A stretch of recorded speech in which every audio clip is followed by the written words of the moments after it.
This is Cerebral Cinema. Movies of the mind.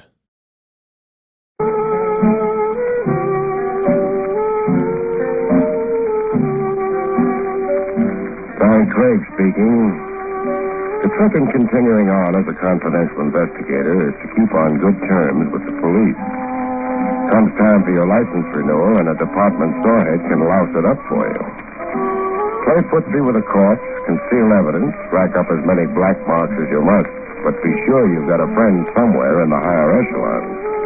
I say like a lieutenant, willing to countersign your renewal application, where it reads character references. Ah, the fool that I am, Craig, endorsing your application. Your signature goes down here, Trav. No blotting now. Right neat. Certifying you as a man of good character. However will I atone for the perjury? The guilt gets too much for you. I can refer you to a high bridge. Okay, I've signed. You're free to harass and otherwise misuse and abuse me for 12 more months. I'm looking forward to it, chum. I'd start in right away if I had a case. Oh, don't tell me the great man's idle. One meal away from pawning my badge. Unless you've got an idea. I get the hint. Even if I could, why should I throw anything your way? Because you hate seeing me fall dead from hunger. So what case did you have in mind? 2 cases. You even have a choice. Both of them prefer a confidential operative to official police methods, official notoriety. I was asked to recommend someone. I'm all ears. Case 1. A Mrs. Cora Talbot wants help in finding her husband, Stanley Talbot. Talbot's been missing more than 6 years. What's her motive in looking for him now? Oh, a last-ditch search. She's about lost hope that he'll ever return. She wants a petition to have him declared legally dead so she can remarry. Interested? How big a fee? $20 a day in expenses. Kind of anemic. It's all the lady can afford. Is it no? What's my alternative? A publisher named Hillary Grayson. He ran a best first novel contest, $50,000 to the winner. And? The prize-winning manuscript was stolen. Very mysteriously. What's it worth to Grayson to get the manuscript back? A flat $2,000. So, which of the two has you seething with a desire to see justice done? Well, I don't want to be mercenary. Then you'll accept Mrs. Cora Talbot. I'll call and tell her. Call and tell publisher Grayson. It's not on account of the higher tab. The fact is, I've been a long time wanting to raise my cultural level.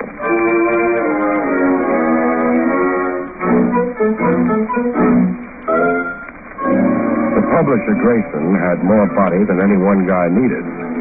3 sets of jowls and thick eyeglasses. Looking into his eyes was like watching fish in an aquarium bowl.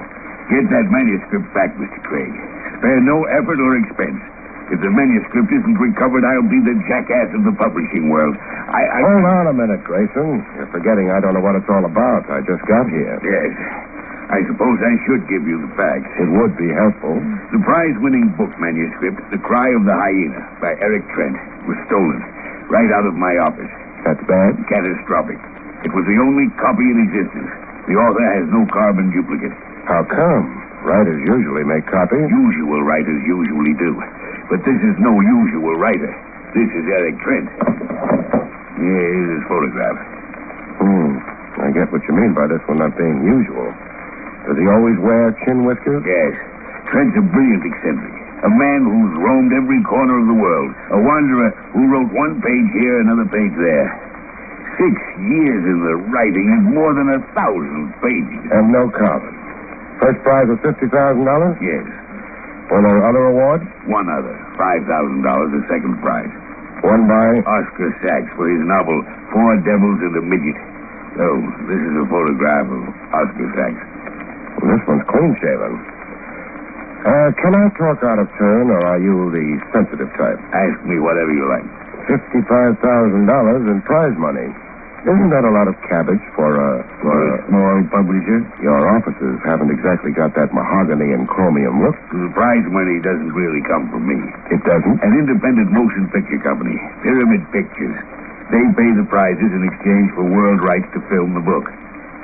Any more questions? Yes. How many offices are there in this suite? 6. Why do you ask that? I'm already in there pitching for you. That intercommunications box on your desk. Is every office equipped with one? Yes, of course, but I The don't... box is switched on, as you'll notice. It's been on through this whole talk we've just had. Who in the Grayson Publishing House would be interested in long-range eavesdropping? I don't know.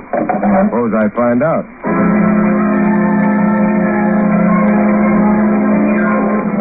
But I didn't find out. The eavesdropper resented my curiosity with all his might. An inkwell pitched at me.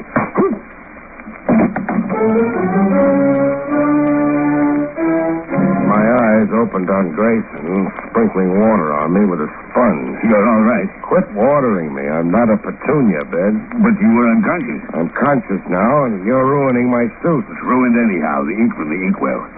Don't tell me. Red ink yet.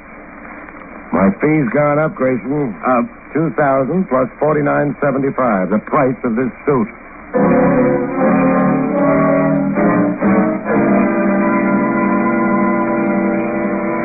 A while later, on the street outside the Grayson offices, a motorist tooted me over. A long-hair driving a sky blue pink jalopy.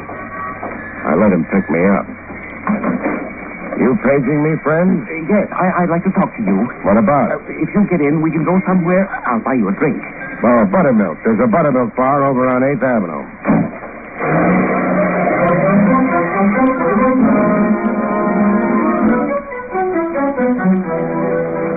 In the buttermilk bar, we had a chat for the books. I'm Oscar Sachs. I know that. I saw the photograph of you in the Grayson Publishing offices. Oh?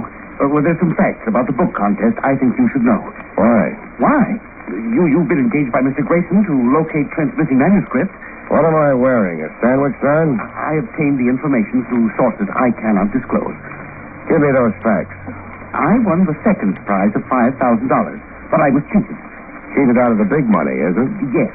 Explain, please. The contest rules clearly specified that the award was to be made only to an American author. And? I have reason to believe Eric Trent is an Englishman, or anyhow other than an American. To put it bluntly, a fake who should be disqualified. Disqualified while you're moved up to first place and $50,000?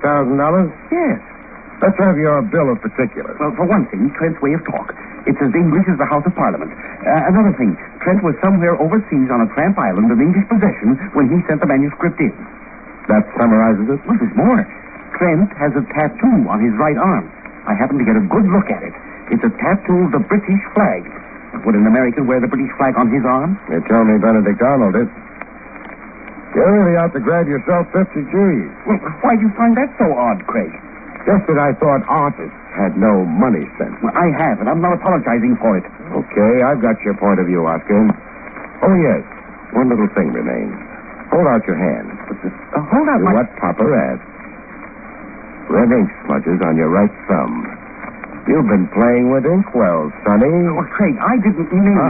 Don't apologize. Fun's fun. And I like to play myself. My interest runs the sugar bowl. Oh, Craig, no! No! Oh.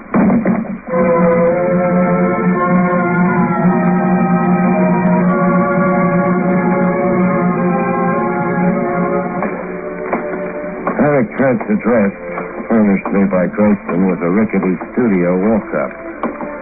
7th Heaven in Bohemia, Greenwich Village. The door opened on a blonde who eyed you as if she was already counting your money. Hiya. Hello. This is 6G, isn't it? That's what it says on the door. It's my astigmatism. Is Eric Trent in? No, but I am. Baby, I'm not a gentleman caller. So who's tough luck, would you call it? Come in. Trent said for you to wait if you simply had to see him. Trent expected me? Yes. And Mr. Grayson, the publisher, he phoned and said you might be over. You're Barrie Craig, the detective, he said. Barrie Craig, confidential investigator. I'm Judy. Judy George. Well, come on in. I won't bite you. I was waiting for you to make that promise. I live right next door in 6E. I come in here to play the radio. Mine's out of order. Oh. That's Bunny Fiegelspann's orchestra you're hearing. Oh. It's on every day this hour. Mm-hmm. I get simply dilapidated if I miss hearing Bunny. Come again. Did you say dilapidated? Yeah. Dilapidated, like frazzled. You know, fractured. Or were you correcting me on the words? Oh, no. Eric's always correcting me on the words. Imagine me keeping company with a real live author type. Sure I can. I can even imagine 50,000 reasons. Huh? What'd you say? Oh, there's Eric now. Eric? Ah, Judy. On the sofa's Barrie, Craig, the investigator. I've been keeping him here for you. Thank you, Judy. Now, if you'll leave us alone. Sure. I got a slip to press anyhow. Nice meeting you, Mr. Craig. I was floored myself.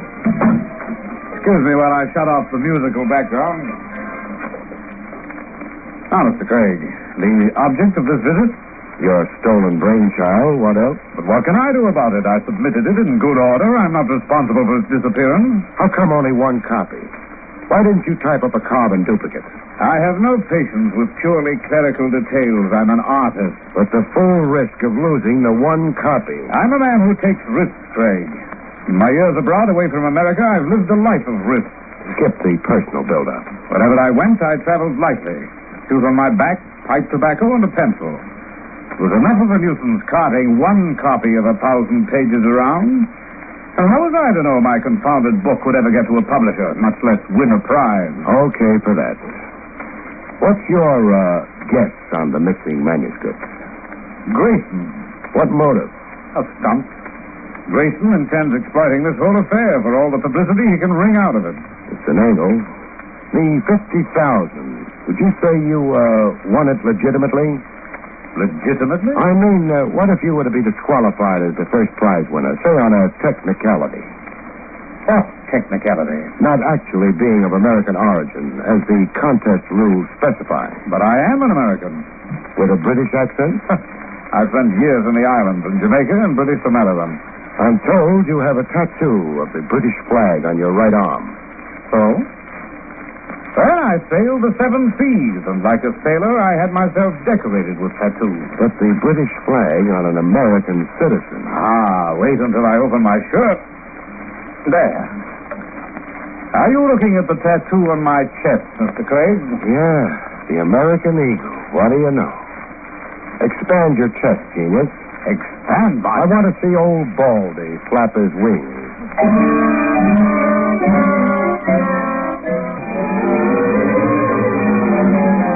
The first break in the case developed over the phone. I was in my office, soaking my feet.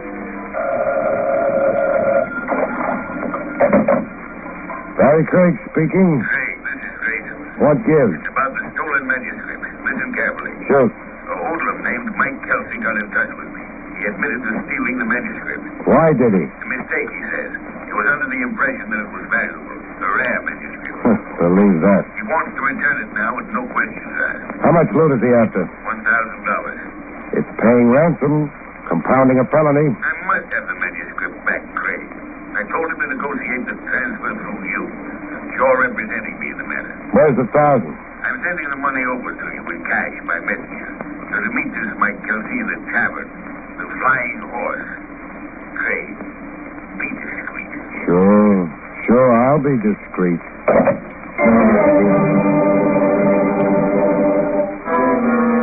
The cash came by messenger, okay. And I got to negotiate in the Flying Horse Tavern. A mug with heavy artillery bulging his coat, waiting at a table for me. You Mike Kelsey? No, I'm, McGuire. I'm here for Mike. You're negotiating for Grayson, so I'm here negotiating for Mike Kelsey. Now, let's negotiate without any monkey business, Craig. Why a gun under both armpits, Buster? So as I don't develop a stoop on one side. Oh. Now, here's your manuscript. Right in the wrapping Mike Kelsey found it in. Now, count me out a fast grand. Yes. $1,000. Count it yourself. Oh, it seems okay. Don't be stupid enough to stop me from leaving.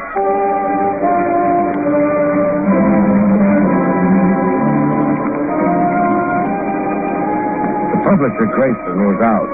Would I please call later, as Secretary told me. I'd gone back to my office to cool my heels for a while when the phone rang. Barrie Craig speaking. Craig, this is Now what's your beef? Craig, I've discovered something I think you'll want to know. Something that will promote you into the 50 Gs? Something that won't help Eric Trent any. Craig, the man's a fraud. You're playing a cracked record, Junior. Am I? Come hear me out and then tell me that. All right, I'll come hear you out. As soon as I dry my feet and rustle up a change of socks. I didn't get to hear Sachs out. To achieve that, I'd first have to perfect a way of communicating with the dead.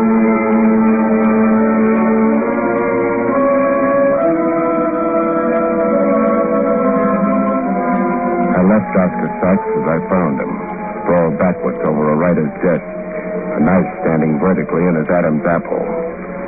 I left him as is, so Lieutenant Trav Rogers wouldn't howl to heaven and the DA that I'd once more tampered with a corpse.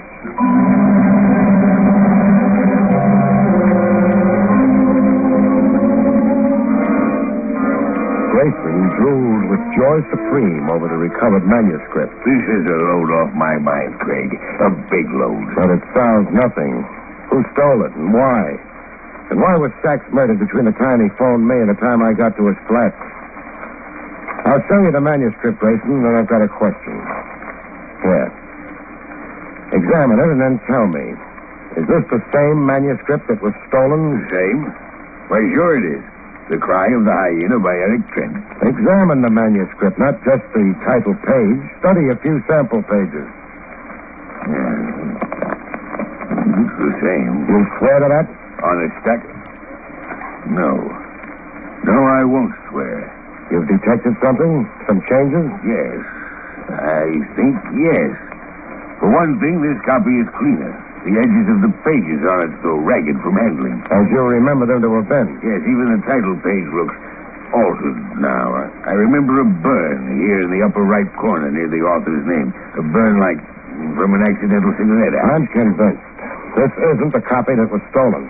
But what can it mean? I aim to find out. Grayson. Yes? Phone Eric Trent. Get him to come here to your office on some pretext. But why? So I can have the run of his studio without Trent being the wiser or being present.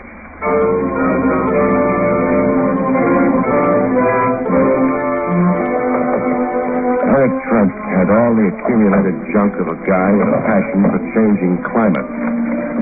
Souvenirs from Bombay, the Dutch Indies, Labrador. Souvenirs in brass, carved ivory, porcelain. And in the bottom bureau drawer, a manuscript. The Cry of the Hyena, with a cigarette burn on the title page. Eric Trent had stolen his own manuscript. I had the evidence in hand, but keeping it wasn't going to be so simple. A lady was against it. A lady healed with a gun twice the size of her dainty lotioned hand. Miss Judy Joy. Yes, Mr. Craig. It's Judy Joy. Through the convenient connecting door? I heard noises in here, and I made it just in time to catch a burglar. Drop that manuscript. You charmed me into it. Want a word of advice, beautiful? No. I thought you would. Bring off Eric Trent as fast as you can flick your glamorous eyebrows. You're crazy. Being true to Trent's an awful waste of war paint. Now, What are you trying to tell me? the Trent's value on the hoof has just been slashed by about $50,000. You won't get the money? Neither will you get the money. You're a liar. That's Uncle. I'd hate to see you dragging your gorgeous chassis up the river Sundays, visiting ye author in the big house. Pour me a drink. Still making with the gun? Aimed at your head while we wait for Eric. It's stuff on that coffee table there. The soda bottle's right alongside it. Okay, I'll play bartender. So when? When? How much soda? Just a squirt. That's enough. Spot more, huh? Just enough to dampen your spirits? Had enough? No good. Look out.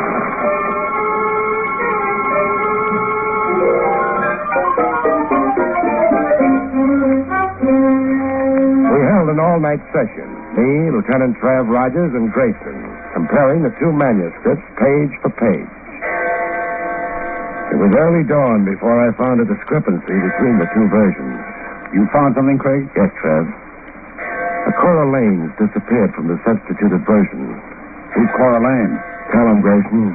Cora Lane is a character who appears early in the novel. A woman the hero meets and falls in love with. She's in version 1. She's out of version 2. Now, why would the author go to all the trouble he did, submitting a manuscript and then stealing it back just to write a character out of the book? Because the name Cora Lane means something.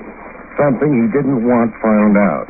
Means what? Cora Lane was a character, say, drawn from real life. She's a real name, a real person somewhere. Excuse me, Mr. Craig. You're saying that Trent only realized it when it was almost too late to make the change? One thing's pretty clear to me, Grayson. Eric Trent didn't write the book.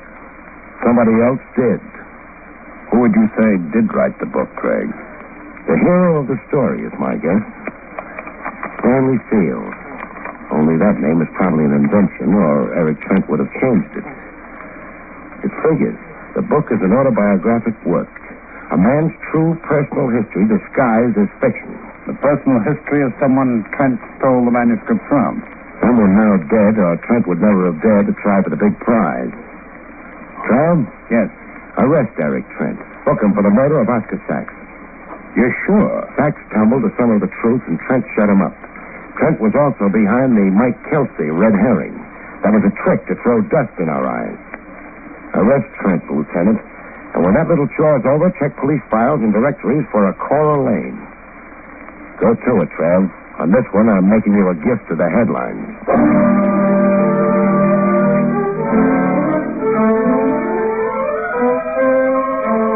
It took 2 days for Trav to get back to me.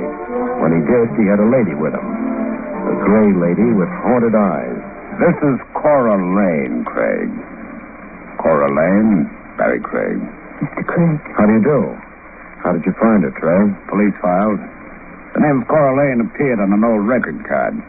She reported her husband missing some years back. Stanley, my husband. He left one morning, never returned. I was frightened. I imagined him injured, a traffic victim. I didn't know then that my husband had planned to just disappear. That he couldn't live in my world, that he had so much wanderlust. Her husband was the Stanley of the book. The author of it, as you theorized, Craig. Your husband was a writer? Yes, a writer all through him. Foolish, wild, irresponsible, and wonderful, too. Is he dead? Tell it, Trav. Yes, he's dead. Oh. According to Eric Trent's confession, your husband died of a tropical disease somewhere in the Pacific. Eric Trent was a drifter your late husband had taken up with. An odd thing, Craig. What odd thing? I offered you one of 2 cases the other day. Why bring that up now? You took one, but you solved both. What? Cora Lane is the maiden name of Mrs. Stanley Talbot. Mrs. Cora Talbot. Not the $20 a day in expenses deal I passed up. Yes. As it turned out, you found her missing husband. A gray lady, Trav, and all-around loser. Her life hasn't been good. Her life needs fixing. Mrs. Talbot? Yes, Mr. Craig. We're taking a ride, you and me. A ride? Cross town. You've been poor, but now you're rich. That book of your husband's, The Cry of the Hyena, there's $50,000 coming to you. And I'm going to stand over Grayson while he makes out that check. Good night, folks. See you next week.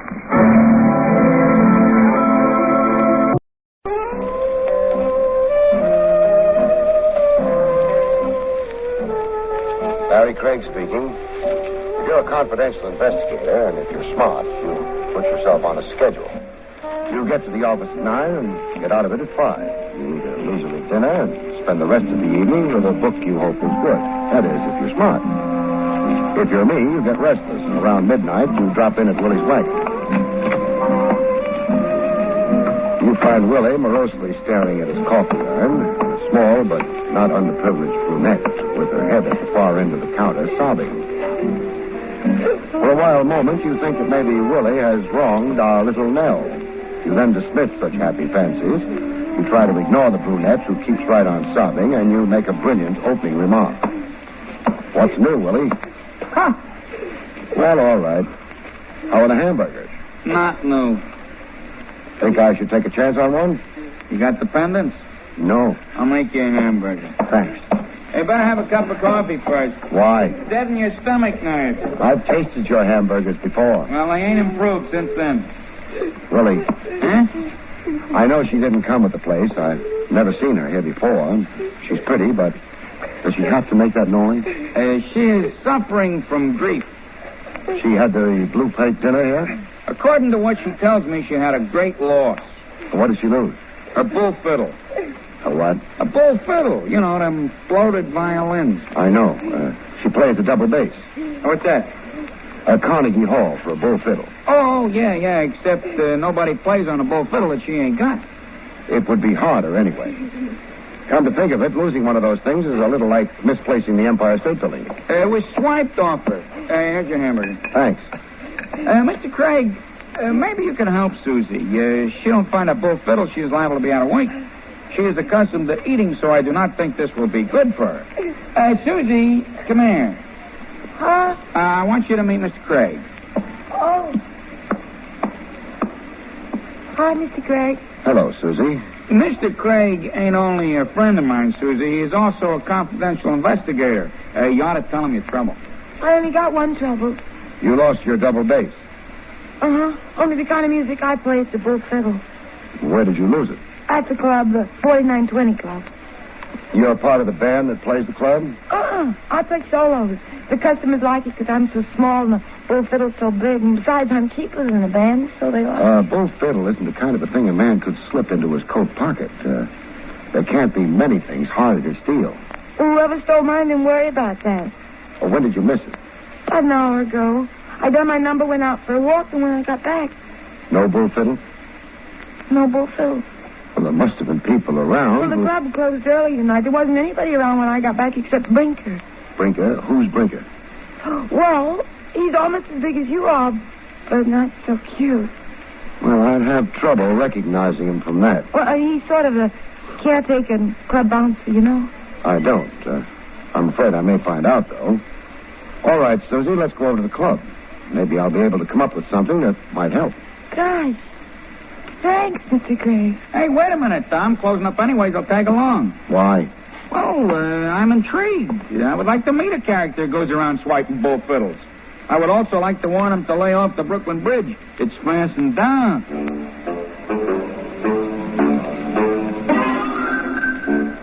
Willie closed up, then the three of us piled into my car, and we took off.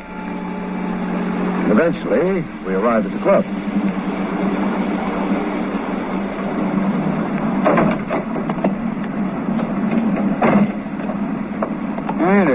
The club is dark. Well, I get a key to the stage door.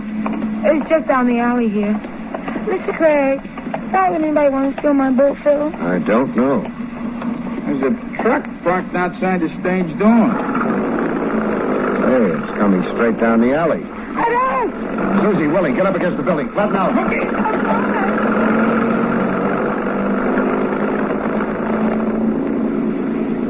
You all right? Oh, I guess so. We're so close, though. That truck didn't care much whether it ran us down or not. Back of it was open, and... Susie, you had a case for the bull fiddle? Uh-huh. It was on the truck. Oh, with a fiddle in it. Hey, we ought to be chasing it or something. Had too big a jump on us. I got the license number, though. 4X354. Maybe it'll come in handy later on. Right now, let's get into the club. We're going to lock the stage door after the bull is stolen, huh? Another one like that, and I'll see to it you're forced to eat in your own lunch wagon. Nobody could be that cruel. So it's open. They had no chance to lock it. Just a work light on over the dance floor. Mr. Craig. Yeah. One large man lying down. That's Brinker. Well, he's alive. He was slugged, passed out, but I don't think there's any permanent damage. Hey, Mr. Craig. Yeah? Over here at the edge of the floor. On my way. Pretty. Well, that's my bull fiddle.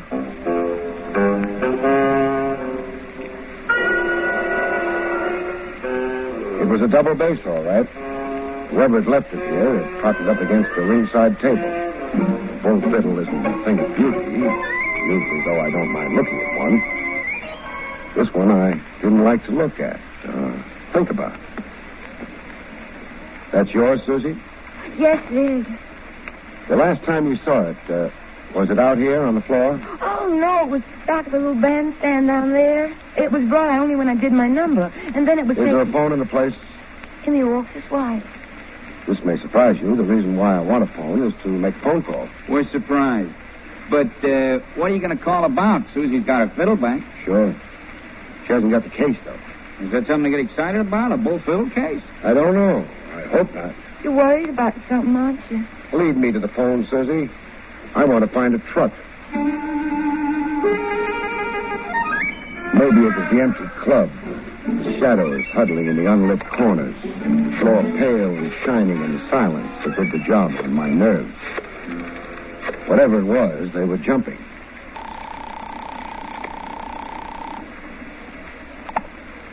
Lieutenant Rogers, homicide. Trav, this is Barrie. Things are quiet down here at homicide, Barrie. Do you have to finish this call? Now stop playing with your Phi Beta Kappa key. I want to know who owns a truck. License number 4X354. What did the truck do, run you over? It came close. 4X354. Hang on. If I can wake anybody up over in motor vehicles, I'll have it for you in a couple of minutes. Thanks, Trav. I hung on. Barrie? Yes? Name's Christopher Malone. Residence address 74 East Lake. Garage at 12 River. That's what I wanted. You got it. Barrie? Yeah? Need a hand? I don't think so, Trav. All I've got so far is a sort of hunch. Probably want me to think. Go on back to that bridge game. No one in the department plays bridge while on duty. They play pinochle. So long, Barrie. So long.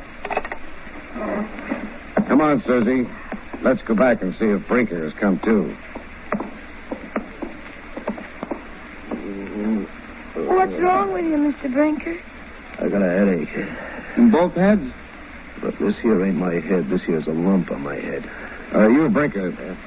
What happened? I was straightening up the place, and all of a sudden I feel somebody breathing down the back of my neck, so I says, stop breathing down the back of my neck. So he stops breathing down the back of my neck, and he hits me on the head. I shouldn't have told him to stop breathing down the back of my neck. Maybe not. Did you see who it was? I didn't see nothing or nobody. Too bad.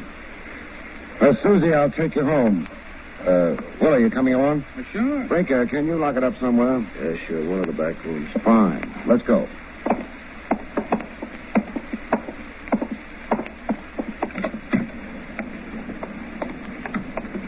Well, it's all mixed up. Someone stole your fiddle. You sure of that, Susie? I'm sure of it, Mr. Craig. Then the fiddle was returned and the case was stolen.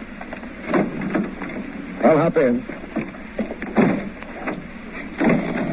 Anybody got any answers? Well, maybe I'm asking the right questions, but none of the right people. We'll keep trying. We dropped Susie off at her apartment, swung around, and headed downtown again. The 74 East Lake and a truck driver named Christopher Malone. Maybe I ought to take you home, Willie. I ain't no hurry. But your wife... That's why I ain't no hurry. All right, she's your wife. Don't rub it in. But I'm perfectly willing to share the truck driver with you.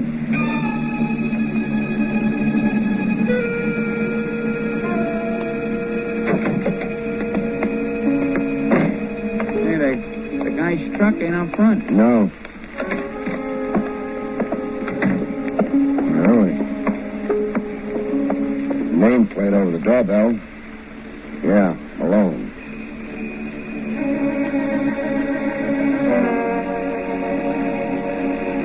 Maybe he's a hard sleeper. Yeah, maybe. Second open door tonight. There's the light switch. I got it. You know, a guy could resent our barging in. Not this one.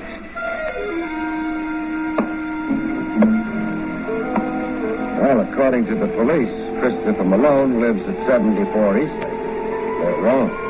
He's dead there. Trev came out with a couple of the boys from homicide. They all stood around and stared at the corpse of the late Mr. Malone. He paid no attention. Corpses rarely do. We'd had a head start. We'd seen him before they did, so we left earlier. Guys don't look good when they're shot full of bullets. It's never been recommended as a beauty aid. He was the truck driver who drove away with Susie's Bull Fiddle case, huh? Yeah. So what happened to his truck and the case? I don't know. Well, why would anyone swipe a Bull Fiddle case without the Bull Fiddle in it anyways? Maybe he didn't know that Fiddle wasn't in the case. Well, he's sure going to be disappointed when he gets home and opens the case and reaches for the fiddle. Somehow, I don't think so. Don't ask me why, either. I won't. You wouldn't answer. Like if you was to ask me what goes into Willie's Irish stew, would I answer? But this car ain't aimed at my house. Or yours. Neither of us live down on River Street. It's bad. Malone's garage is on River Street. Kind of late for visiting the guy's place of business. Except he won't be transacting business there tonight. I hope. River Street pitched sharply to the Hudson below. A murky light picked out a worn sign swaying in the slight wind. The sign read, Christopher Malone, licensed trucking. The large garage doors were shut. The smaller door set in the panel of one of them was locked. You couldn't look inside. It's been warmer in Alaska. Now we've got to get in. You figure the truck's inside, huh? Yeah. When we was back at Malone's apartment, why don't you swipe his keys off of him? Because somebody else had already done so. That ain't comforting. Because whoever knocked off Malone is probably a murderer. Probably. He is a murderer. The question is... Someone coming down the street. Willie, this doorway, quick. Who is it? Too far away yet. Besides, it may be nobody connected with Malone or... What makes you think I'm going to be so lucky? For the coffee I serve alone, I deserve it. It's Brinker. Yeah. He's stopping at the garage. He's got a key. Big doors. Come on.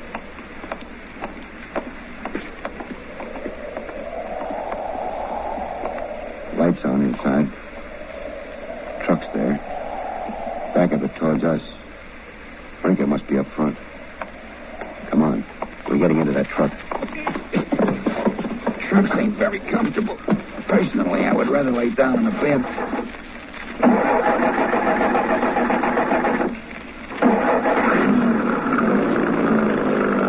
One nice thing, no window between the cab and the rest of the truck back here. So Brinker won't spot us while he keeps going. But, what happens when he stops? We'll worry about that later. You got something better to worry about now? Yeah. Tell me so I can worry about it, too. Over to your left. Oh, the Bull Fiddle case. Still where it was when we spotted it. I should worry about the case? Only about what's inside of it.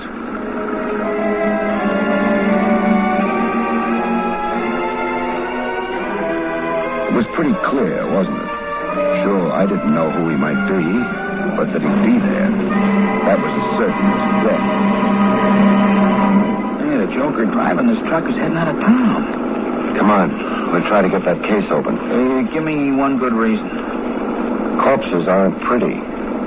Remember what Malone looked like? I'm willing to forget. That's what murderers would like. Yeah, okay, we get the case open. Now, there's a snap lock on it. Hope we don't need a key. No. Ought to open easy now. Okay, you got it open and... Grab him, Willie. Okay, I got him. Yeah, but I don't want him. He's dead. Ease him down to the floor. I'll get the case down flat. He's down. Fine. Well, there's a wallet in his breast pocket. Papers in it. What? His name's Gordon Bentley. Bentley? Hey, that's the guy who owns the club where Susie works. Interesting. Come on, let's put him back in the case. Yeah, but he won't be able to breathe it. Forget I said anything. Okay, let's go. Yeah. It's a tight fit. Well, it'll do. Think of the trouble we would have had if Susie played the piccolo. We wouldn't have been here if she had. That guy was shot, just like Malone? Yeah, which is interesting. I don't think it's any more interesting than if the guy had been strangled or even poisoned. You don't appreciate the finer points. Yeah, what are they? I'll let you know when I find out. Thanks. So do we jump off the truck now or 5 seconds from now? We stay on. The truck's hitting at least 50. We jump now, we could get killed. If we stay on, we will get killed. I doubt it. Why? No one could ever get all three of us into that case.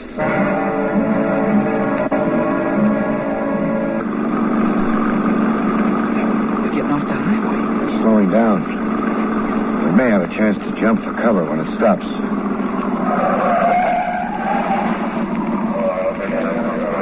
Uh-oh. Sounds like we're surrounded. We stay.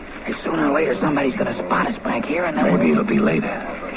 How are things, Brinker? They're fine, Mr. Walsh. We got a load ready for you to run in. Okay, Mr. Walsh. Why I'm here.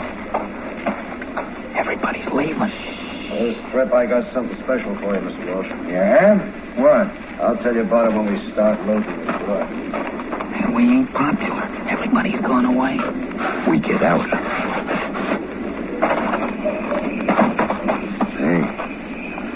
The house is set back from the highway. It's a big place. Yeah, well, let's not wait. We have to. If I get out of this alive, I'll use meat in the hamburgers. Don't say anything. You'll be sorry, Paul. Come on. What are we going to do? Knock on the door and tell them we're working our way through college? This wouldn't work. They're still looking for me in the 6th grade. What side of the house, Willie? The servants' entrance. A window. Any place we can see what's going on inside. That one. This gets around, they'll be calling me Peepin' Willie. Lots of guys in there. Very social. Not to mention the cases of liquor all over the place. Looks like this would be a warehouse for Bentley's club. Yeah, it's kind of inconvenient. Must be 50 miles out of town. Must be a reason why Bentley keeps his liquor out here. His doctor told him to stay away from liquor. Another one like that and they'll hand you your head. You can't. It's attached to him. Something can be done about that. Nice contortions you're going through. Why? Trying to get a better look at the liquor cases. Imported stuff. Yeah. No customs stamp on them. Smuggled, huh? Yeah. Explains the location of this place. The truck. Mr. Walsh and friends.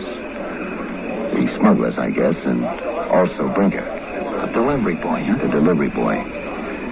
What it doesn't explain is why Brinker is bringing Walsh a bull fiddle case complete with a recent corpse. The men inside showed signs of moving. Willie and I moved first. Crossed the road from the truck in a clump of trees. You said you had something special for me this trip, Brinker. Oh, I nearly forgot, Mr. Walsh. What I got for you is a bull fiddle in its case. You don't say. Bentley thinks I ought to study music, maybe? All I know is you're supposed to keep it here for a while. Okay. I'll have the boys unload it. But you know something? I'd be a lot happier if instead of a bull fiddle, Susie was in that case. They unloaded the bull fiddle case, loaded the liquor, and the truck went away. Willie and I stuck it out for a while and also went away. You know, Mr. Craig, feet are never going to replace the wheel. Maybe we'll get a hitch soon. We better. Also, we're in a hurry. Well, where do we go from here if we ever get transportation? Susie's apartment. Duty, or you think it's a nice idea? Willie, duty's always a nice idea. Oh, my, Mr. Craig. I'm Willie. May we come in? Oh, of course you may. I was asleep. I thought you might be, but this is important. Something's happened? Susie, how do you and Bentley get along? Oh, we get along fine. He even wants me to marry him. Well, how do you feel about that? I haven't been able to make up my mind. But he's got so much money that... Anyway, I'm not sure I can trust him. A man who runs a nightclub. What kind of husband would he make? I've never thought about it. So Gordon, that's Mr. Bentley, said he was going to sell the club to prove he really loved me. Did he sell it? He He was supposed to this afternoon. For cash? Oh, sure. I don't think the man Gordon's selling the club to can write. Besides, they wouldn't want to have any records on account of income taxes, so... Well, that's one of the reasons I don't know if I should marry Gordon. That's Mr. Bentley. Have you seen Gordon? That's Mr. Bentley today? No. My bull fiddle was stolen, so I forgot all about him. And besides, We found the bull fiddle case, Susie. Sure, darling. Where is it? That's not important. What is important is, why was just the case stolen the second time? Gosh, I don't know. Susie, suppose I murder someone. Why would you want to do such a terrible thing? Well, just suppose I do. I murder him in a nightclub. I've got to hide his body until I can dispose of it safely. Now, where can I hide it? Well, don't ask me, after all. There's a girl who plays a bull fiddle in the club, which means there's a bull fiddle case around. The man I killed wasn't a big man, so I put him in. My bull fiddle case? Right. Well, it's a very nasty thing to... But you didn't kill anyone. Somebody did. Put the corpse in your fiddle case. The corpse of who, Mr. Craig? Gordon Bentley. Oh. Yeah.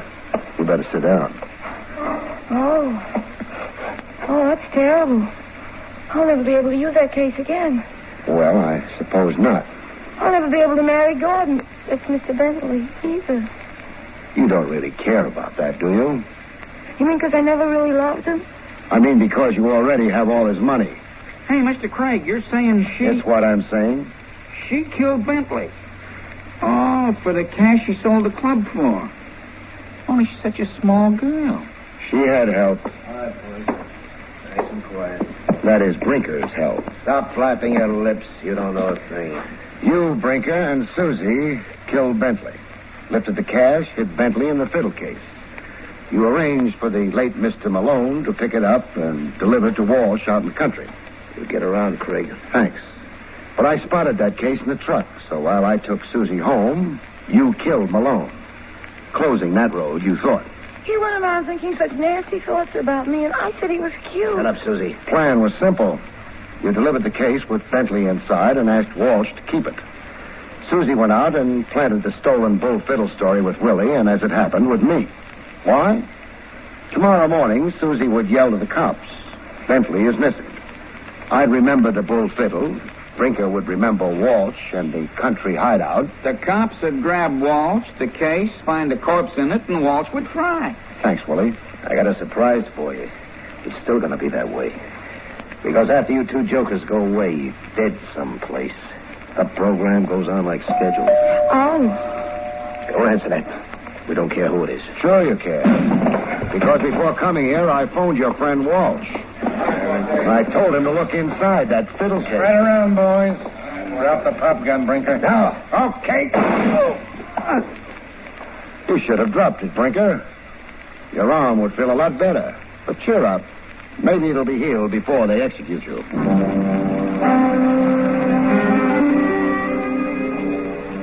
That wasn't a nice thing to say, but then murderers aren't nice people. I phoned the police, and by the time they arrived, Walsh had discreetly gone for a long walk. The cops would get him anyway. However, they took over Brinker and Susie. I hate to ask, but something must have tipped you off. Susie did. I didn't hear her. Sure you did. It was a phony story, Willie. We were supposed to think someone had put Bentley in that fiddle case in the afternoon. Somebody did. Sure, but if they did, the bull fiddle would have been out in the open. It had to be. Yeah, Susie would have noticed that.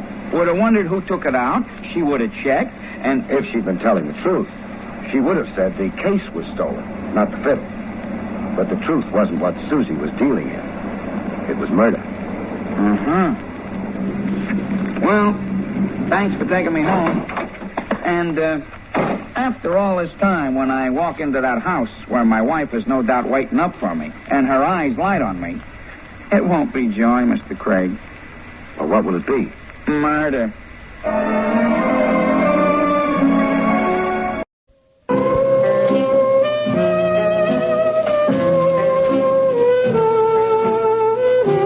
Barrie Craig speaking.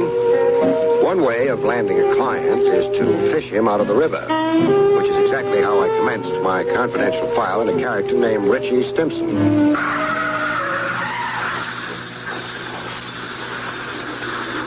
I jumped with my shoes on. I found Stimson's hat before I found Stimson. Nobody rescues a hat, so I didn't. When Stimson finally bobbed into reach, he promptly stuck one thumb in my eye and the remaining one in my jugular vein. Another thing nobody wants to do is drown in a stranger's embrace.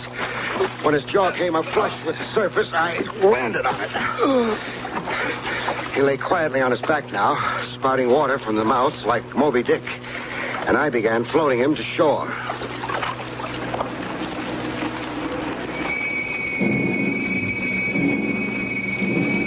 On shore, the closest shelter we could find was a junk dealer's basement store. I stuck Moby Dick right up against the stove so he could dry out. Stand there till the icicles melt, Buster. Then I got my shoes off.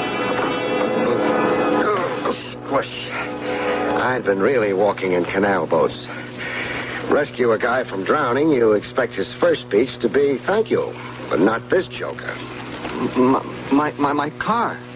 Hey, what about my car?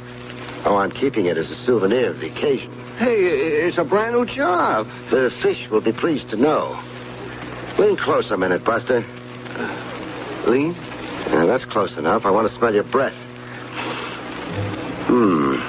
I wasn't drunk going through that guardrail. Get that idea out of your head. Just lousy driving, huh? Yeah, it's coming back to me now. What is? That same feeling I've been getting lately. Dopey all of a sudden. And the blues, like I'm depressed. Up here, something starts fogging up. In your head? Yeah. Makes me want to shut my eyes, like I've been on a weekend toot and now I gotta sleep. And do you shut your eyes? I don't know. Buster. What? Confidentially, who are you? Richie Stimson. Chauffeur. Used to be. And now? A husband.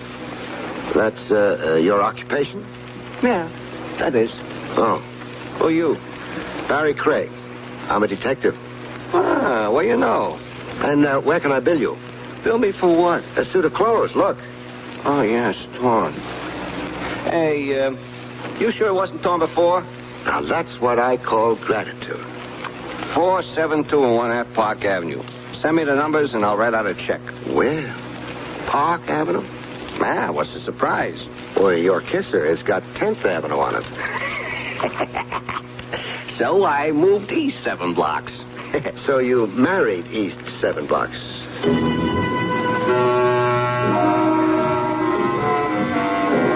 I mailed Stimson my bill for a suit of clothes and a new pair of shoes. And surprise of surprises, I got a prompt reply in the return mail. Addressee's name on it, Stimson, with the Park Avenue address. Well, there was a check in it, but not exactly for $100 I had politely requested. The check had an extra zero on it, $1,000. Check signed, Natalie Stimson. I read the short note that came with it. Dear Mr. Craig, a small token of my gratitude for the wonderful thing you did for my husband. Signed, Mrs. Natalie Stimson. And there was a postscript. I would very much like to meet you at your convenience. $1,000 was the most elegant persuasion I knew.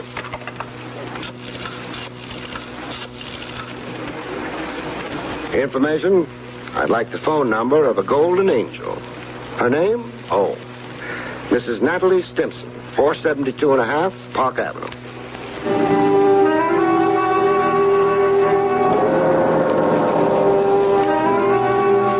We met at a rendezvous at the lady's insistence, not mine. An out-of-the-way private for members only joint called the Club Socrates, where people dined lying down on couches like the old Roman nobility.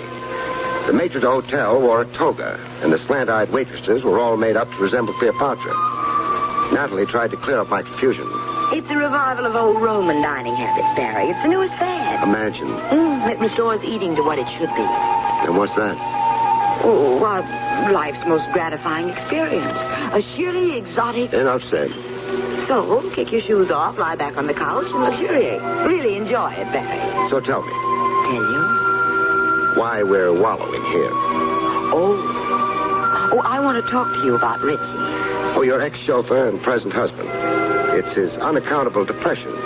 You worry over them. Richie told you about them? You sound surprised. Well, I am, for Richie to confide so quickly. Well, I'm a guy people right away confide in. He says he gets, quote, dopey all of a sudden. Gets the blues. Becomes depressed. And then up here in the beans, something starts fogging up, unquote. Well, his reflexes go awry. He loses sense and coordination. I've seen it happen time and again. Well, give me an example. All right. Well, in entering my dad's brokerage office some weeks ago, Richie burst through the door but continued going across the room. He didn't stop at Dad's desk. And where did he continue on to? Right through the window. How far did he fall? 2 stories. The miracle was he landed on a terrace on the 26th story. Otherwise, 28 floors to the sidewalk. Otherwise, a horrible death. What do you make of it? Oh, I could go medical and call it an unconscious suicide wish. But I won't say it. Then what do you say? I say hand Richie over to a doctor. But he's been to doctors. Doctors in the plural? Well, 6 doctors this year. What did the last chap say? That Richie's a normal neurotic. Yet he's accident-prone. Accident-prone. Those are exactly the words the other fellow, the lay analyst, used. So keep him under glass. Don't let him roam around. Now, is that practical advice? Maybe not. Now, besides sympathy, what do you want of me? I want you to be Richie's man friend. Come again? You see, I've got my own theory about Richie. That being? But he's a cat in a strange alley. He needs someone around he can feel at home with, someone who talks his language.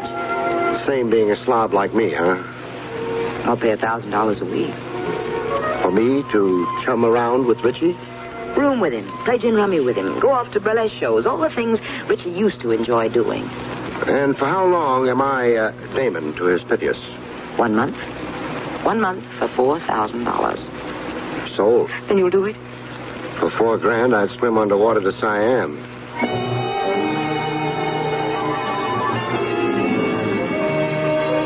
And that's how I came to move over to Park Avenue.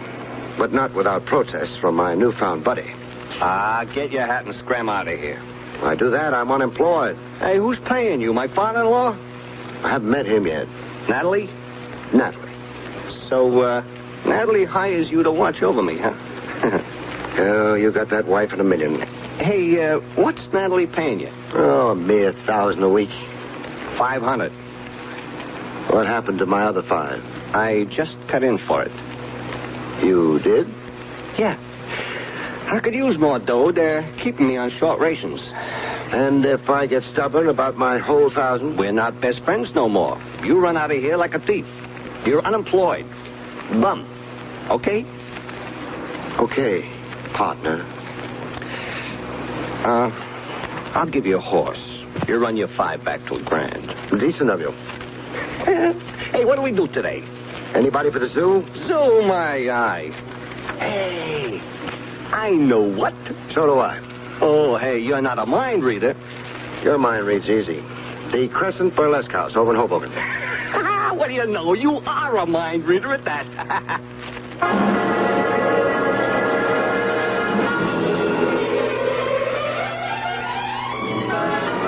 That was the chauffeur turned blue blood in one of his optimistic moods. I also got him in his pessimistic moods, and right on top of breakfast.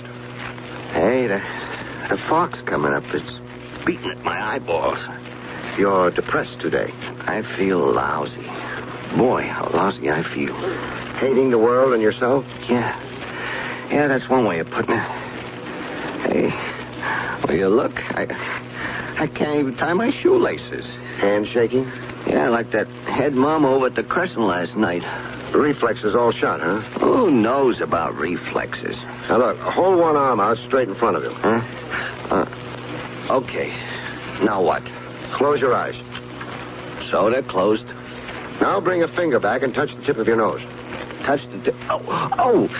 Trouble? I jabbed my finger in my eye. Couldn't find your own nose, huh? Hey, what's that mean? Your coordination's off. Way off? Way off. Hey, what does it to me, huh? Well, ask a doctor. Well, I've been to doctors. I've been tapped with little hammers, x-rayed. I've been laying on couches and talking myself hoarse. Talking about what? Oh, anything that came in my head. Psychiatry, this was. About kid days, my old lady. The time Lefty Louie came at me with a butcher knife. Over abroad, this was. And about Miss Curran. Miss Curran? Yeah, my teacher, 4B. I used to dream about her a lot. I figured to marry her when I grew up. So why didn't you? Well, at the time I was in 4B, she was 72. No, what I got in for doctors, I tried them. Hey, what we do today, huh? We'll stay indoors and play gin. Leave us not tempt your reflexes.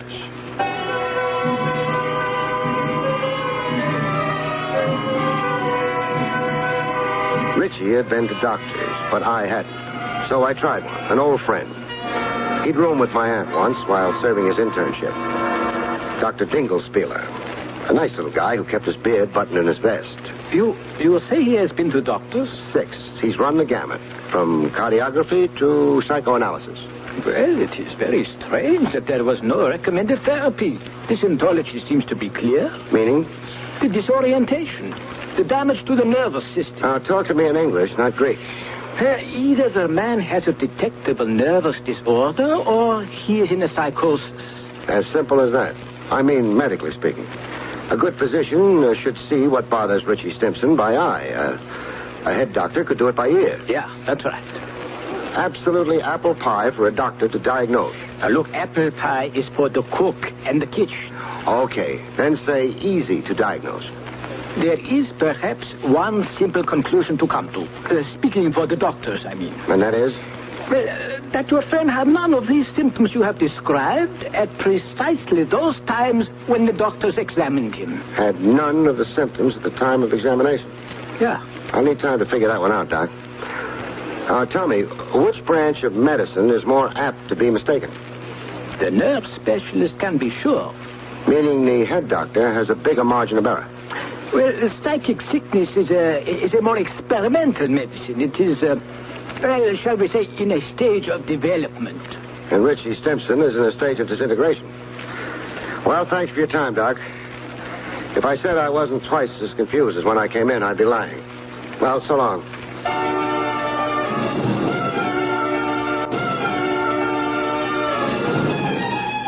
I trotted myself over to 10th Avenue for a peek into Richie Stimpson's background. A look into his case history, as the science books put it. I figured out a chat with his folks, if he had any, or his neighborhood priest. But I found a brother. The lettering on the window of the fish store read, Waldo Stimpson, fresh fish. I found Waldo in a bloody apron chopping away at a sea monster that looked like a barracuda. Now stop chopping and let's talk about your brother Richie. About Richie, I got one word that ends the conversation. And the word? Snob. He's been high-hatting you? Parks that snazzy car of his in front of my fish store and sits behind a wheel smoking a cigar.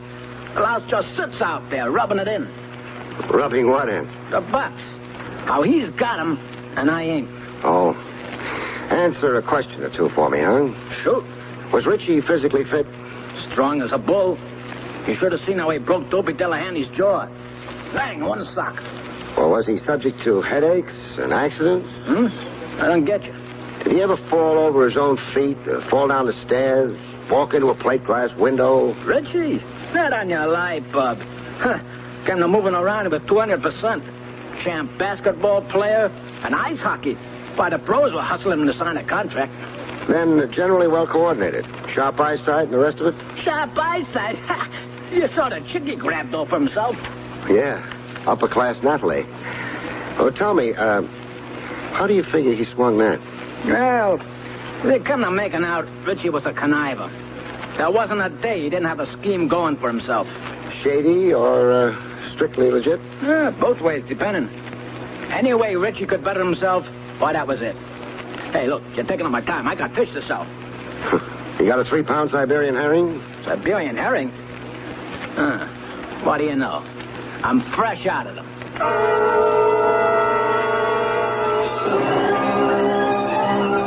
That led me to the father-in-law, C. Lindsay Bernard, broker. I wanted to know how come the uppercase Bernard had sanctioned his daughter's marriage to the family chauffeur. I found Bernard, Sr., behind a mahogany desk the size of a tennis court. The cigar in his mouth almost reached out into the hall to the elevator. Yes, your question, Craig, has definite point. But not with me. Well, why not? There's no snobbery in the veins of C. Lindsay Bernard. Not a drop of it, sir. We're a tribe of great commoners. Why, my father cleaned sewers, and his father sold pots and pans along the great American highway. Then you approved of Richie Stimson? Oh, heartily, sir. You might say I cheered him up that middle aisle to the marriage altar. I favored Richie over Byron Follansby. Yes, sir, a red-blooded young man like Richie. Why, I abetted his cause with Natalie. I am against the rich inbreeding with the rich. Very bad for progeny. Transmits white blood cells. Offsprings are anemic. Cut. My ears are bent. While we're on this high-level talk, a quotation comes to my head. Something we used to recite in school, Mr. Bernard, from Shakespeare. Oh, always a pleasure to hear Shakespeare quoted. The quotation, sir. Methinks you plead too hard. Is that a sneer at my veracity? It could be. Why, you foul-mouthed, low-born peasant. And a minute ago, you were the guy advertising himself as the great commoner.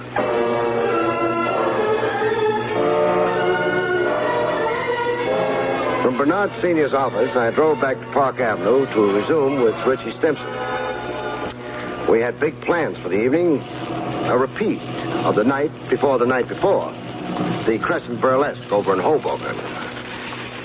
At 472.5 Park Avenue, I found Richie already downstairs on the street. On the sidewalk a few feet away from the big front door canopy. Top hat on him and tails as if he couldn't wait to get going to Hoboken. Only thing, he was the last guy I'd want to be seen out with. Not the condition he was in. Flat on his back with a seepage of blood dyeing his clothes red. A crowd of morbid gapers packed around him and an ambulance on its way to the scene. No, sir, no date. I couldn't see myself watching a girly show with a corpse.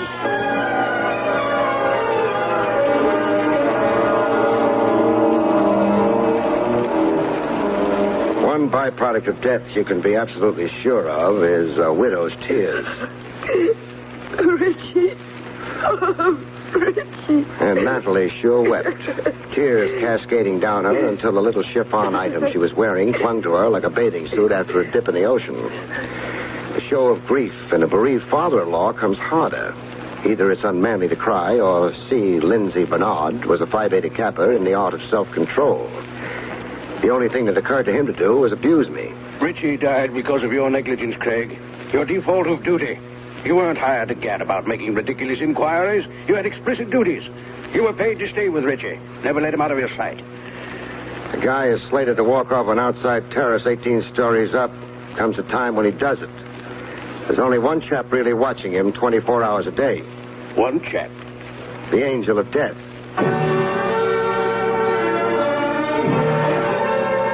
The brother of the deceased can usually muster a tear or two. Poor kid. Death softened you toward your brother Richie, huh? Yeah, I ain't got no hard feelings now. Gee, of course she set up like this here. Look at them drapes and that chandelier. Imagine walking out on it. Walking off a terrace into space 18 stories over the sidewalk. Yeah, what a way to go. Your beautifully coordinated brother. The kid with sharp eyesight and trained reflexes. Oh, about that, I didn't exactly feature the right dope on Richie that time we talked. I sort of left something out. You did? Yeah, something that came back to mind. You see, Richie was a big one for accidents.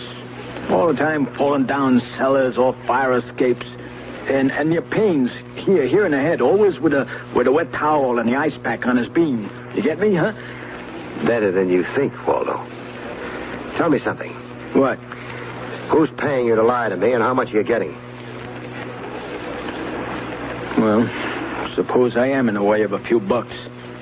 No harm to nobody. Why should I pass it up? Because your brother was set up to accidentally kill himself. I'll be murdered.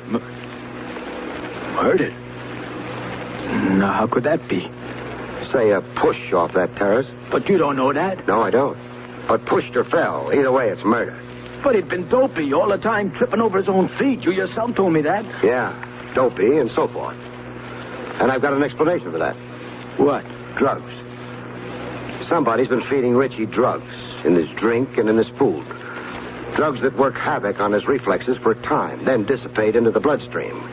So that he seems okay during medical examinations.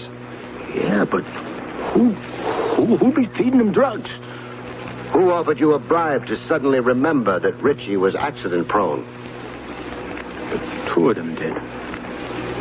Natalie and her old man. I only got a piece of the truth from Natalie. I didn't marry Richie. He married me. What was the blackmail threat that got you to say yes? Because my father's chauffeur, You got something on your father? Some business irregularity your father could be liable to prosecution for? That it? Okay. Clam up pending advice of counsel. I'm content to let the whole story wait on the autopsy. The autopsy? The one I'm ordering to be done immediately. To determine the nature of the drug that got Richie drowsy and dopey enough to walk off that terrace into cold space.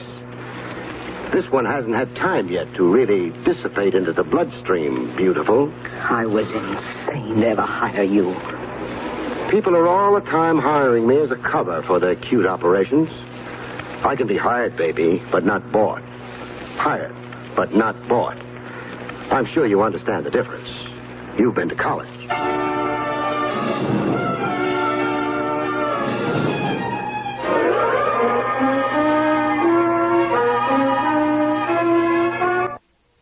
William Gargan stars as the hard-boiled private eye, Barrie Craig, and William Bendix is Riley.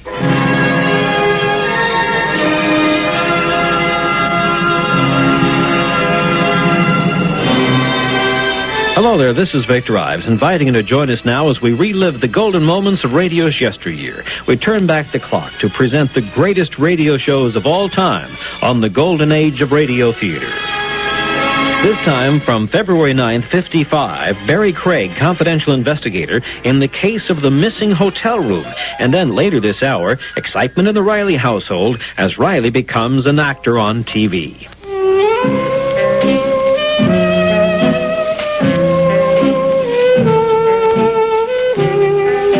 Barrie Craig speaking.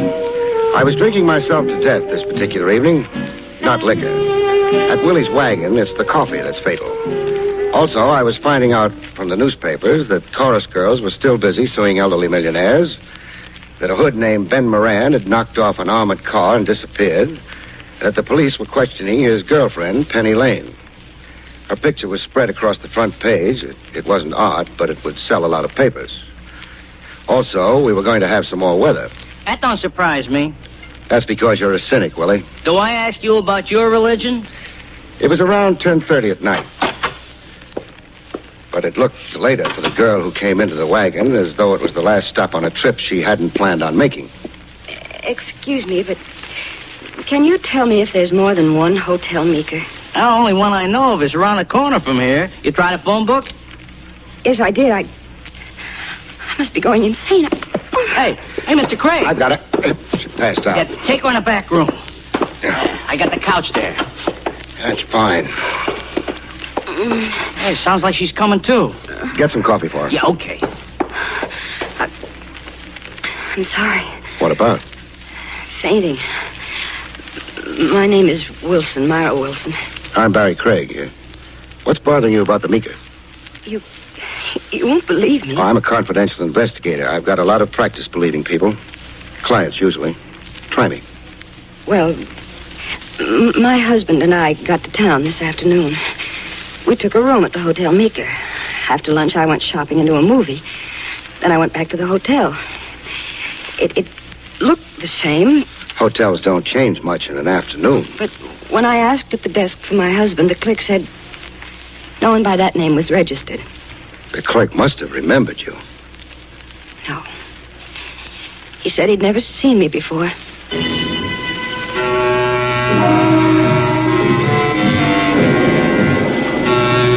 It was a nice story. It had shape, surprise, a nightmare touch. The odds were wonderful that it was a pony from the word go. Maybe that's why I walked over to the Hotel Meeker with Myra Wilson. Good evening, sir. Mrs. Wilson would like the key to her room. Oh, back again, eh? Mrs. Wilson does not have a room here. She checked in this morning with her husband. She doesn't have a room here. Neither does her husband. If she has a husband. I could take you apart without any trouble. Putting you together again might be harder. Look, there's no card for Mr. and Mrs. Wilson. I never saw or heard of Mrs. Wilson before. I've been on duty all day. I ought to know. Mrs. Wilson, you remember the lobby, the clerk? Of course I do. What was your room number? 312. Let's go take a look at it. No, you can't do that. Why not? Oh. That gun standard hotel equipment? Ollie, will you? What are you doing with that gun? Taking care of this hoodlum, Mr. Roberts.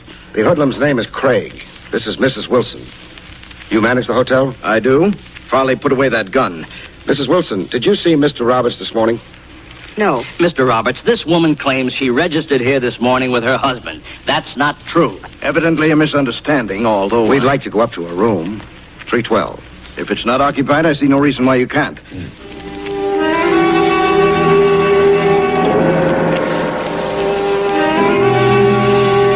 We went upstairs. The clerk Farley had been very tough. Mr. Roberts was very smooth. I didn't care deeply for either of them. I started hoping in earnest that Myra Wilson's story was true. 312's down the corridor. Mrs. Wilson, would you mind describing the room? Well, there was a window over the courtyard, a double bed with a flowered cover, a dark green rug, and wallpaper, yellow and blue, I think. Well, that's enough. 312. Well, says so on the door, too. Okay, open up.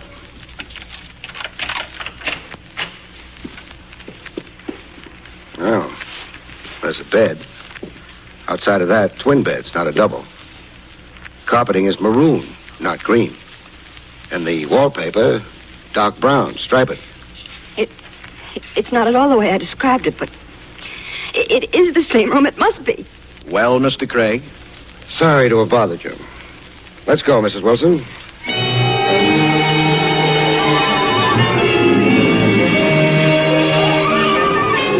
We picked up my car and I started driving home.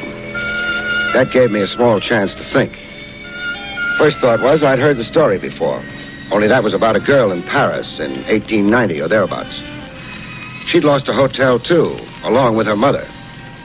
The explanation there was that her mother had died of the plague, and the whole thing was hushed up so people wouldn't be scared away from the city. That wouldn't work here. We don't have plagues anymore in New York. Which left what? I didn't know, but I thought it might be fun finding out. Now, this is my house, and here's my key. Go on in and try to get some sleep. Where are you going? Believe it or not, I'm going to a hotel for the night. The hotel was the Meeker. Oh, you again. It's coincidence. If you're still hopping on that Wilson business... I'm looking for a room to sleep in. We're all filled up. What about 312? Thanks, I'll take it. Mind showing me to the room? I'm not supposed to. But you'll do it for me. I'll do it for you. That is, unless you wanted to check with Mr. Roberts first. He's gone for the night. Could it be a federal offense? What? Kidnapping a room? I thought you gave up on that. Well, that's right, too. I forgot. Your room. Well, come on in. I don't have any... Hey, what are you doing? Well, I'm ripping myself some wallpaper. It's great fun. Now, you cut that out. And look what I found under this striped wallpaper. More wallpaper. Guess what color? Oh, you don't like to guess? All right, it's blue and yellow wallpaper. The kind Mrs. Wilson described. Funny? You can't do things like... Like finding out this really was Mrs. Wilson's room? And that someone changed the wallpaper, the bed, the rug, while she was out shopping? Only one question. Where's Mr. Wilson? The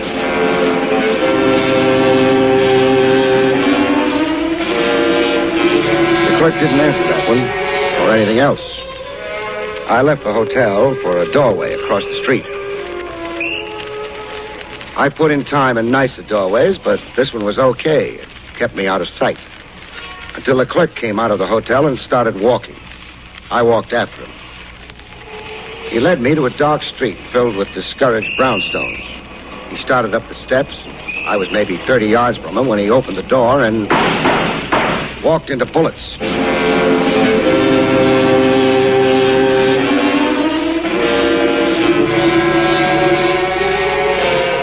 He must have been dead before he fell. All the bullets had hit him. When I got to him, it was only to confirm the obvious. I had news. I needed somebody to tell it to.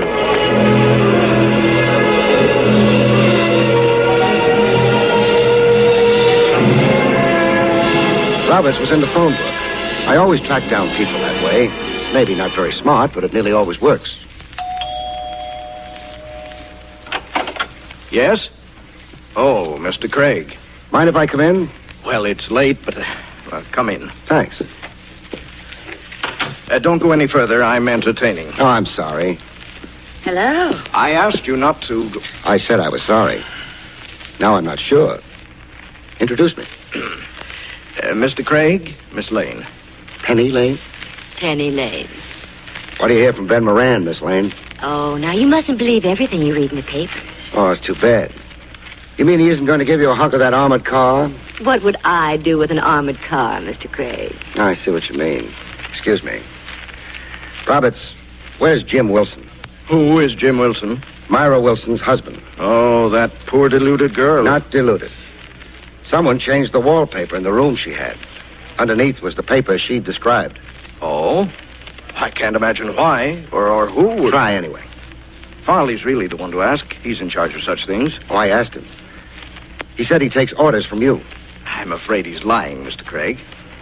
Would you like to tell him that? I should like nothing better. Because you know he's dead? Mr. Craig, I don't think I have anything further to say to you. Too bad. I was enjoying our little chat. Good night, Mr. Craig. I suppose you need time for rehearsal. Rehearsal of what? Your story to the police. Farley was murdered. You know, I'm not surprised. Apparently, he was involved in something crooked. Is that so? Why, yes. Checking Mr. and Mrs. Wilson in, then denying he'd done so. Having the room changed while they were out. It's going to be all Farley from now on, huh? I'm afraid he wasn't an honest man. Anyway, from now on, he's going to be a silent one. You can load anything you like on him. But you've got to make it stick, Roberts, otherwise it won't mean anything. Good night. Mr. Craig? Yes. Mind if I come with you? No. That's nice. Night, Mr. Robert.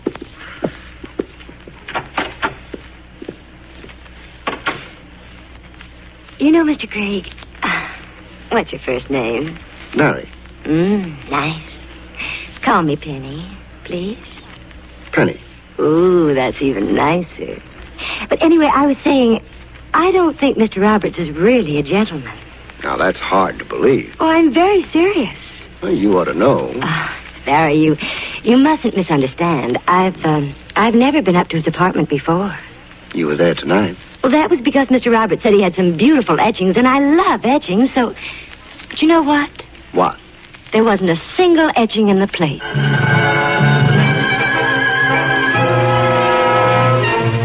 We got into my car and drove away. Penny was a very beautiful woman who sounded like a half-wit and wasn't. She was putting on the Paris and springtime routine, pretending she'd fallen for my manly beauty, but she wanted something from me, and it wasn't love. What it was, I hoped I'd find out. Ben Moran must have been a rough playmate. I don't know why you keep talking about him. He fascinates me. Wanted by the police for a few murder raps, swindles, armed robberies, income tax evasions, passing a red light. Ben would never pass a red light. Oh, sorry. Apology accepted. Take me home. Where? 27 Carlton Drive. Okay, that's only a couple of blocks over. Penny. The moon's still beautiful. The night's young. The air's filled with the fragrance of flowers. Where's Ben Moran nowadays? I used to be a friend of his. I'm not anymore. If you don't believe me, ask the police, and I hate you. So kindly shut up. Yes, ma'am. Well, you're home. Thank you. Oh, before you go, Penny, there's something I have to ask you. What? Who told you to play Mata Hari with me? Play what? Beautiful female spy. I think you're absolutely insulting. I said you were beautiful. Good night.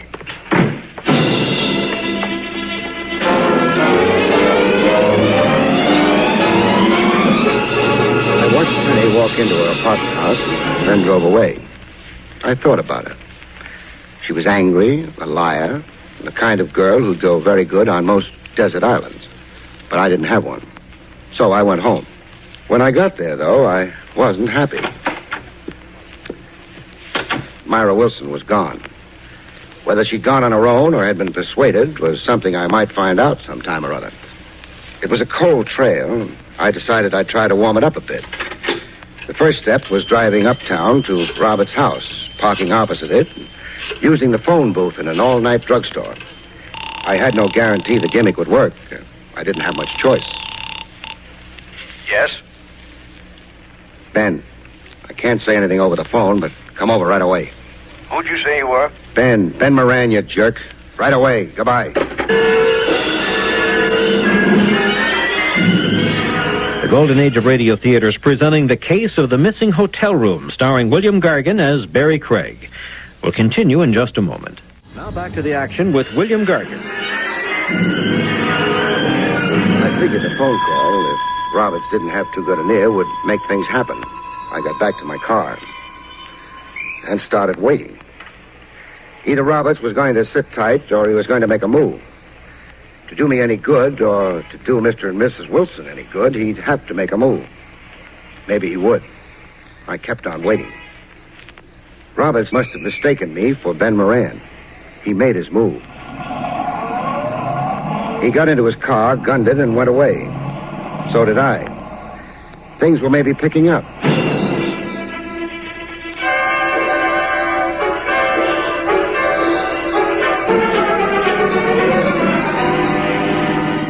We were across the river in Jersey, up a dark road to a small house whose lights picked out pieces of the dark sky. I pulled up and stopped a ways down the road from the house. I watched Roberts get out, knock, and go inside. And then I started walking. I knew Roberts was in that house. I could be pretty sure a killer named Ben Moran was there. And who else? I could afford to wait and find out. That is, I had thought I could. The front door was closest. I didn't bother knocking. Hello? Mr. Craig.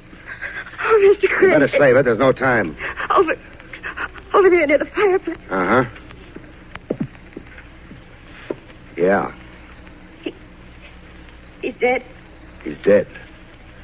How did you get out here? Cab. At your house, I got a phone call from Jim. That's my husband. I got here, he let me in, said someone was trying to kill him. Someone did. You see who? The shots came from there. Yeah.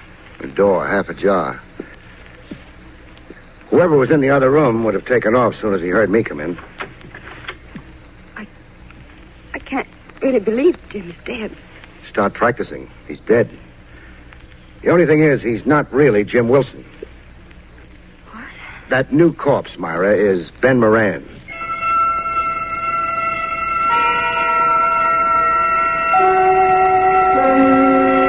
Went through his pockets, found nothing but small change, called the nearest sheriff, and got out with Myra. Why? How could it have... After his last job, Moran was hot. He had to hole up, picked your town for it. Married you under the name of Wilson. Maybe that was even his real name. He had a birth certificate. Then it was. Ben Moran was his business name.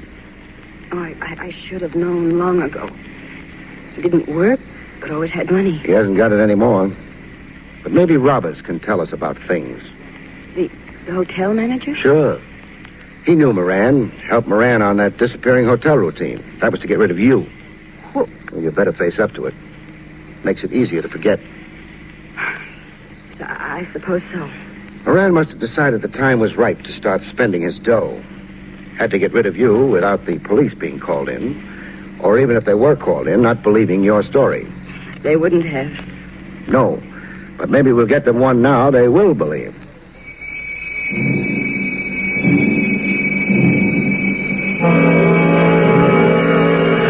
We made good time back to Robert's apartment house, but he'd made better.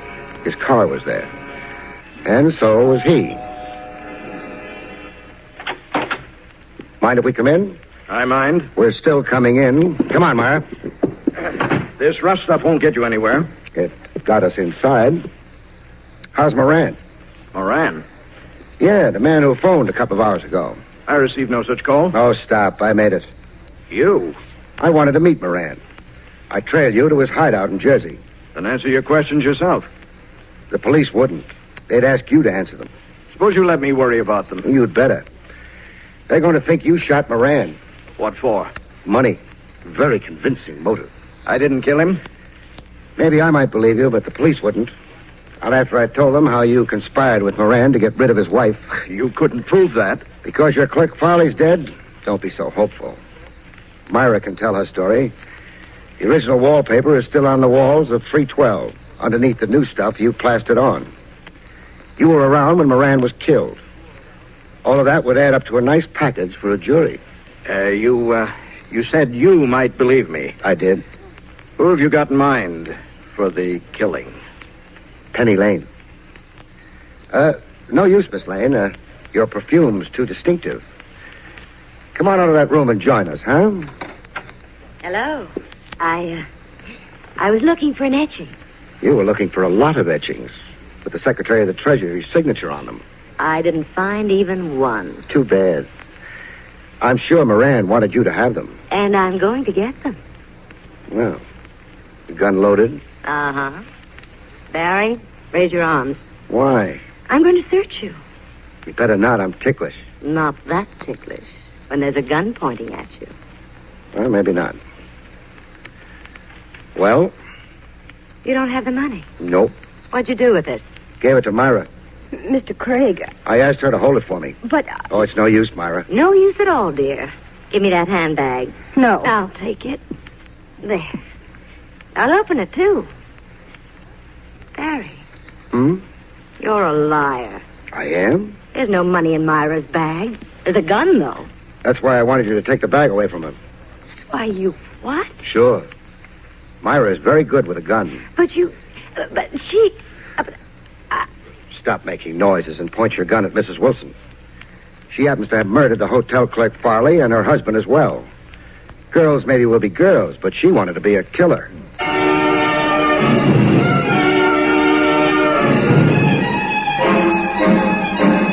Myra was very quiet about it all. She said nothing. Even when the police came and took her away, she said nothing. She was waiting for a jury and hoping they'd be mostly men on it. I'll be glad to tell you what broke the case, Willie. I didn't ask you. Well, I've got to tell somebody. Now, look. Moran wanted to shake Myra, so he had Roberts and Farley pull the disappearing hotel stunt on her. But she got to Farley. Forced him to tell her where Moran was hiding out. Then killed Farley to make sure he'd stay quiet. I can recommend the hamburgers.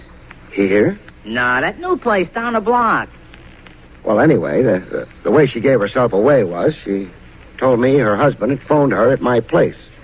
Told her where he was hiding out in Jersey and so on. Well, Willie, how would her husband or anyone else have known that she was staying at my place? They serve it with a kind of coleslaw that ain't all bad. Isn't all bad? Willie, nothing can be all bad. Have another cup of coffee? My mistake. Anyway, here I am, left without a case, without a fee, without... Hey, stop breathing down the back of my neck. Turn around and I'll breathe down the front of it. Oh, hello. Hello. But you can't say I'm left without a penny.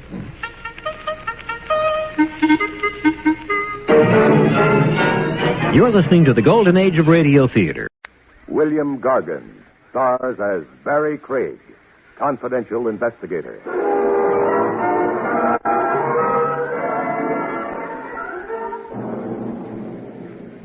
A tempestuous blonde wants a carefree Romeo to slow up and settle down. It isn't always sweet surrender. Not if she emphasizes her demands with hot lead.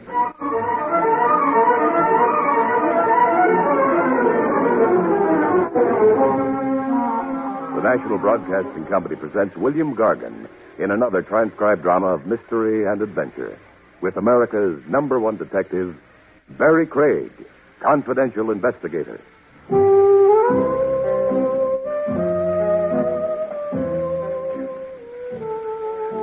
Barrie Craig speaking.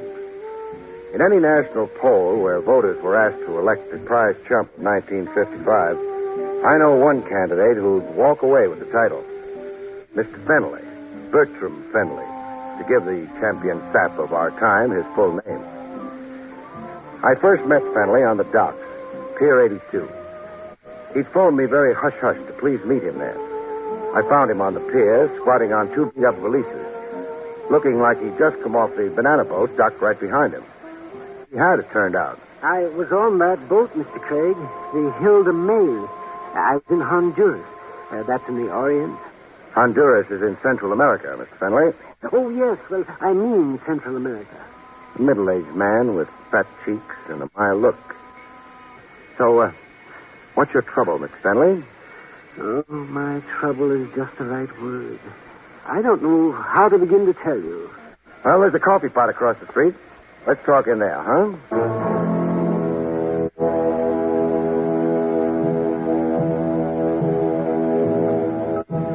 Over rancid coffee and stale donuts, Fenley stated his problem. Well, I'll show you all these papers, Mr. Craig.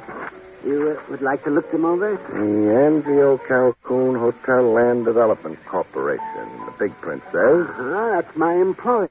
I was sent overseas to make diagrams of land space for building modern hotels. Well, I see you did a cost analysis. Oh, yes, sir. That one file of papers in your hand represents 3 months' work. Meaning there are other files of paper? Yes, I've been abroad 3 times now. I've completed reports on Honduras, Siam, the Belgian Congo, and in a little village called Kukasanka. Kukasanka? I never heard of it. Well, nobody has. It doesn't appear on the map. It took me 27 days to find it. Kukasanka is mainly 12 straw huts located 270 miles due east of Rangoon. And your company is scouting it as a modern hotel site? Well, that was my understanding. Now, you've been traveling here and there for, how long? 8 months. All expenses paid? Yes. My expenses to date have been $7,000. Why did you contact me to meet you secretly at the dock? Well, in Honduras, I received a telegram. And not to come home, but to proceed on to Borneo. And prepare more papers? Yes. But you hopped aboard a banana boat instead and came home. Yes. You see, I had begun to suspect. Oh, at long last. What else has fired your suspicions? Well, mysterious incidents overseas. Like unexplainable accidents, huh? You almost lost a leg or an arm? Yes, and even my life. Once in a village named Terabumba on the African coast, I was arrested as an enemy spy. Somebody planted documents in your luggage? Yes, and I was thrown into a dungeon without trial. So how come you're here today? The merciful heavens intervened. A tidal wave overran the village. It washed every building off its foundation. And washed you into the open? I fled by ox cart. Enough. I've been up to my ears. Now, where will you be staying? The Yankee Doodle Hotel on the lower Barrie. No one will think to look. Okay, fine. Now, I'll come see you after I've talked to your so-called employer.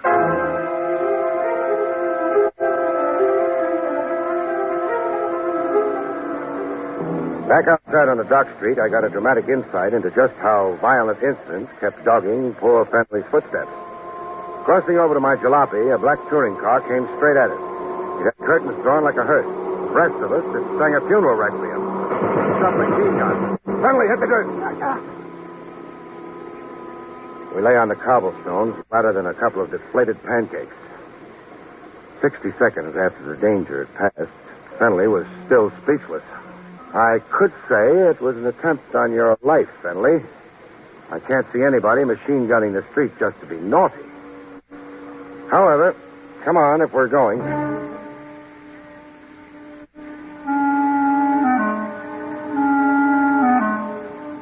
The Anzio Calhoun Hotel land, etc., occupied a 6-room suite just off Park Row. Well furnished, but deserted.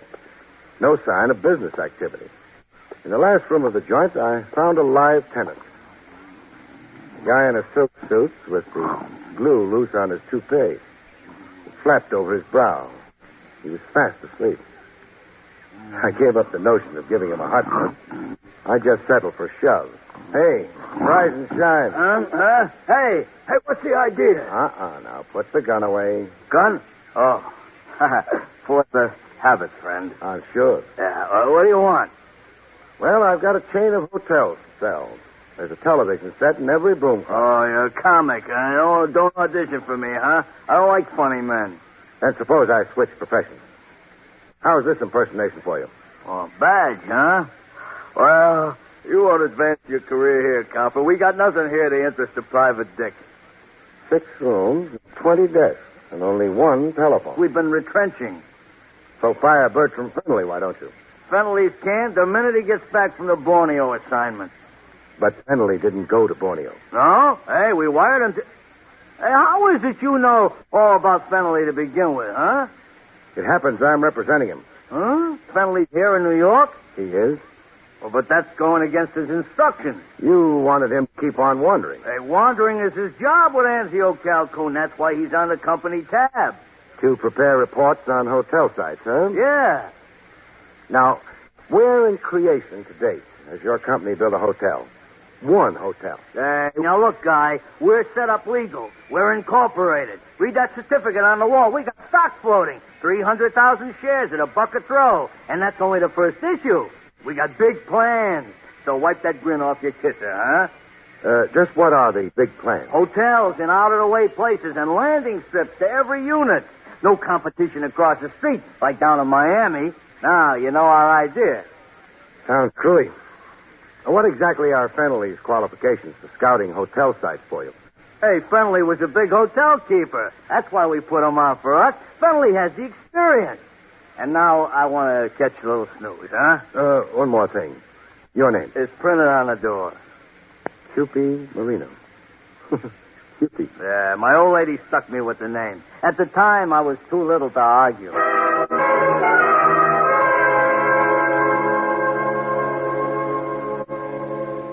Every guy has his racket, but Marino's had me mystified. So far, anyhow. Why anybody would squander $7,000 in travel expenses on a screwball like Fenley?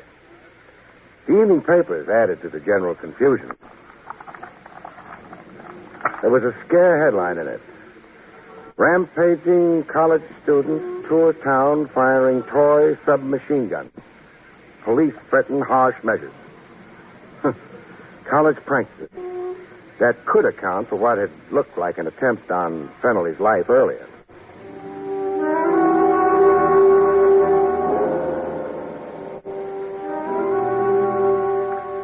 In the Yankee Doodle Hotel, Fenley breathed a sigh of relief over the headline. Oh, my. Well, then the shooting wasn't meant for me. Or this could be a mere coincidence. But let's get down to meatier stuff. Yes. You saw Mr. Marino? I did. And your opinion of him?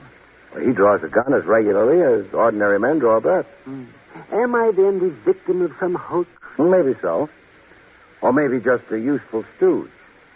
Traveling about and preparing paper reports so that Anzio Calhoun, etc., can lie about their big plans. Lie to whom? Sucker investors who read their stock investment prospectus. Big talk about their preliminary field operations. That's you, Fenley.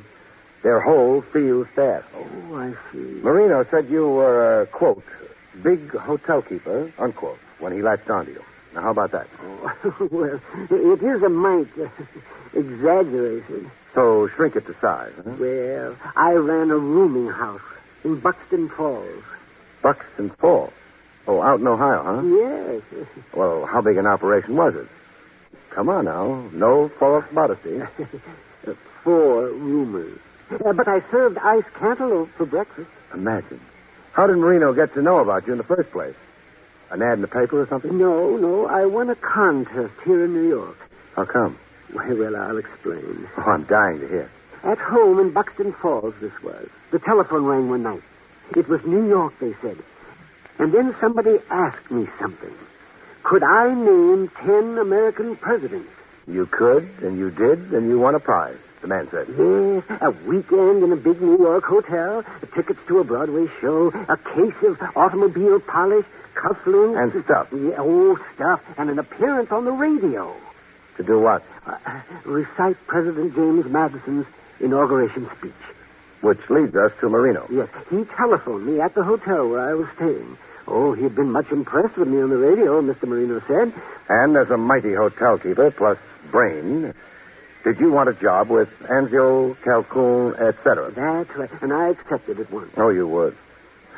Who produced the so-called show that changed the course of your previously humdrum existence? Why, Mr. Adrian Borislav. Located where? Well, the Advanced Theatrical Enterprises on Broadway, uptown. Advanced Theatrical Enterprises, huh? What do you bet I find 6 deserted rooms and a hood snoozing on a sofa?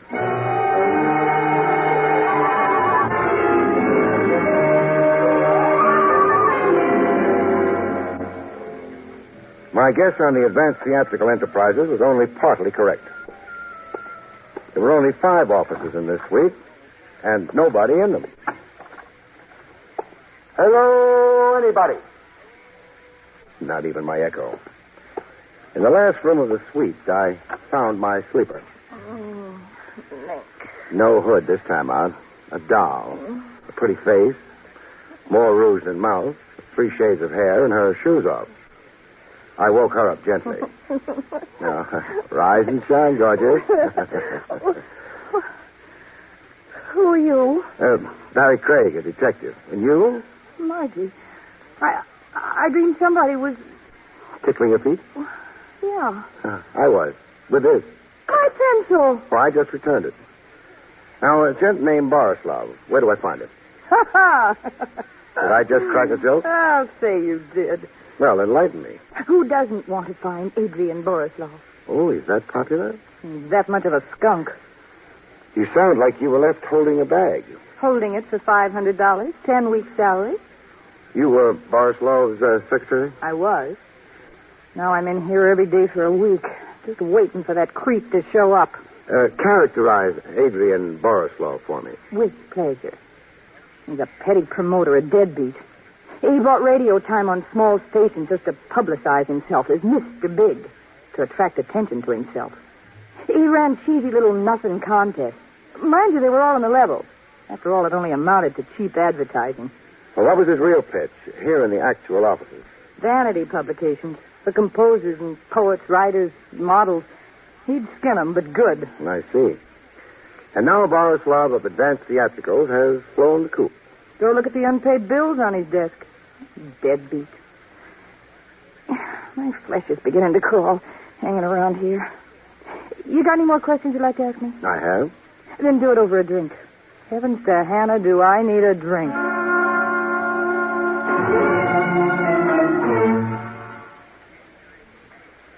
When Bright Eyes had lubricated her gullet sufficiently, I got back to the business at hand. Were you with Borislav when a screwball named Bertram Fennelly rode in from Buxton Falls? Popsy? Popsy? Fennelly. My nickname for him was Popsy. Sounds affectionate. Oh, I'm crazy about Popsy. I'm more at home in the company of older men. Well, what's wrong with the younger men? Their conceits. How did you people in Advanced Theatrical get Fennelly's name and phone number to begin with? We're out as a hire telephone director. We picked 10 names from each state and put them all in a goldfish bowl. You know, like a raffle. I see. There was nothing ever dishonest about Mr. Borislav's contest. Not the contest. I wonder. You wonder? Say, are you insinuating something? I'll keep it friendly. I'll shut up. Look, be unfriendly. I don't care. You're thinking something. Be a man and come on out with it. You hate me? I practically do already anyhow. So come out with it. All right. I think you were planted in that office, doll, to sell me a line of bull. Account for Borislav in absentia. Call him foul names as you did, but steer me away from looking for him. Why, you cheap Temper. Your job was also to nicely explain Fennelly's original presence here in New York. But I tell you, Pops, he won a contest. Sure, but my guess is the contest was only a device in the first place. A device for what? I'll answer that with a question of my own. What's the tie-up between advanced theatricals and a setup called Anzio Calcoon? No answer, huh? Please, don't you dare pay for my drink. I'll treat myself. Don't think the company hasn't been nauseating.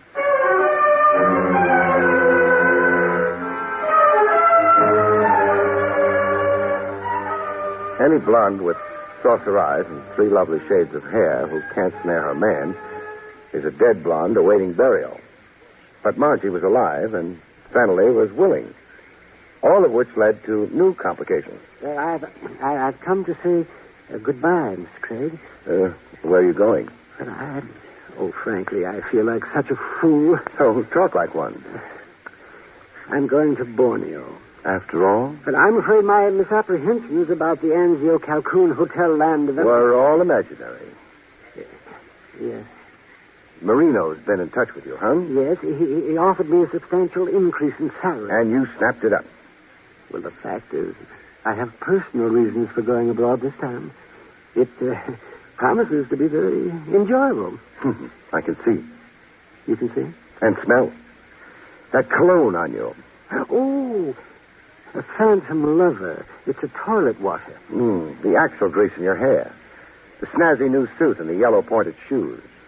And that tea rose in your buttonhole. Why, Fennelly, you're a regular Beau Brummel. Oh, well, thank you. And it all spells blonde to me.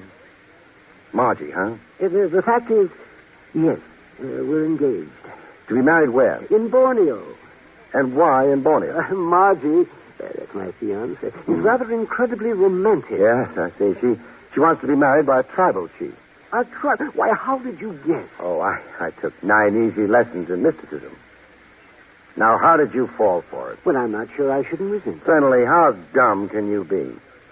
Can't you see this is only another maneuver to start you traveling? But why should anyone want me? That's the nub of it.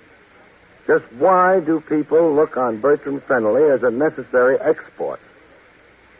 Now, Fennelly. Yes, Mr. Craig. Call quits on Marino and quit mooning over Margie.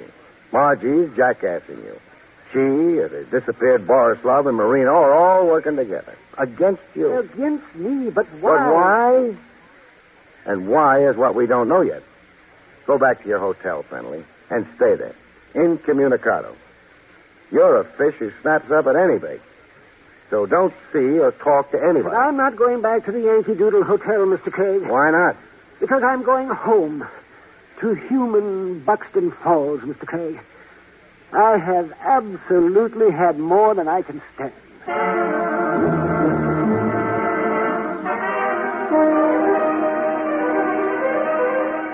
But Fennelly didn't make Buxton Falls as it developed.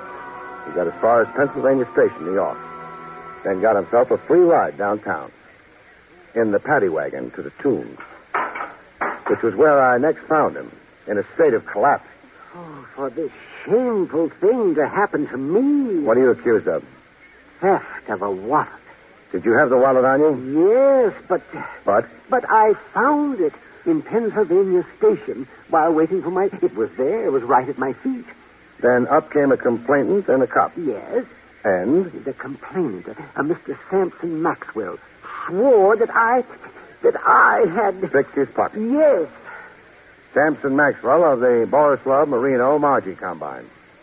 Fennelly, your middle name is Trouble. Oh, but it's an infamous lie. The tactic of the wallet adds a new wrinkle to the older pattern. Yes, well, I don't understand. Up to now, I figured the idea was to keep you out of the country. Knocked off overseas, or failing that. Anyhow, keep you traveling around. But now... Now I figure the idea is to mainly keep you out of Buxton Falls. Keep me from my hometown? Just as they lured you out of it. With that phony contest. No, I'm confused. You were born confused. Borislav lured you away from Buxton Falls. Then Marino sent you overseas. Now a Maxwell fixed it so you can't get home to Buxton Falls. He thinks. But what can all this mean? An idea is beginning to glimmer in this beautiful head of mine. We'll go into it, Fennelly, when I post bail for you.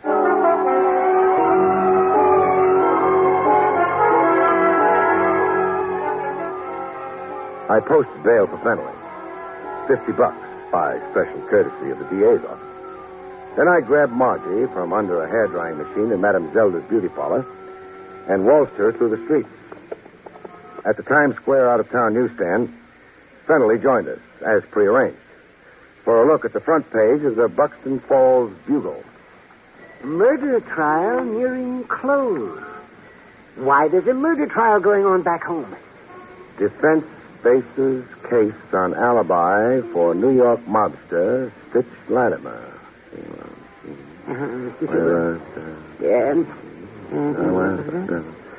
Hello?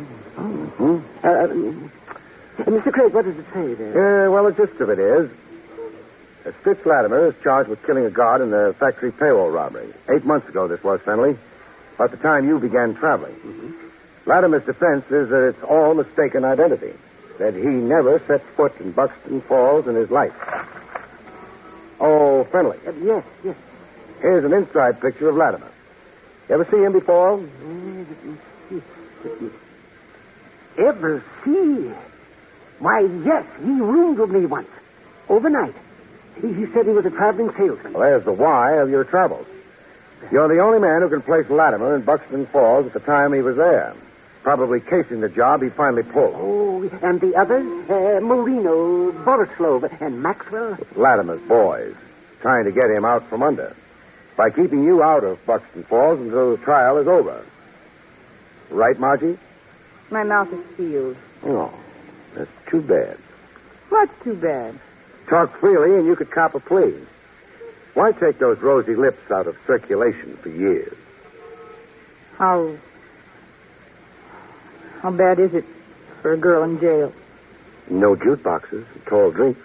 Who cares? No hair dryers. I can live without. No, wolf whistles. As bad as that, huh? Mm-hmm. So who do I talk to? Where?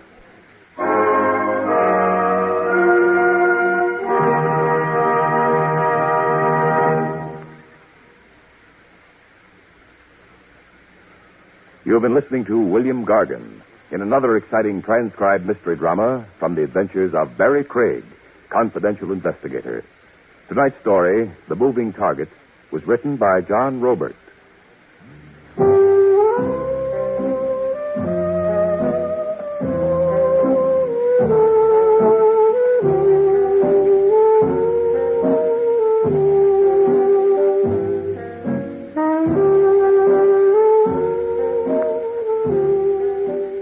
Next week, it's the strange story, Hour of Reckoning, about which Barrie Craig has this to say.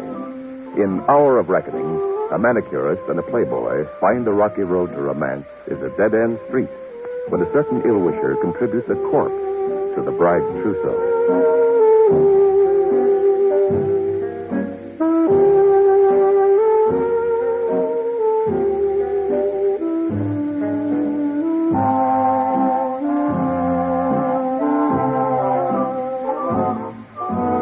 The National Broadcasting Company has just brought you an NBC Radio Network production with William Gargan, starring as Barrie Craig, confidential investigator. Directed by Andrew C. Love, the cast included Lynn Allen, Howard McNear, and Jerry Hausner.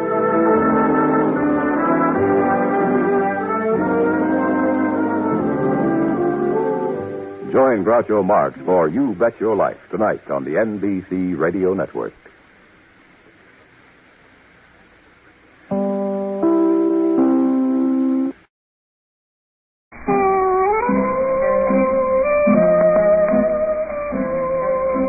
Barrie Craig speaking. In these supersonic times, with the great wide world shrinking to the size of a pretzel, crime is global. Chase a hood across New Jersey, and you're likely to catch him in Botany Bay, or in Algeria, or Madagascar. In view of all this, the cablegram on my desk one merry morning didn't surprise me a bit. It had been dispatched from mid-ocean. The date line read, SS Shalimar. The text of it said, arriving Friday, 6 p.m. Please see to arrangements for armored truck at pier for safe transfer of the priceless Barrie tomb relics. You were highly recommended by an official of the Cairo police. Signed, Oscar Melamed.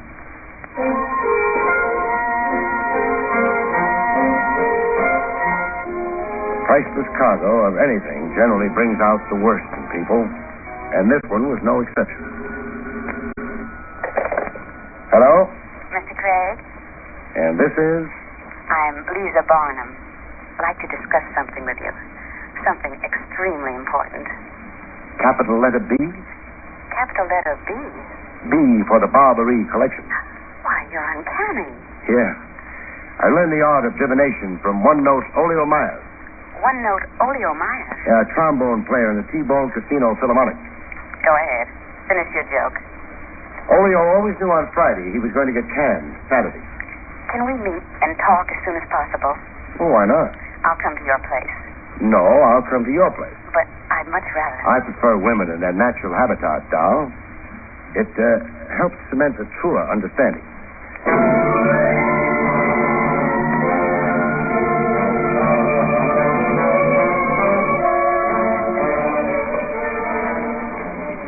Lisa Barnum lived in a building that had a taxidermist in the downstairs store.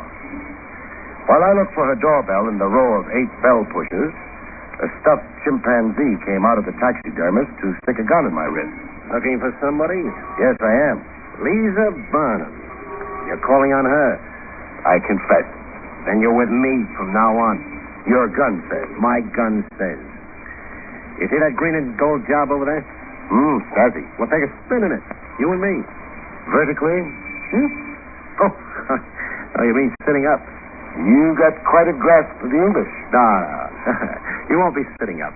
I won't? You'll be laying down. Turn to his side a little, huh? This much? Yeah. I like hitting them on the side of the ear. Every man to his taste. No yelling now when you get it. I'll try to be a gentleman about it. We don't want to be scaring people. From March 2nd, 1955, you're listening to Confidential Investigator. We'll return to Barrie Craig in just a moment. Barrie Craig and the Barrie Collection.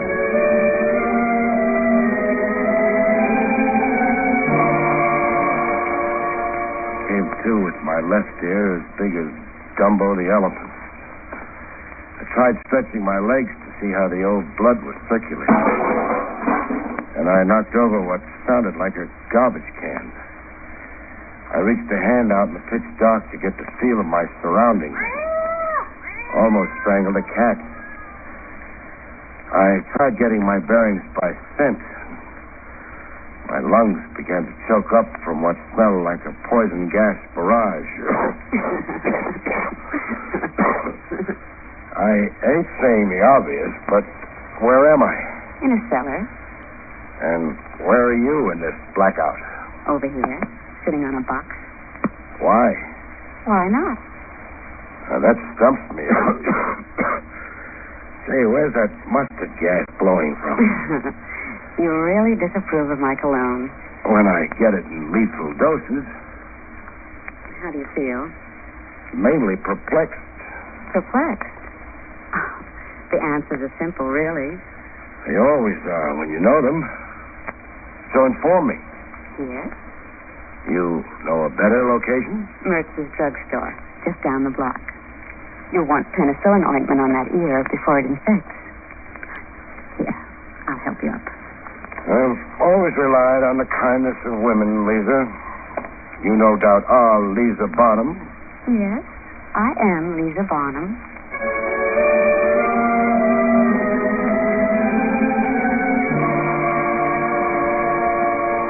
In Mertz's, I got one ear swabbed and taped while Lisa bent my other ear. I saw you assaulted on my stoop. I was upstairs at the front window. What's your floor? Second, I ran down to the street to see you thrown into that man's automobile. That man being? Why, I don't know. I hailed a taxicab and followed you. Why? Why? What would you have me do? Well, yell police, good and loud.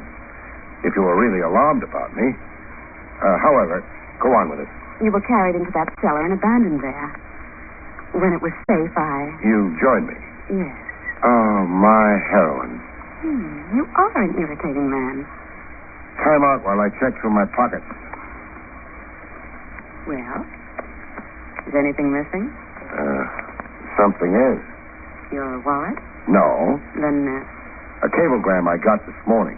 a cablegram? Don't play dumb. All right, I won't. A cablegram telling you where and when Oscar Melamed would arrive. Oscar Melamed and precious cargo. The man who assaulted you was after the information. Obviously, and he's got it. And what are you after, baby? It's a long story. Well, try condensing it into a few words. All right. Our family name was Barrie before it was changed to Barnum. I get the emphasis. My uncle, Dexter Barrie, was an Egyptologist. He spent his entire mature life in search of tomb relics. You make him sound dead. He vanished without a trace 2 years ago. Well, where was he then? In Alexandria, Egypt. My last contact with him was a letter he sent me. I have the letter here, if you'd care to read it. Oh, later. But meanwhile, you brief me on the contents of it. The letter states that he's come upon a priceless collection of Byzantine tomb relics. But he was registering them in his name, Barrie, as the Barrie Collection. And period. And of Uncle Dexter. Yes. And you suspect foul play? I believe he was murdered and that his collection was stolen. I see. Are you the last known living Barrie? If Uncle Dexter is dead, yes, I am. Finish what's on your mind. The tomb relics rightfully belong to me. So sue for them. Sue? Should I really be so proper, Mr. Craig? Only sue the man who caused my uncle's murder? The accused being my current client. Oscar Melamed. Well, now answer me this. How did you know the Barrie collection was on board the SS Shalimar en route to here? I don't care to disclose my sources of information. Then you can never be my client. Why can't I be? Secretive clients worry me. I always imagine they're taking my head size. Taking your head size? So the dunce cap will fit nice and snug.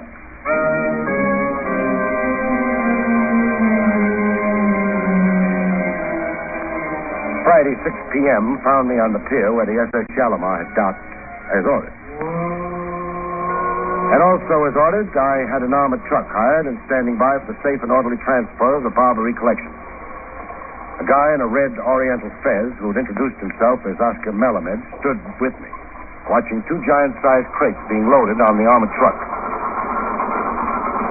I am grateful for your very conscientious services, Mr. Craig. Repeat that to yourself when you get my bill. Now, when the collection's all loaded, where does it go? I have given your driver written instructions. Don't call him my driver. I got the armored car service out of a telephone directory. I make no guarantees. The collection is to be stored in a vault. I have already made the arrangements. What's it all worth, Melamed, in round figures? $300,000. Well, that explains the buzzing around. Every thief in the world has plans to steal the Barrie collection. Well, we've got at least one native hood around, eager to liven up the competition. One? Mm-hmm. There will be 20, Mr. Craig. You will see. Well, that junk's loaded and bolted in, Melamed. You want me to ride on the truck? No. Be a lot smarter if I did. The driver has his instructions. Let him go. We will remain here. Well, you're sure casual with 300 G's, Melamed.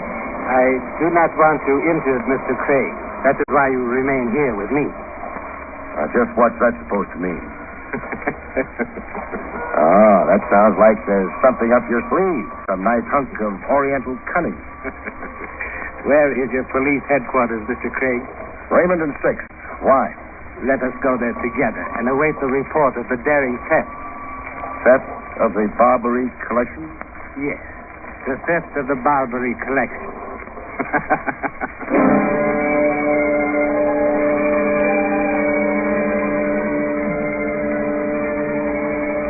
At police headquarters on Raymond and 6th, we haunted the teletype machine. Completing our trio was a sallow Sikh sergeant named Joe Tuesday, who looked as if crime gave him an acid stomach. I've had dizzy characters popping into headquarters before. Hey, look it. Look it? What the ticker tape is saying. Huh? Oh. Armored truck seized by gang in machine gun raid at corners of Beaver and Howard. Driver and guard kidnapped. Order statewide alert. Well, you're a camp prognosticator, Melamed.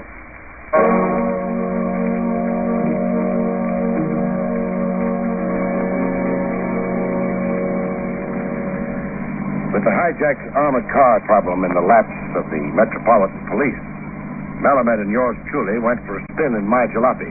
The joyride was his idea. Pier 17, Hoboken. You choose the proper approach, Mr. Craig. But first, you have an important thing to attend to. Like? Like the automobile behind us. See, in your mirrors? Yeah. We're being trailed, all right. An old New York custom. Familiar job, the one behind us. Green and gold convertible. You have seen it before? I'm getting a nostalgic twinge in my ear. It's a bum one. Well, shall we tangle with them or lose them? Lose them, of course. Fasten your safety belt. Before the green and gold job behind us gave up a hopeless chase, they sent out a signal of defeat. They are shooting at us. We're out of range, Melamed. And get your fingers out of my knee. But I'm nervous. Who isn't? Now wave a last fun goodbye to the boys.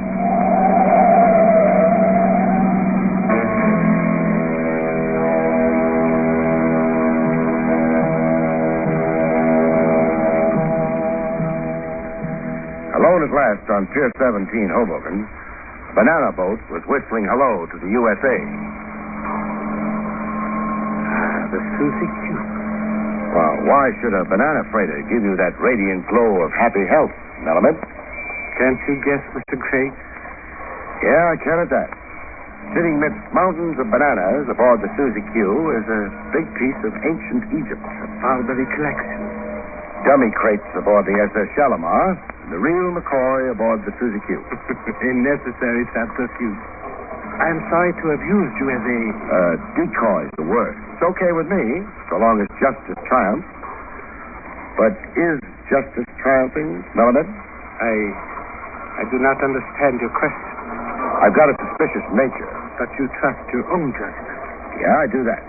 And no offense intended, mind you, but you personally don't come off too good in my judgment. You have doubts about my integrity? Fine that I am, yes. The ways of the East are perhaps strange to the West. $300,000 spells bonanza even in the Hindustani tongue. But I am the owner of the Barrie collection. I've heard other points of view on that. Other points of view? Yeah. A doll named Lisa Barnum. Lisa Barnum Barrie. Niece of Dexter Barrie. Oh, I see. Now I understand the reason for your suspicion. It's only one of my reasons. Dexter Barrie was a guest in my country, an eccentric expatriate.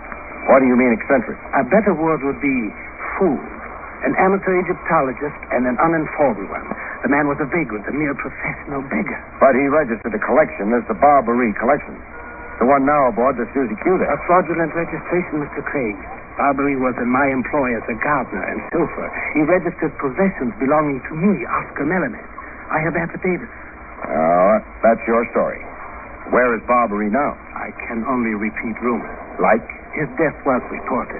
He had contracted a disease in the Kilimanjaro ranges. Kilimanjaro? What was Barrie doing in Hemingway's private ballpark? Looking for fossil specimens. Now, if you will tell me, what is your fee? Paying me off here and now, huh? Yes, Mr. Craig. You have been useful, but now you are useless. How much? Peel off $1,000, Sahib, in New York coin.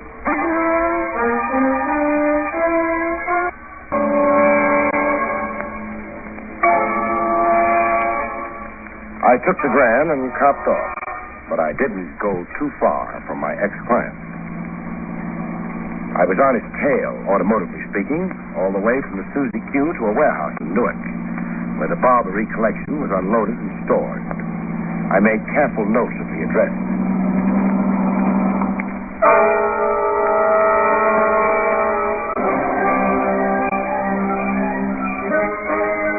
In my office the next morning, business began to boom. The chimpanzee who loved toying with my left ear, he had a gun in each hand. Hey, there's only one of me, Buster. I carry 2 guns to balance the weight. I don't want one shoulder down lower than the other. Oh, I see. Remind yourself of something, Craig. Meaning? Where you went with Egypt when you shook my car yesterday. Oh, Pier 17, Hoboken. And then to where? I don't know. I got paid off and canned at the pier. Baloney. Slice it, please. A smart guy like you. Would know where $300,000 worth of loot is stored. Yeah, would know. Mind if I pry into your character a little? What befoozles you about me? How a creep straight out of a Manhattan sewer got himself in the middle of a Cairo, Egypt conspiracy. I got a friend on the lam in Egypt. Maxi Modesta, 3-time loser, so he can't never come home. He sent me a letter. About the collection? Yeah, about. Then you're freelancing. I got a few pool players in with me. On your way out, surrender your guns to Sergeant Joe Tuesday. Joe Tuesday? Where is he? In the lobby, running the elevator, on the back stairs, and on the roof. You know what an octopus Joe Tuesday is. You got cups staked out, huh? For your exclusive benefit, Buster, I'm a guy who takes pride in his ears. Go ahead. Sticks and stones. I'll blast my way out. You'll make an unbeautiful corpse. Exit smiling, Buster. Imagine me walking into a cop's stakeout. Me, Poncho. You're beginning to bore me. Skidoo now.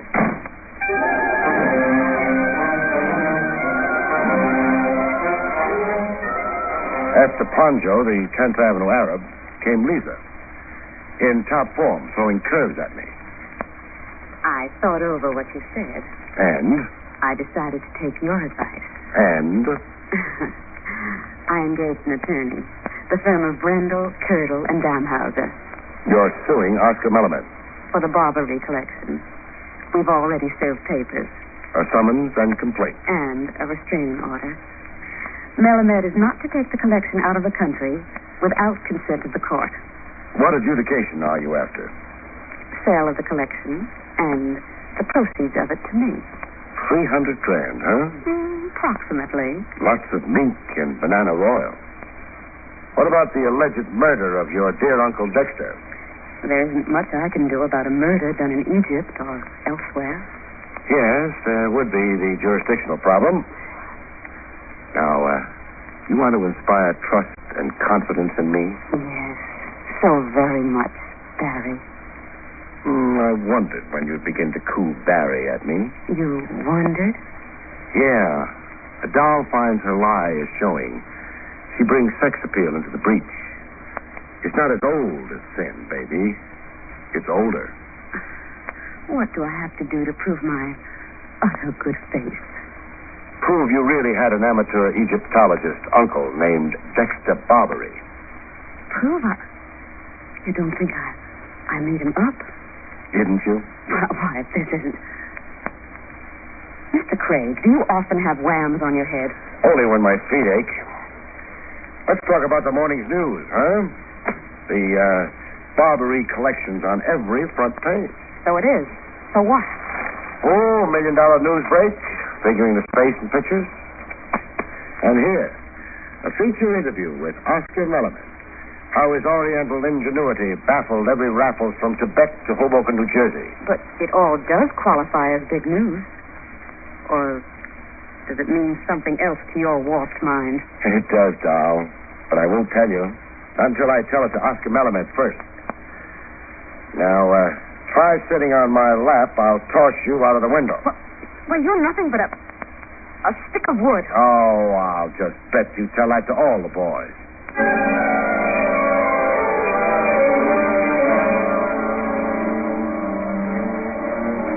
Melamed had company when I found him. Company just about to leave. Distinguished, middle-aged, black Homburg. The type American tycoon with nervous money and a collector's itch. I caught their parting words. Then our assumance agreed, Mr. Melamed. We are in complete harmony, Mr. Cartwright. You drive a hard bargain, but I can afford it. Good day. Good day, Mr. Cartwright. Tell me, which Cartwright is it? The banker or the steel man? Mr. Cartwright is an oil. Marinated in your special brand of oil. Why have you come here? Putting it bluntly, to stymie a bunco game. A bunco game? What absurdity. The trash you're trying to palm off as treasure. You call the Barrie collection trash? I do. And all the hijinks and publicity around it is only a build-up for susceptible suckers. What you're really selling him is a collection of newspaper headlines. The publicity has him so dazzled he won't remember to inspect the merchandise. Oh, I see you stopped laughing. Okay if I bore you with the details of your fraud? I'm listening. Thanks. Lisa Barnum's in with you, a full partner in the swindle. Her phony uncle routine, and now the lawsuit against you is just more stage dressing. Like that armored car and the two fighters. All more baits for suckers. And the gangsters? Are they also full partners with me? No. The mob was on its own. Flies around honey, or what they thought was honey. But all grist to your scheme. The shenanigans of the mob got you more juicy headlines. Helped make trash really look like treasure. Now, you going to take a rest gracefully? Or are you the type who blows his face? Despite these circumstances, Mr. Craig, I am forced to admire you. Well, thanks for saying it. It's what I live for. The goodwill and admiration of my clients. After all, man doesn't work for bread alone.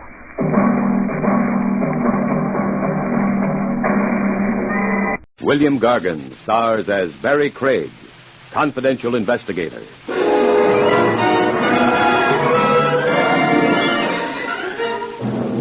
Refer to a guy as the ghost of his former self. Look twice at the getup he's wearing. He might be sporting a bedsheet. The National Broadcasting Company presents William Gargan in another transcribed drama of mystery and adventure with America's #1 detective, Barrie Craig, confidential investigator.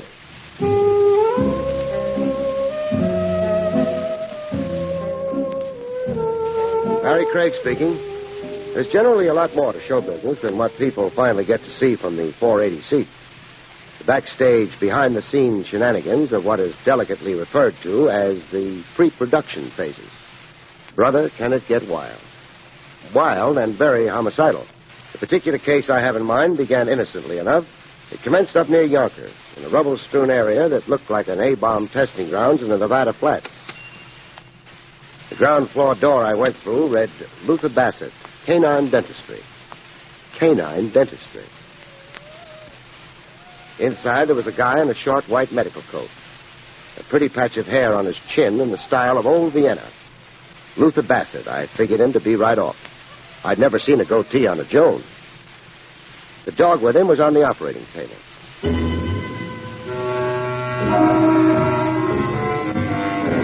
A while later, in a cubicle off the operating room, Dr. Bassett and I tried to reach an understanding. I thank you for coming so promptly, Mr. Craig. Well, you phoned me. You said urgent. You said liberal payments. I liked your language, especially liberal payments. Now, squelch my curiosity first. What do you fill a dog's teeth with? A T-bone steak? The same as with humans. Amalgam, gold. The one you watched had lower bridge work done. Lower bridge work, huh? Oh, that dog is a Broadway star. Oh. Fluff. You must surely know him. Oh, when I go to the dogs, I do it on the east side of town. Never on Broadway. So, what play? The hit comedy, Mr. Galooly's Ghost. Fluff plays a big part. Oh, he gets a tremendous salary. High living's ruined his choppers, huh? So, what's the nature of my employment to be, Bassett? Something to do with dogs? Of the human variety. In show business? Yes. Oh, you're also in show business? Only as an investor. Uh-huh. How much? And what theatrical? I have invested $20,000 in a proposed musical fantasy called 2055. 2055? The calendar year 100 years from now. Oh. It is a fantasy about the end of the world. Amusing thought. Who's producing it? Stanton Bishop. And what's your particular anxiety? Rumors that I have heard that the show is over-financed. Is that bad? Well, perhaps I'm not using the right word. Wait, I think I know. A man has 100% to sell to investors, but he sells 150%. The show opens, flops, loses its nut, but Stanton Bishop isn't a bit worried. He has a load of sucker money salted away. If Stanton Bishop is a swindler and not a legitimate producer, I must know. You must investigate for me. Discreetly. Do you want a retainer? Foolish question. Money in front sharpens my talent.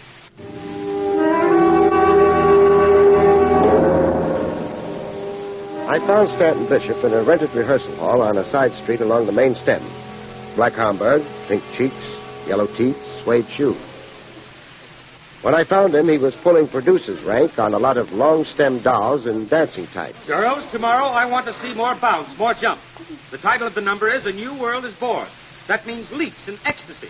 You've got to prove it to the customers. Dismissed for the day. I listened while he complimented the baritone. Mr. Eduardo Bernard, you sang, and all I heard was a television commercial for a mouthwash. Before signing as a lead baritone, you should first have your adenoid removed. You're fired from this show.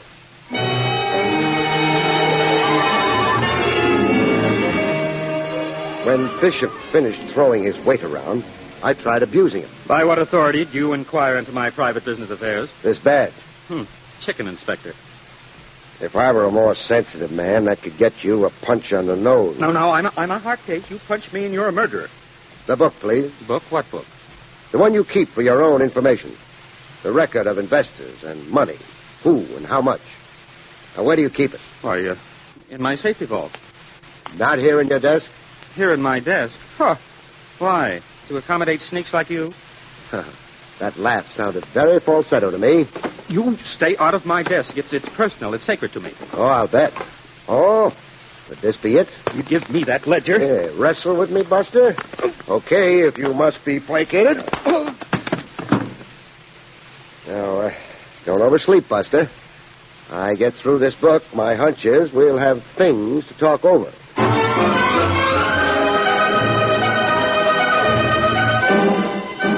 Bishop had his swindle written down in his personal ledger so plainly it looked like a confession to the DA.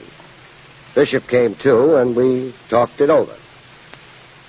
Your musical is budgeted to cost $300,000. You've accepted investors' cash totaling over $400,000. Well, money for contingencies and... Baloney. Who is a show angel named Eloise Finchley? She's in for a cool $150,000. She can afford it. Oh, I would imagine.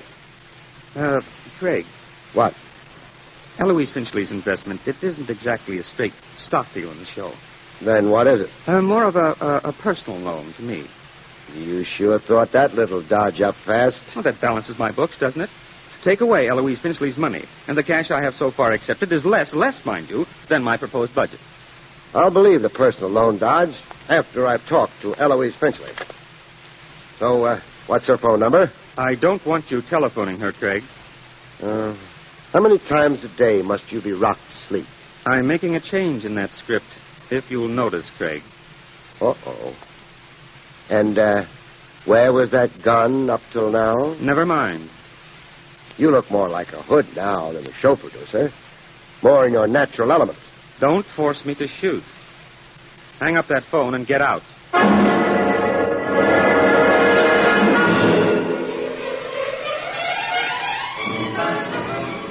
Bishop's violent urge to get me out of his office at that moment was nothing impulsive, as I soon found out.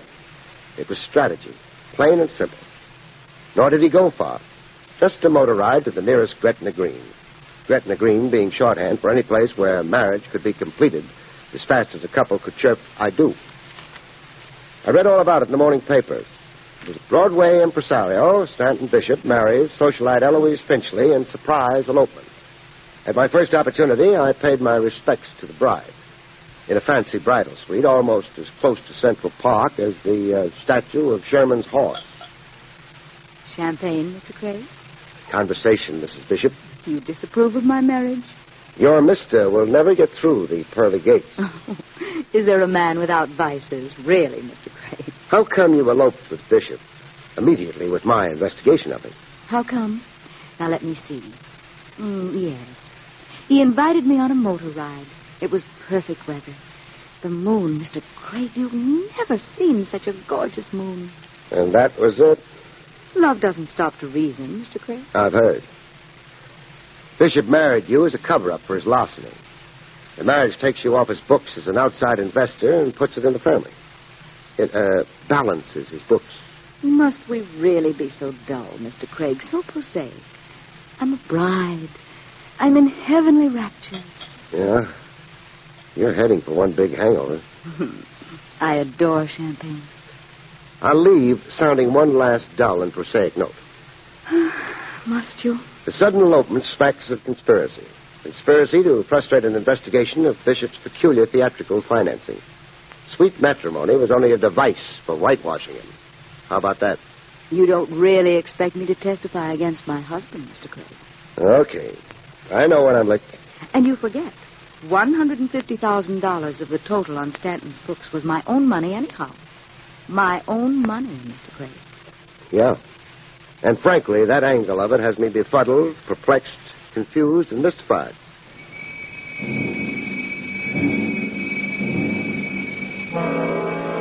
I reported back to my client, the canine dentist, Luther Bassett. Well, who's the dental patient now, Bassett? Another famous dog actor? Oh, yes. This is Rinky Tin Tin. Rinky Tin Tin? Reputed to be a grandnephew of Rin Tin Tin. Bow, wow. Genuine aristocracy. And what show is Rinky in? The World and Egg. It's a play about reincarnation. What does Rinky play in it? Napoleon.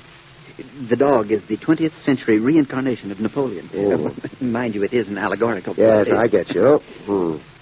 Well, you can leave your $20,000 with Bishop or not, as you please. You mean the operation is legitimate? Now it is. I think I scared him into legitimate producing. I mean, if Bishop actually has the show business know-how for producing musicals. But he was first contemplating a swindle? With every breath in his body.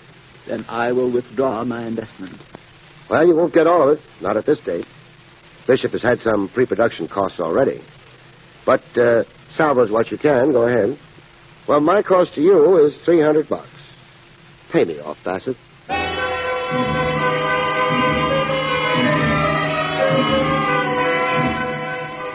End of case. Only it wasn't. It was just the beginning, as it turned out.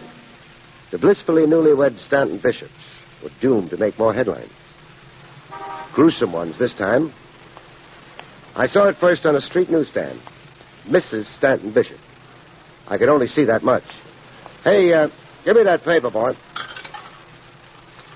The whole headline read, Mrs. Stanton Bishop killed in street mugging. It had sure been a short honeymoon.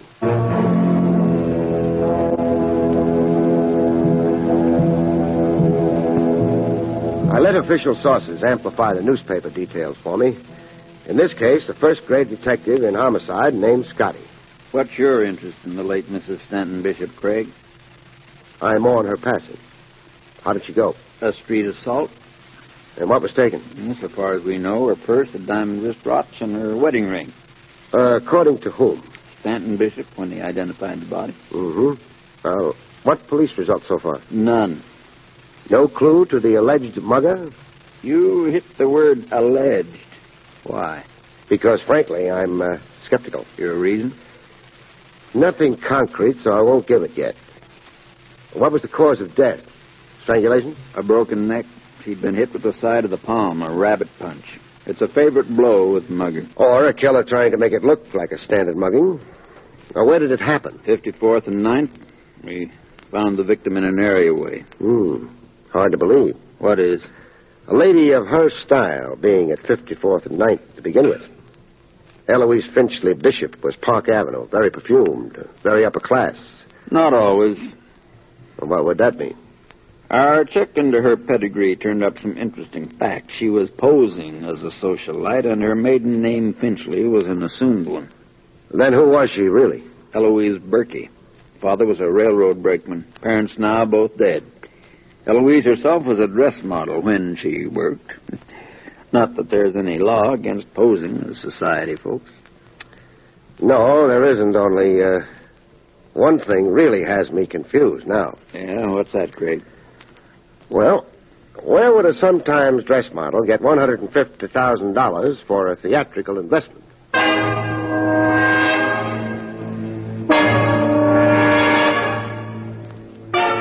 I was around the rehearsal hall to give my condolences to Stanton Bishop personally. He looked a little different to me this visit. The pink cheeks were sallow, deep lines in his face, like he'd had some new worries added. What do you want here, Craig? What was Mrs. Stanton doing on the wrong side of town? How should I know?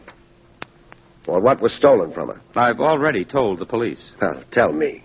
Her pocketbook, a diamond wristwatch, and her wedding ring. Craig, you're not going to maliciously persecute me. Shouldn't I? Well, I'm in mourning. I experienced a horrible tragedy. I think of how Eloise died. I have nightmares. I'm in a cold sweat. Sad. What's happened to her $150,000? Craig, please, not at a time like this. Tough to answer, huh? Look, I'm straight, clean as a new baby. Maybe I had ideas once, wrong ideas, but all right, you cured me. Now, let me live. That depends on how your wife really died. She was attacked. She was robbed. Her neck was broken by some homicidal maniac. Oh, that's how it was made to appear. Then you are going to persecute me maliciously. At least until you explain to me how an ex-dress model was able to invest a fortune in your show. Also, what really was the attraction that got you two married? Heckle me or embarrass me with the police and the public. You'll only make trouble for yourself. Did you murder your wife and fob it off as a mugging by a person or persons unknown? No. I tell you no. I tell you no.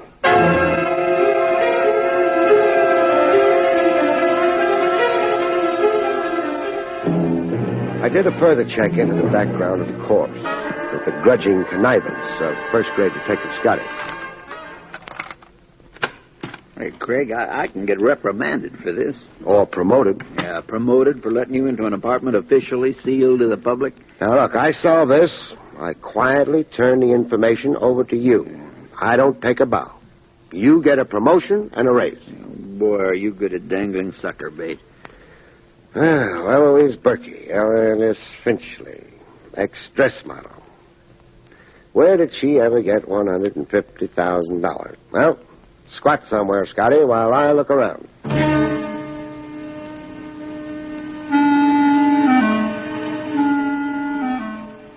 I came up with a ton of stuff, hidden away in bureau drawers, driven packages, and a steamer trunk. The personal stuff nobody ever throws away. Old letters, diaries, a high school pin, and picture albums. Lots of picture albums. The recent Eloise had collected the history of her life in snapshots. Yeah, she's in it from the first baby pose on a bear rug right to maidenhood. Yeah, Eloise in pigtails, in her school graduation dress. How she looked at Sweet 16 on her first date, as a slim chick in a one-piece bathing suit. How she looked as a dress Hey, hold it, Craig. Well, what strikes you? That page of snapshots, the two shots. Eloise posed with a guy. 6 pictures, the same guy. Well, what about it? Well, study the face of the guy. You recognize it? Yeah, I've seen him. Why, sure. He's famous. Notorious. He's Artie Anzac. Big gun Artie Anzac. Big gun used to be. Oh, he's responsible now. Retired from the rackets. He's had it. Served 20 years in Leavenworth for tax evasion. This page of pictures, Anzac and Eloise, they look like very recent photographs. Watch out with Anzac, Craig. He's still king to a big piece of gangland. I'll be most respectful. I've got a thing about royalty.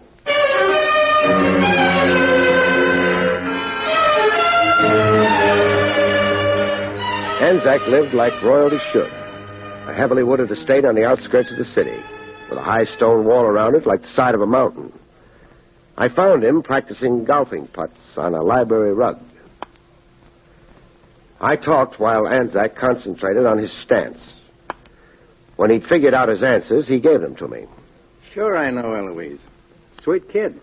Sweet dead kid. Yeah. Ain't it a shame? Out walking and that's it. Still, everybody dies. Some just go sooner. What was she to you, Anzac? A babe. I bought her a coat. I bought her one of them foreign cars. And then I moved on to another babe. Period. Period. I'm not poor. Spread the wealth, I figure. Did it bother you when Eloise married Stanton Bishop? No, not a bit. I'm for marriage. My mother was married. I even sent them a wire of congratulations with a load of flowers that cost me a C note. Craig, I already had another babe. Yeah, you said. Now I'd like to get back to my putting, huh? I'm in a tournament tomorrow. But I'm not through talking. What else is it? Well, I'm at the point now of mentioning $150,000. A lot of dough. Eloise invested that much in Bishop's musical production. Now, where would a babe get that kind of cabbage? I think from you. Hey, I'm not that generous. I think Eloise invested it for you. Idle money, hot money, undeclared income. She was your front, so tax officials wouldn't be the wiser. You'd already served time for tax evasion. You'd had enough of that. Hey, that's quite an idea you got. Oh, I'm loaded with ideas. I also think Eloise double-crossed you, that she invested the money for herself, and that Bishop knew the source of the money and what Eloise was up to.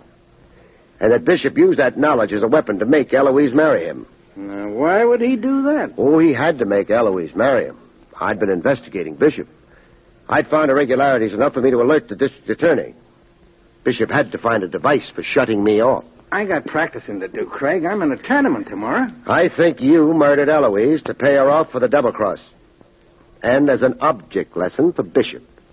So Bishop will respect your $150,000 piece of his musical production. I think you're the killer, Anzac. What's this pot? Huh. Beautiful, huh?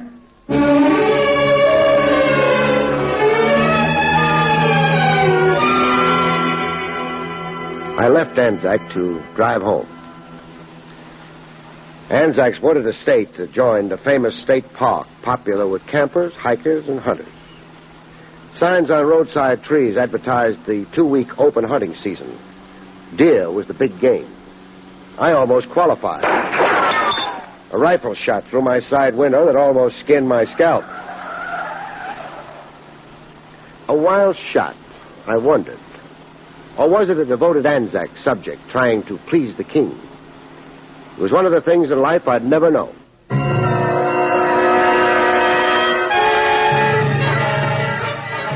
A chain is no stronger than its weakest link. Stanton Bishop figured to be the weak link. An easy mark for a trick designed to get corroborating evidence against a suspected killer. I found him alone in the rehearsal hall, chewing on a dead cigar. Craig, you soured my whole life. Oh, sad. I wonder how nervous you'll be, Bishop, strapped in the electric chair. Strapped? Me, Craig? For what? The murder of your wife. I've got evidence against you. Evidence? Those articles supposedly stolen from Eloise. So? So I've got them locked up in my office safe.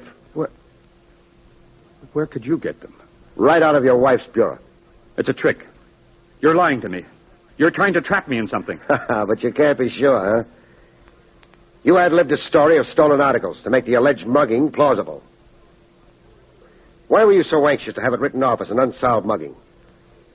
Who are you afraid of? Now, you clam up, you'll only be a fall guy, Bishop. Who's the somebody else, Bishop? Come on, it's trembling on your lips. Anzac. Artie Anzac. He murdered Eloise, and I'll tell you why. Oh, don't bother to. I already know why. Now, the guy answering this phone will be Scotty of Homicide. Tell your story to him. From here on, it's his case. Hello, Scotty. This is Barrie Craig. Scotty, I've got a guy here who's going to mean your raise and promotion.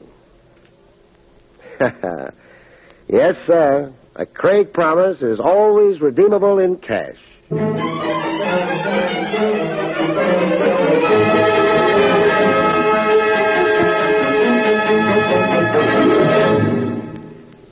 You have been listening to William Gargan in another exciting transcribed mystery drama from the adventures of Barrie Craig, confidential investigator.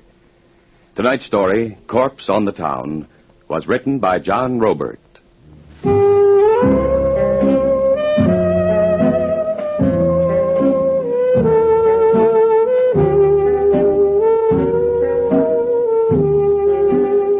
Next week, it's the strange story of The Golden Touch, about which Barrie Craig has this to say. In The Golden Touch, a doll with amnesia forgets everything but her alibi when her partner in unholy matrimony takes a second fatal leap out of her arms and into eternity.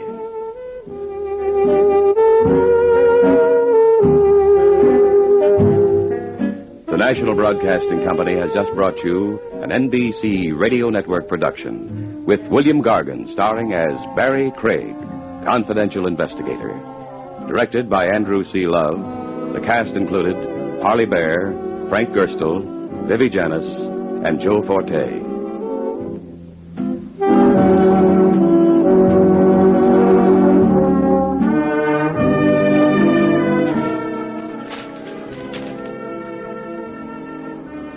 This is the NBC Radio Network. William Gargan stars as Barrie Craig, confidential investigator.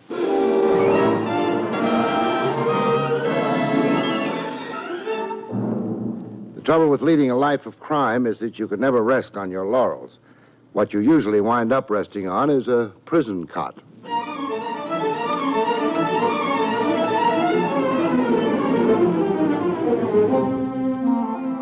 The National Broadcasting Company presents William Gargan in another transcribed drama of mystery and adventure with America's #1 detective, Barrie Craig, confidential investigator.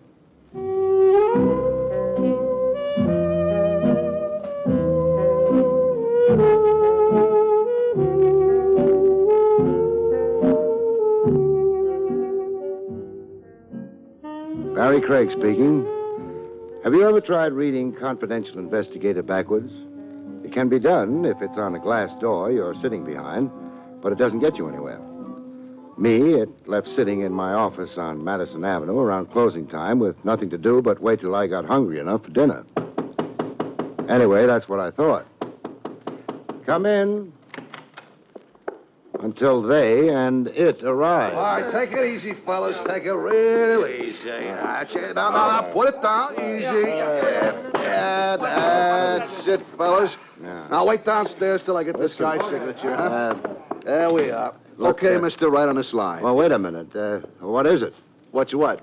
That thing you just dumped in here. Looks like a tree in brown wrapping paper. Maybe it's a tree, maybe it's a hitching post. How do I know? It's not a tree. There are no branches, but a hitching post. A hitching post is something you hitch horses to. I don't hitch horses to anything. I haven't got horses. So now you got a hitching post, maybe you'll get some. There's a clause in my lease says I can't keep horses in this office. Move. There's another clause which says... Oh, forget it. Will you please sign this here? Get the wrappings off that thing first. Okay. Hey, don't look now, but were you wrong? This here came addressed to Barrie Craig. That's you? That's me, but that's not a hitching post. Who cares? It happens to be a mummy. Lay off the baby talk. Mummy, as in embalmed. Okay. So now you won't have to buy a horse. I wasn't planning on... You won't even have to move. But what could I use a mummy for? A hat rack? No knobs. So give it away for Christmas. Mister, would you please sign this? Who sent it to me? Mister, I'm just a trucker. Nobody tells me the little secrets. You don't want to sign? How hard is it to forge an X? Goodbye. Hey, come back here.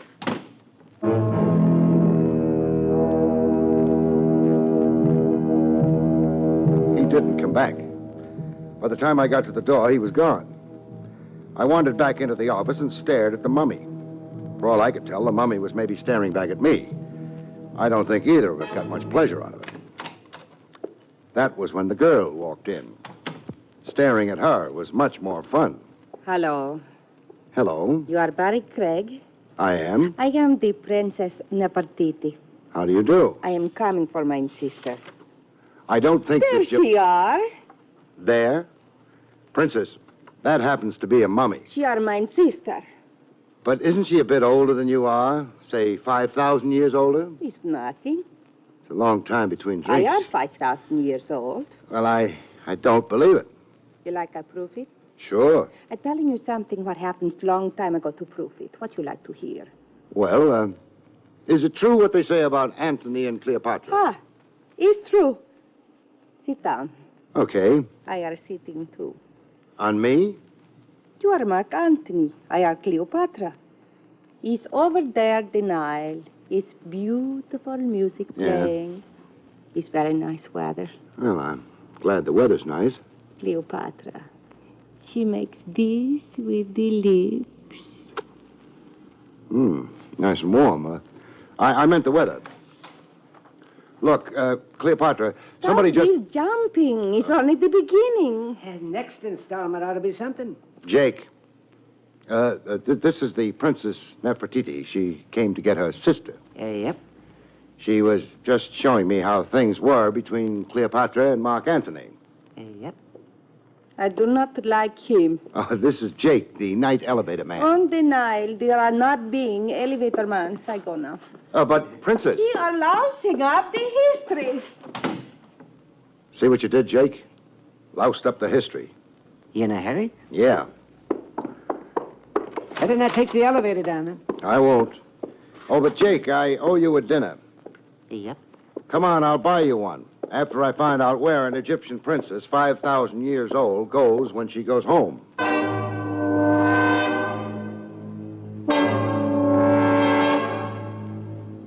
She wasn't, of course, a princess, Egyptian or otherwise. And she was a lot less than 5,000 years old. I didn't have to deduce that. She'd sat on my lap, remember? But I wanted to know why she'd put on the act and where the mummy came in. Must have had cars in old Egypt, eh? Yeah, it looks that way. She drives well. How's her cooking? I didn't notice. Jake, behave yourself. Remember, she's old enough to be even your grandmother. Well, you think of that when... That's enough. She's stopping. Right in front of a big tomb. Yeah, inscription over the entrance, yeah. Egyptological Museum. She's gone into the grounds, cutting around the building. Here's a cement path. There must be an annex to the museum. There's a small house over there. Went inside. We following her in? I don't think so. Not yet, anyway. We'll try the museum first. I'd rather follow her. Jake, the museum might be more interesting. Ha! Well, all right, but... this door might do it.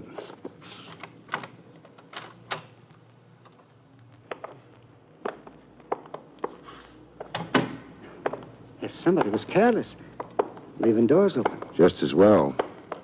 The place is filled with Egyptian relics and Egyptians. Mummy cases all around. Well, let's try this one. Now, the mummy case and mummy inside. Who'd you expect? Daddy? Well, there's another one. Another case, another mummy. It's liable to go on like that. Maybe. I'm not so sure, though. Now, let's take a look at this one. Yep. Mummy's moving, Mr. Craig. Moved, fell out. And not a mummy. What is it? A man who was alive only a little while ago. He'd still be alive if somebody hadn't buried a knife in his chest.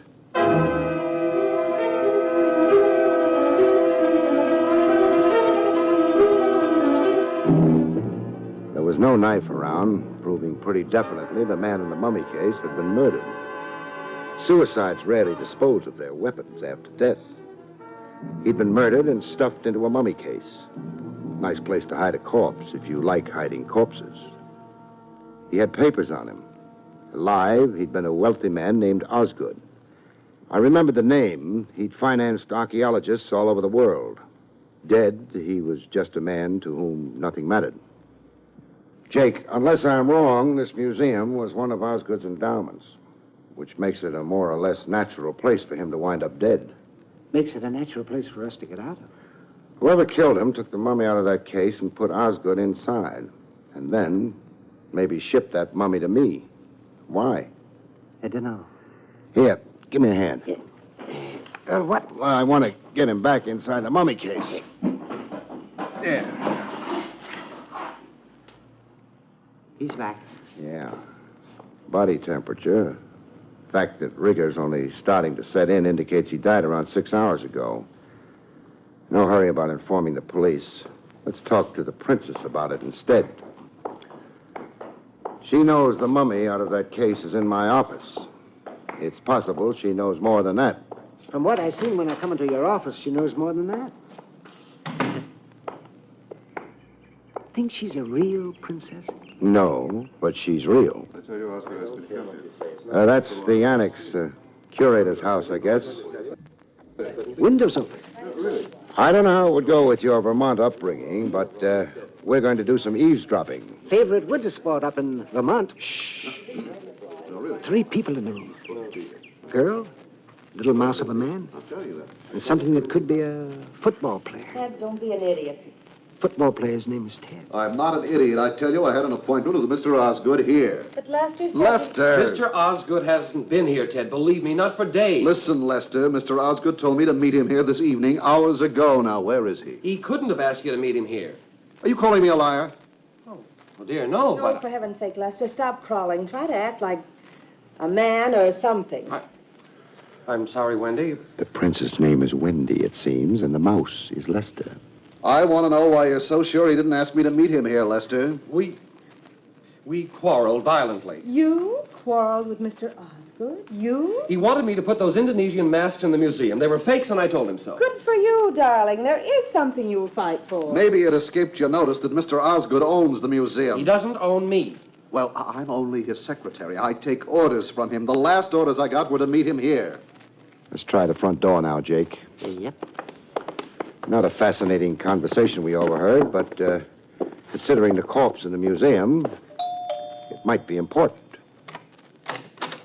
Yes? May we come in, Mr. Lester? Well, I suppose so, although... Do I know you? My name's Barrie Craig. This is Jake, and we are coming in. This, seems to be a Mr. Craig, and... You'd be Ted. I am. And you, of course, are... Hello. Not exactly a princess. You've been eavesdropping. You've been accent dropping. It's true. Happens to us Egyptians all the time. Well, now, what's going on here? Ted talks like that because he's more or less my fiancé. We don't want to intrude, but would the 3 of you mind coming to the museum? Oh, but it's closed at this time. The regular hours Lester, are... don't be such a stick. Forget the regular hours and the regular rules and Girl loves mouse. But is engaged to football player. I think you're right. Well, all right, but I don't know what Mr. Osgood would say. I don't think you have to worry about that.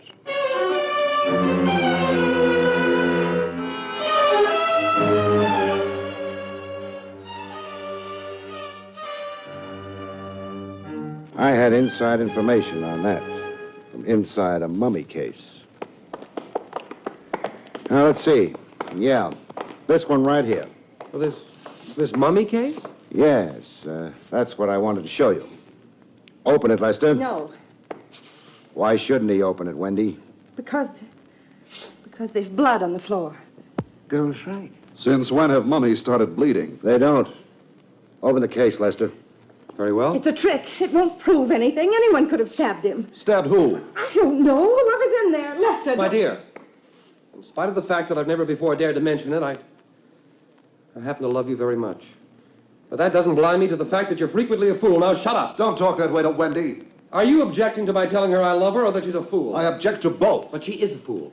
Otherwise, she'd realize the only reason you're marrying her is the money she expects to get from Mr. Osgood. Lester, you're a worm. I probably am. I hate to interrupt all this good, clean fun, but you still haven't opened the case, Lester. I'm sorry. I'll do it at once.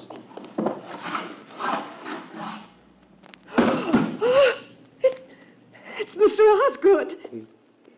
He's dead, isn't he? He's dead. Wendy, how did you know Osgood was going to be inside that case?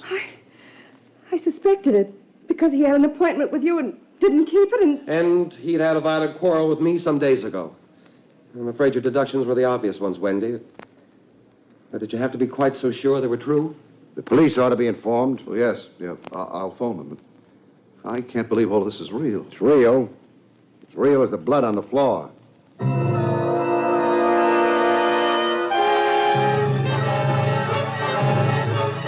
Police came, saw, and went. But before they went, they arrested Mr. Lester. So he went with them. Jake and I returned to my office. I thought perhaps the mummy might be getting lonely. That didn't turn out to be the case.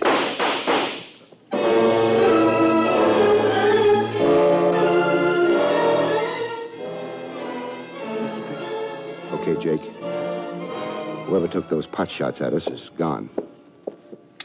And so is the mummy.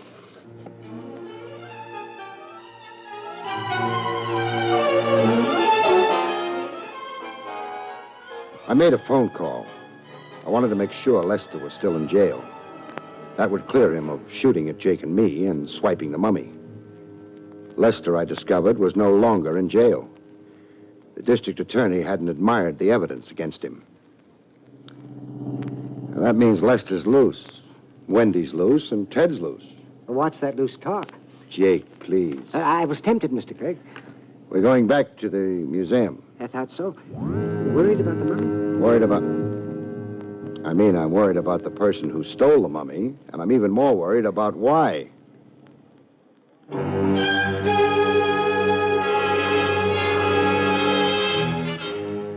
had an idea why. I didn't linger with it. I was pretty sure I'd never get fond of it.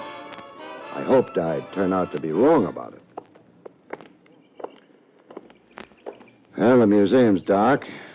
So is the curator's house. Yep. So we'll go to the museum first. Figures? Oh. Don't hit below the belt. Sorry. I want to check that empty mummy case. What for? Make sure it's empty. Uh-huh. Empty mummy case is always empty.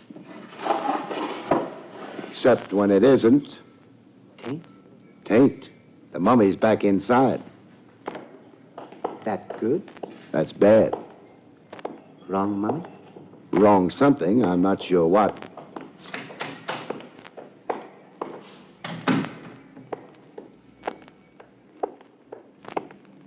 House is still dark. We'll change that. Thinking about the little fella? Lester? Yeah. What? He's in this up to his neck. Now, where's that doorbell?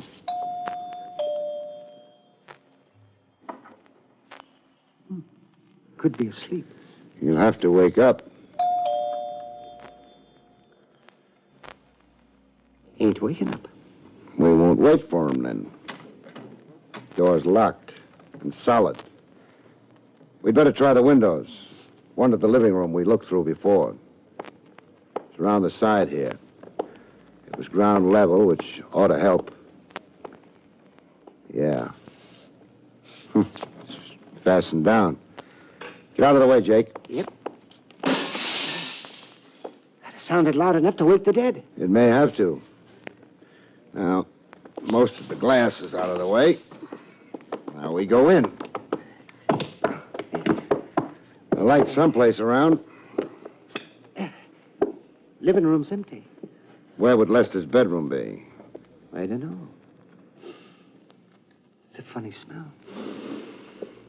You're right. That's gas, which means the kitchen. The smell's getting stronger. The other end of this hallway, which should be the kitchen door. Kind of dark. Stay away from that switch. Huh? Any spark might cause the gas inside the kitchen to blow up. Door's open. Jake, get to a phone. Call the nearest hospital. You'd better see what's in the kitchen first. All right. Here goes. It's real bad. It's hard to see in here. We got to find him. Somebody's laying down near the range. Yeah, I got him. Let me help you. You better. The gas is strong. You got his feet? All right. Outside. The hallway. It's almost as bad out here. In the living room. A broken window there would help. Yep. Oh, it's a lot better in here. We put him down near the window. Yeah. Oh, he don't look so good. He's still alive, though. Get on that phone. We need an ambulance fast to get to him before death does.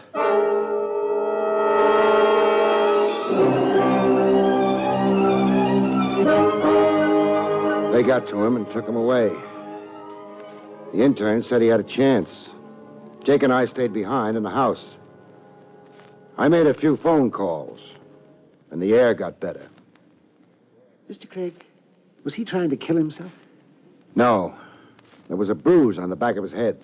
Well, then it was the same one who killed Osgood. Yeah. Hoped to close the case by making it look as though Lester had committed suicide because of guilt.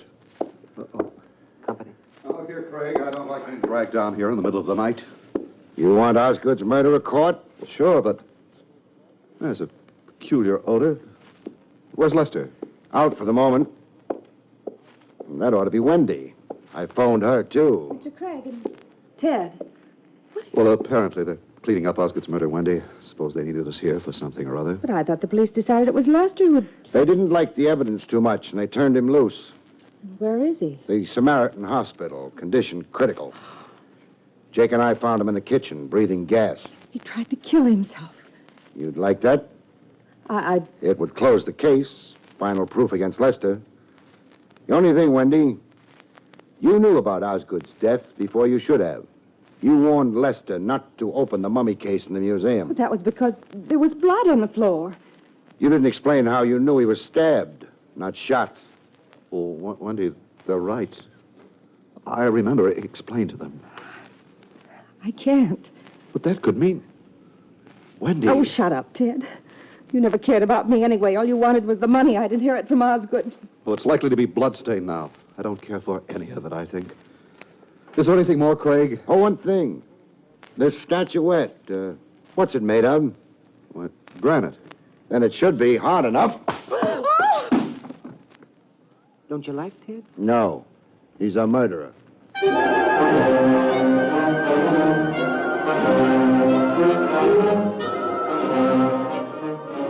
A murderer who'd been fingering the gun in his pocket while I talked. Being hit over the head by the statuette wouldn't damage him permanently. The state would take care of that.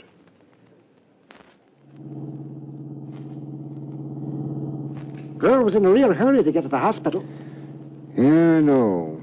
What can she see in a mouse like Lester? Catnip? No argument. Jake, Ted's motive was the money Wendy was getting from Osgood. He killed Osgood shortly after Osgood had quarreled with Lester. He figured Lester would be the obvious suspect. Anybody ask you to explain? No. Now, why was the mummy delivered to me? Simple. Ted wouldn't have. He'd framed Lester and would have left things the way he'd set them up. So it had to be Lester himself. He wanted me to help him. He gained a little time. Thought you said nobody asked? Nobody did, but I'm telling you. Now, Wendy had seen Lester, so she came to my office to try to get the mummy back.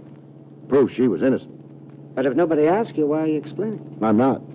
I'm just dropping you off at the building. Oh. Well, thanks.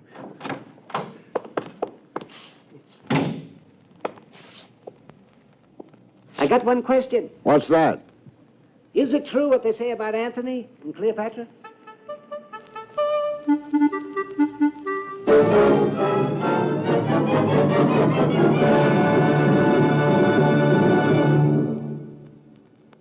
You've been listening to William Gargan in another exciting transcribed mystery drama from the adventures of Barrie Craig, confidential investigator. Tonight's story, Never Murder a Mummy, was written by Louis Vites.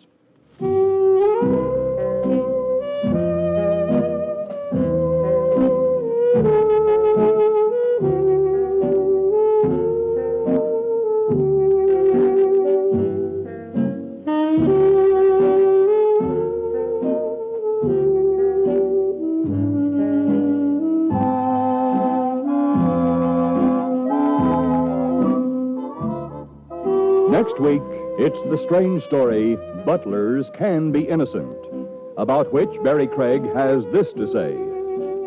Butlers can be innocent. Maybe this is a little hard to believe, but the butler in question proves it the hard way.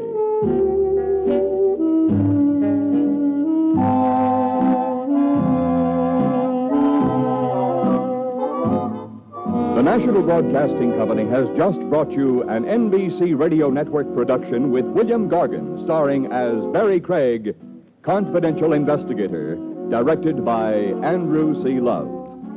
Our cast included Jonathan Hull, Libby Janis, Jim Nusser, Henry Hunter, and Howard Culver.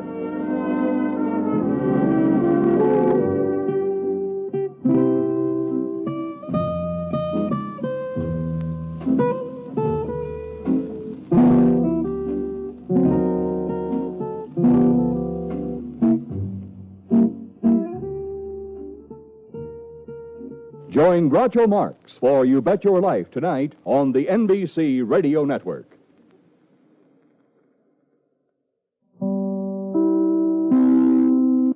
William Gargan stars as Barrie Craig, confidential investigator.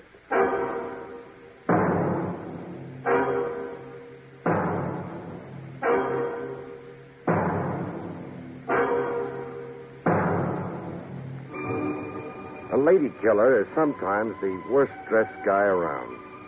How much of a figure can he cut in prison dress?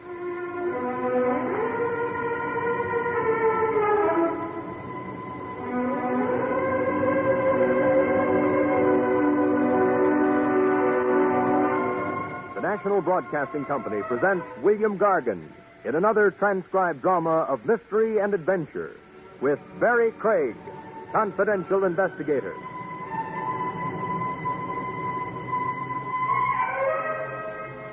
Craig speaking. You meet odd exhibits in the human jungle. Walk down any street, especially when the hour is late. The species that creep by night. Call them neurotic. Call them throwbacks to the time when man stalked his prey with a club. You meet them, and the chill on your spine spells out the word danger. Got a match, Cap? Got a match. Only a device to stop you. The next demand is your wallet or your life. You reach into your pocket for a match, and what you come up with, you ram into her stomach. What's this? A loaded gun. Hands touching the stars. Fistman. All you'll get is exercise, Cap. I got empty pockets. No switchblade knife? Yeah, you do have one. A lousy dollar knife. I still don't want it in me, butcher boy. And you? Hey, are you a stick-up or not? You're the stick-up. I mean, would-be. I'm a detective. A dick? You picked the wrong victim. Walk ahead of me. Hands nice and high. You're taking me in? I am. Well, Cap, look, I only asked for a match. As a prelude to mugging, concealed weapons. There's a city ban against switchblade knives. Cap, don't run me in. I'm asking you. Have a heart. Allergic to the station house, huh? Yeah, that figures, too. More in your mind than the switchblade knife. I wonder what it is.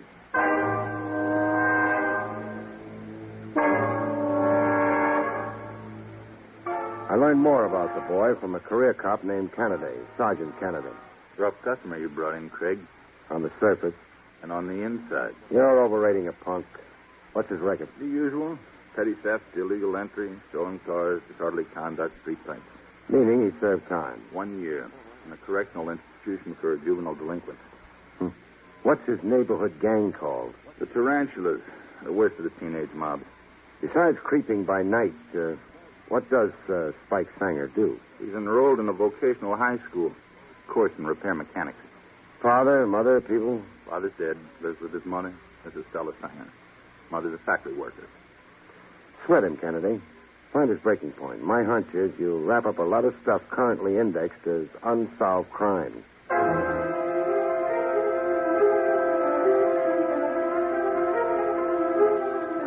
Spike Sanger popped back into my life the following afternoon in the form of a visitor to my office. A girl of 17, midi blouse, wide balloon skirt, ballet shoes of the Capizio type. She had books under her arm, a stenographer's practice pad. Are you Mr. Barrie Craig? Well, you entered without knocking. I was preoccupied. I'm Bernice Cannon. Selling magazine subscriptions? I'm here about Spike Sanger. Oh, We keep company, Spike and I. I wouldn't advertise it. You're prejudiced against Spike like all the rest. The rest of society. You fine, righteous people. You all make me sick. Well, we got into this quarrel awfully fast. I didn't come here intending to quarrel. Why did you come? To beg you to help Spike, not persecute him, to ask you to think of him as a human being. You want me to withdraw my complaint? How can I accomplish anything with Spike if people like you arrest him on sight? Bernice, Yes, are you employed? part-time as a typist. I'm taking courses in stenography at a continuation school. I see. I'm told Spike's enrolled in a vocational high school. Whose idea was that? Mine. It was a bargain we made. If we were going to keep company, then he... I'll think it over. And then maybe I'll intercede for your boyfriend. I'll see if I can help him. How long have you known Spike Sanger? All my life. Where I was born, Spike was the baby next door.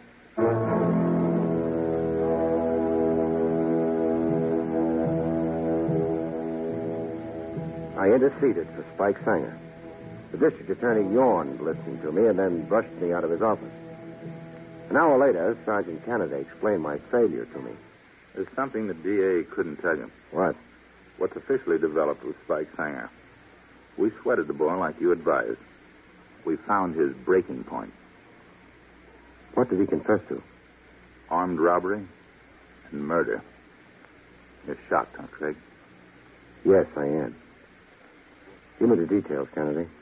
Well, 1 month ago in the lower Bronx, a masked gunman stuck up the cashier of a loan association. The cashier was partly deaf, wore a hearing aid normally. But at the moment, it was turned off. He was eating his lunch. So he was slow to comply, slow getting over to the cash drawer. The gunman interpreted this as defiance. Bang. Shot the cashier dead. Haul amounted to over $8,000, currency and coin. Did Spike Sanger confess to this crime? Spelled out every detail for us. Practically reenacted it for us. Well, the story's been in the newspapers. Every detail of the crime is common public knowledge. Spike Sanger knew stuff that never appeared in the press, Craig. Like the exact amount of money in the cash drawer. The press mistakenly estimated it around $6,000. We never corrected them. How much did Spike Sanger say? A few bucks shy of $8,500. That figure was only known to the loan association management, to the insurance company involved, and to the DA's office. I want to see Spike Sanger, Kennedy.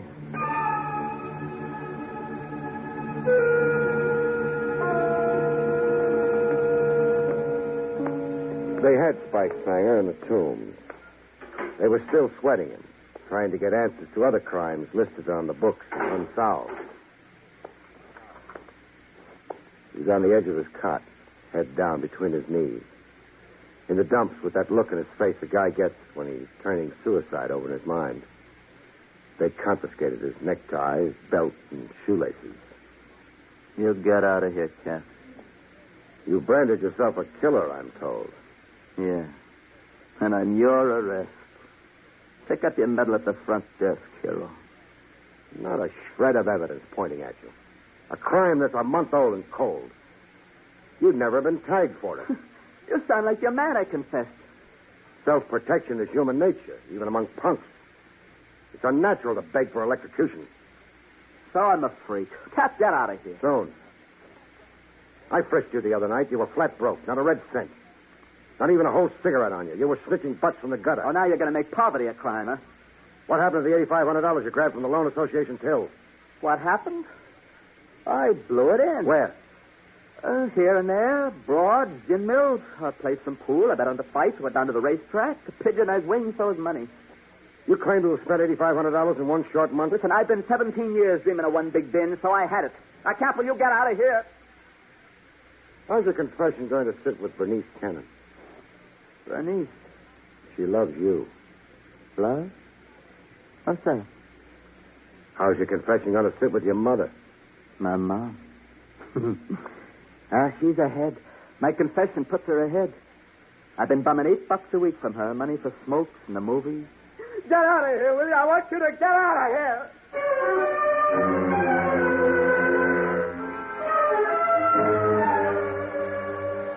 But Mama Sanger wasn't rejoicing over her $8 raise in pay.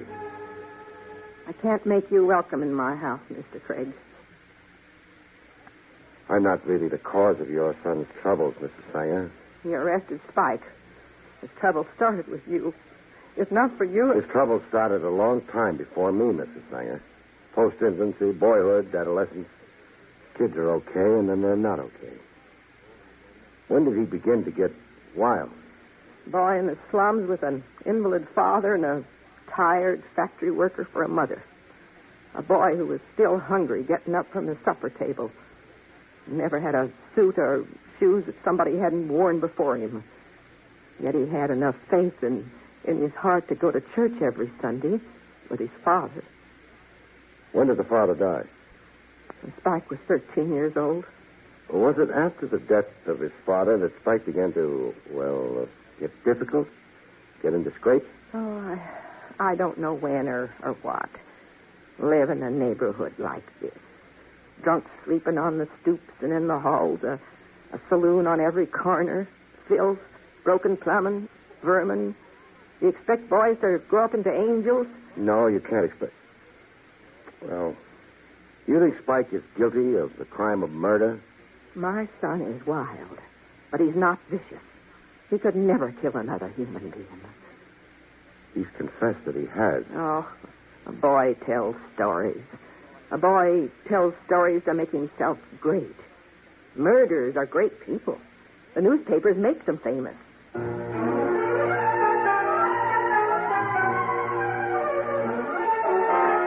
In the Sanger living room, Spike's girl, Bernice, had her own brand of scorn.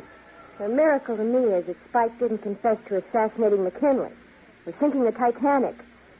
You think he lied in his confession? I know. Elaborate on that. The day of the holdup in that loan association. The day and the time. Could Spike be there and be with me, too? You're saying he was with you? And 20 miles away from New York. We were hiking in Palisades Park. We had a cookout, frankfurters and toasted English muffins. We picnicked all day. That's your alibi for Spike? Go ahead. Be cynical. Mistrust everybody. You love him. You'd naturally try to save him. No, Mr. Craig. No? If Spike was a murderer, I couldn't love him. Why would Spike confess to a crime he's innocent of? He's bitter. He's disturbed. I don't know. I'm not a doctor. Where could Spike have picked up certain hidden details of the Loan Association stick-up? Facts about it that never were accurately reported in the newspapers. Oh? Gossip? Talk on the streets? Somebody boasting in a beer saloon where Spike was with his friends? Something somebody else told him? Tell me this. Is there some man somewhere that Spike likes or admires, an older man? Yeah, there is. Who? Mr. Milton. He's a school psychologist in Spike's vocational high school. Mr. Milton. Spike respects him. But why? Just feeling my way. What if it turns out Spike is guilty, as per his confession? I'll cry for a long time, Mr. Craig. And then I'll never in my life cry again. Is there something I can do to help Spike? Yes, there is. First, go down to the Legal Aid Society. Take Mrs. Sanger along. Tell them about Spike and solicit their legal help. Then give them an affidavit of that time alibi you claimed for your boyfriend. I'll do that.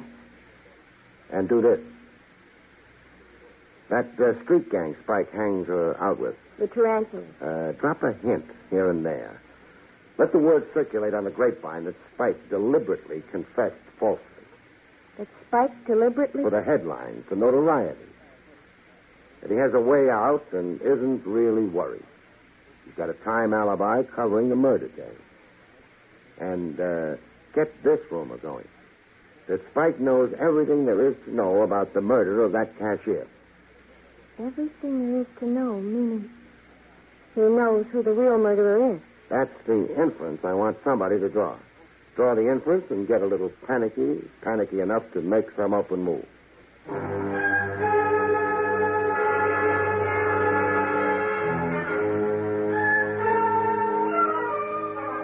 At the vocational high school, the psychologist, Mr. Milton, showed genuine distress for Spike Sanger. The news came as a terrible shock. You were professionally interested in Spike. Even personally. Spike has charm and likability and cooperative qualities. Last term, he earned 14 service credits. Well, what has been your gauge of Spike Sanger? A certain emotional instability, normally optimistic, but then fits of depression. What causes it? Certain emotional maladjustment, deep feelings of inferiority, guilt. Guilt about what? Well, I can't say. If we knew that, we could get to the root cause of his behavior. Well, what generally did Spike confide in you? Spike once blurted that he'd not attended his father's funeral, that he'd purposely hidden himself away all that day in a neighborhood movie. I see. Love for the mother, not so much love for the father. Now, tell me this.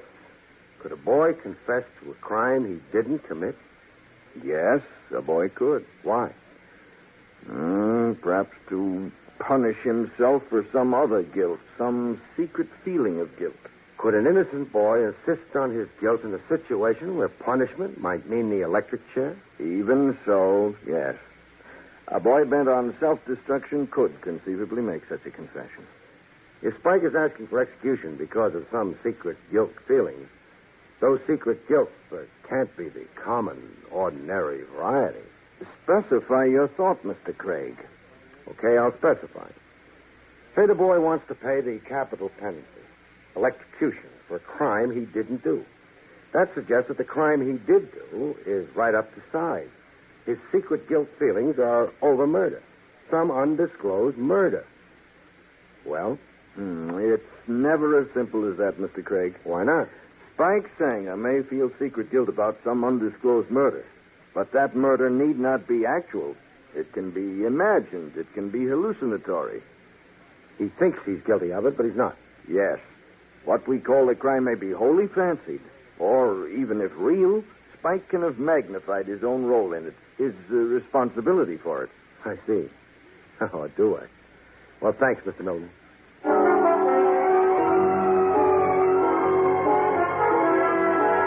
Bernice Cannon reported her success with the tarantula gang grapevine to me.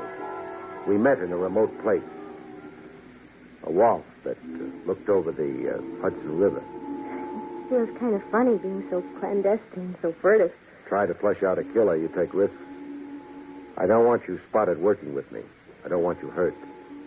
Now, what's the story? I have definite progress to report. Well, tell me. I dropped hints, as you told me to, about Spike's confession being false and how Spike knew every detail there was to that happening. The robbery and murder. Well, I spent one evening in a social club the tarantulas keep up. A horrid, dingy cellar. I didn't even have to broach the subject to be clever. The boys were buzzing with it, huh? Yeah. Well, go on. Last night, I was approached on my street by a fellow known as Lou Lennox. Lennox is older. He's at least 24. But he's around teenage. A smooth person with slits for eyes. A nervous twitch here in his cheeks. Constant twitch. Once a minute. Hold your eyes. You're fascinated. Symptoms of a drug eater, I'd say. That figures, too. Armed robbery, wanton murder, and narcotics. Well, go on. Lennox played up to me.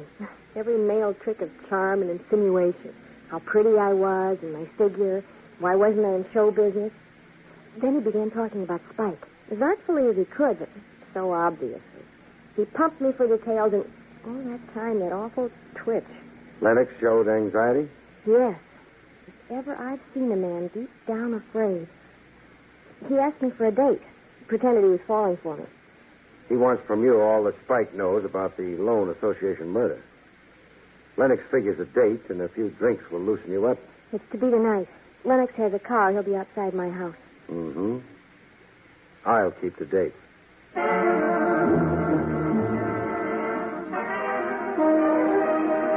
Later that evening, I parked myself outside Bernice's house. Soon enough, Bernice's gate rolled up. A souped-up convertible, built of special parts taken from a half-dozen other cars. It had pink fenders. Lennox had his horn going, signaling for Bernice to come down. I went to join it. Move over, Lennox. I'll take the wheel. Who are you? What does my gun suggest? Hood or a cop? The cop. Bernice isn't disposed for fun tonight, but I am. Fun? Fun with you. We're going to hold up somewhere and play charades. Charades? I'm going to tell you about a loan association office in the lower Bronx and a deaf cashier who wore a hearing aid. And then, from the material I supply, you're going to tell me who done it.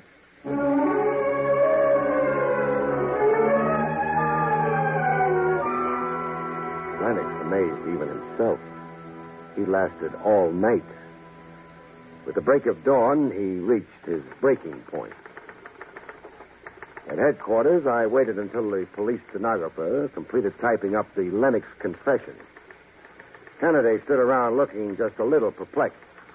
Two confessions to the same murder. Which do you believe, candidate? Lennox's.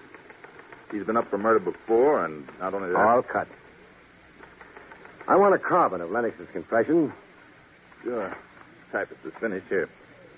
And now I want it signed. Then I want to pass to the tomb. Sure. Sure thing.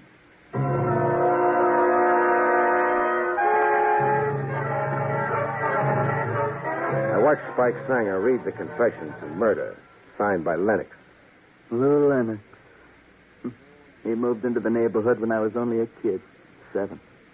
He's moving out of the neighborhood and into the hot seat. And you're going home, Spike. Home. Yeah, they'll hang out the flags and throw me a block party. Bernice stuck with you all the way. She found Lennox for me. When a girl like Bernice is loyal to a guy, there must be something to the guy. Yeah, wham's in the girl's head. Oh, she's crazy enough to couple off with Sam Kuzak. Sam's big for music. He's out there in the Lewiston Stadium summer nights. And that blonde Rathers old man owns. How the coin rolls in.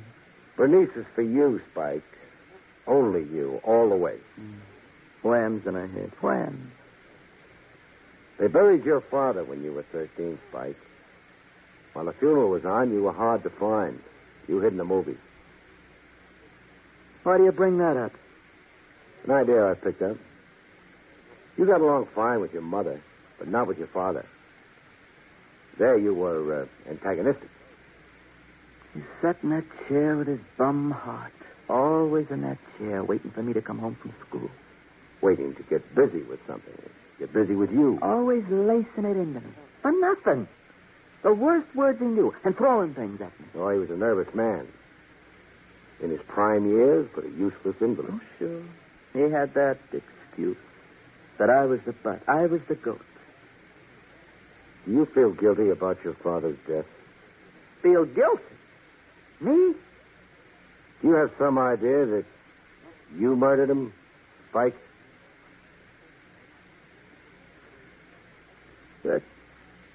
That day Pop keeled over. And then the ambulance doctor pronounced him.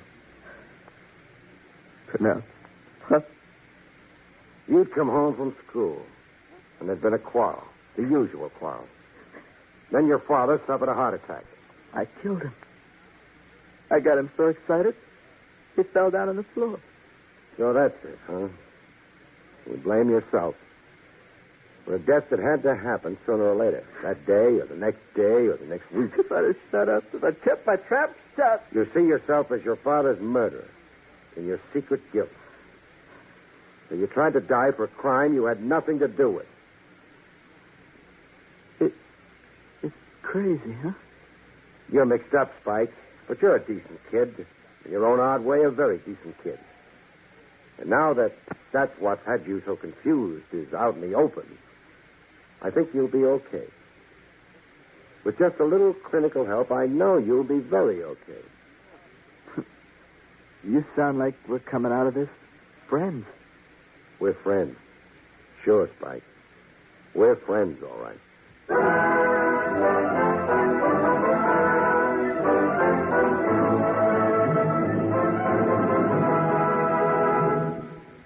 You've been listening to William Gargan in another exciting transcribed mystery drama from the adventures of Barrie Craig, confidential investigator. Tonight's story, Confession of Murder, was written by John Robert.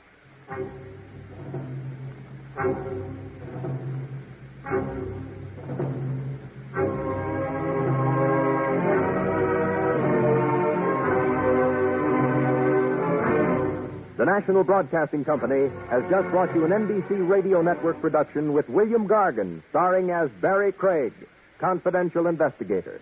Directed by Andrew C. Love. Our cast included Jack Edwards, Barney Phillips, Jane Webb, Noreen Gamil, Stanley Farrar, and Paul Richards.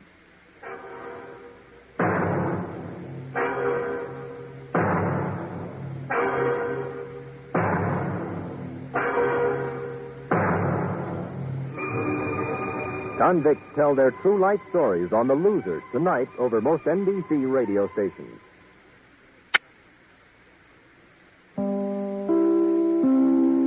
William Gargan stars as Barrie Craig, confidential investigator.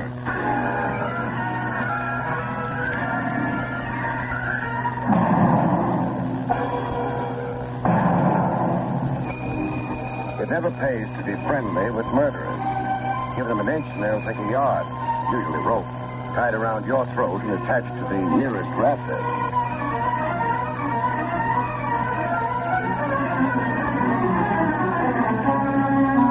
The National National Broadcasting Company presents William Gargan in another transcribed drama of mystery and adventure with America's #1 detective, Barrie Craig, confidential investigator.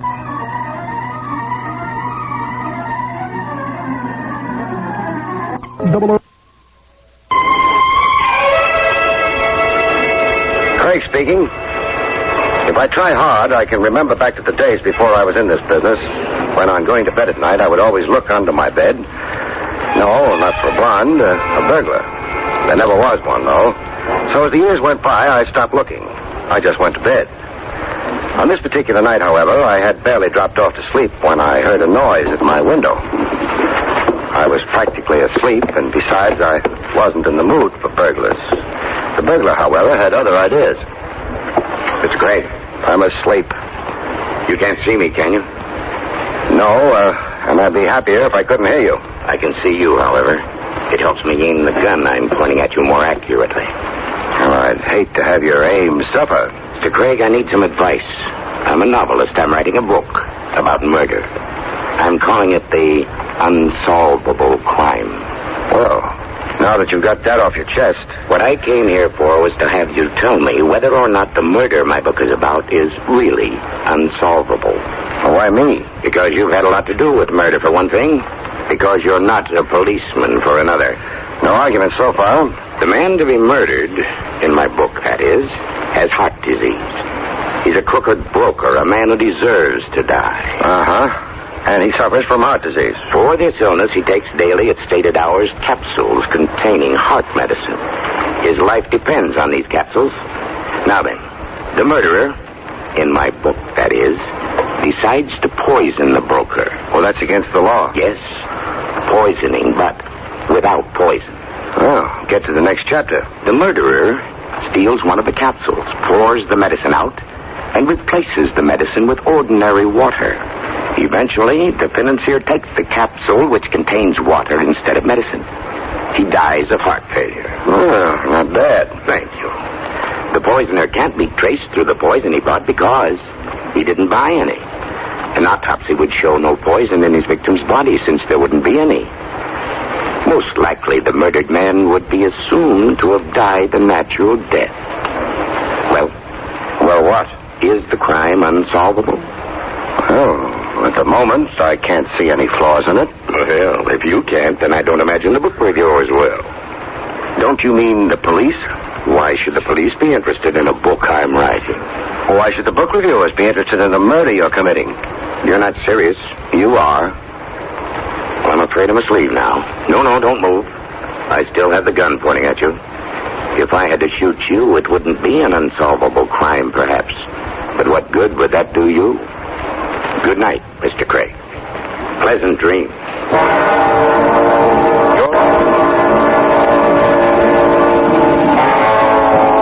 The gentleman in the dark left quickly and efficiently. So I went back to sleep.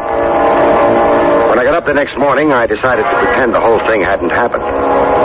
There was nothing I could do, and maybe my midnight visitor had really been a novelist. I cherished that happy thought until breakfast. Your toast, Mr. Craig, in the morning paper. Thank you. Oh, you're up early this morning, aren't you? Well, I'm glad you noticed. Any resemblance between this toast and toast is purely coincidental. What does your chef do? Tan the stuff? Hey. I beg your pardon? Very interesting news item here. Halfway down the front page. Take a look. James W. Baker, noted broker, dies of heart attack as police prepare to arrest him for embezzlement. A friend of yours? No, but he was a crooked broker, and he had a bad heart. Oh, is that important, Mr. Craig? It depends on whether he took his medicine in capsules. What depends, sir? Murder.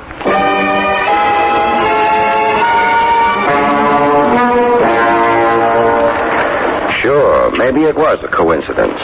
But if it was the kind of coincidence that goes better in books than in reality. James W. Baker was listed in the phone book. So, feeling that maybe the long arm of coincidence had strained a muscle in this particular case, I decided to pay the late Mr. Baker a friendly visit.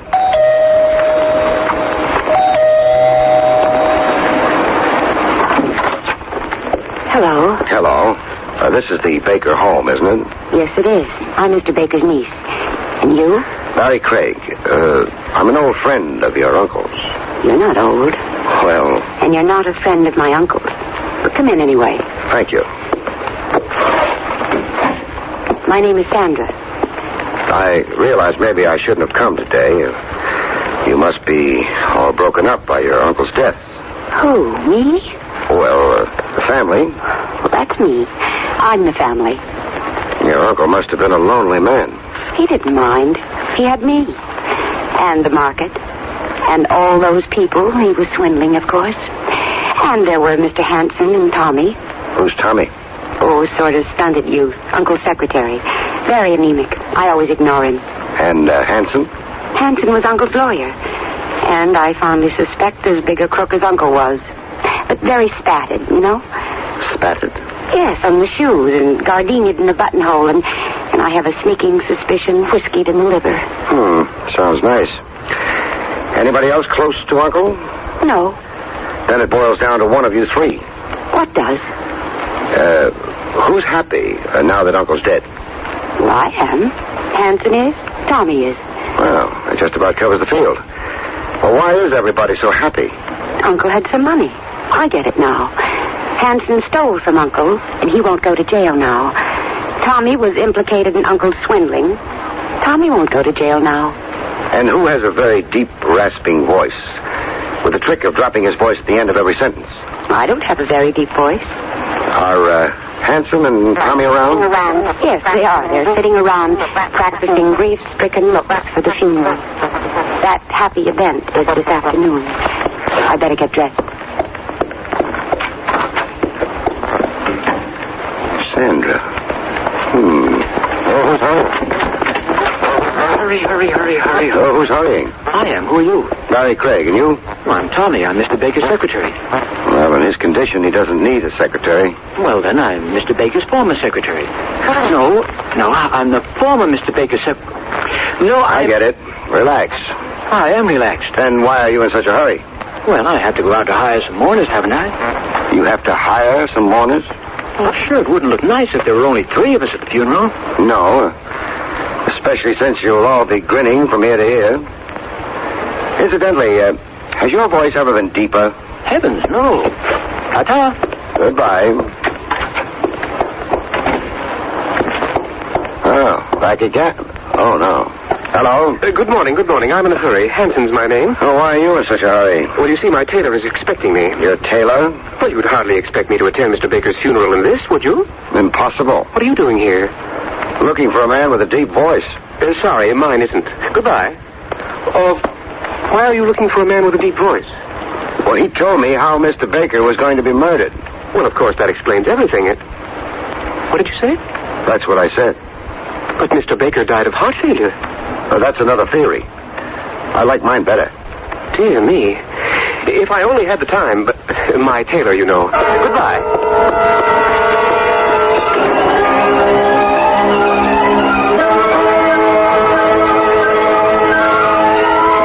I stayed in my chair for a while, staring at the door that had shut behind Hanson, wondering.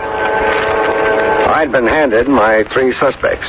There was something else, though, that might help, it occurred to me, in a bookstore. And I chose a bookstore in the same neighborhood as Baker's house. Good afternoon, sir. Hello. Do you carry medical books? Why, yes, we do. Would you happen to have one on the diseases of the heart? Well, now, we don't stock many. We had one, but we sold it last week. Oh, that's too bad. I'm sorry. It's funny, the person I sold it to was a very nervous gentleman. I rather suspected at the time that he might have a heart condition himself. I see. Do you recall his name? Name? Oh, yes, I remember. It was Hanson. That's right, Hanson.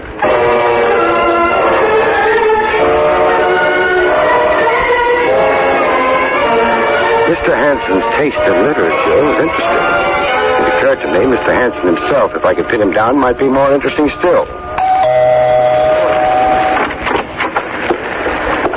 Hello, Mr. Hanson. Oh, Mr. Craig. Come in. Thank you. Well, how did the funeral go this afternoon? Very sad indeed. Funerals upset me. Yeah, I can see how that would be. Have you ever tried reading for your nerves? It's supposed to be very soothing.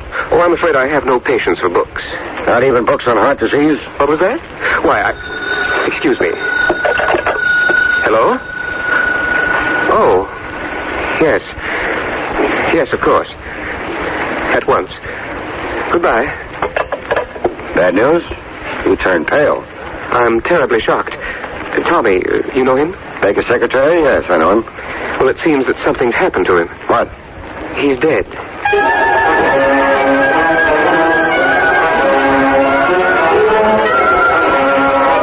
This not only upset Hanson, it set him in motion. The direction was the Baker house.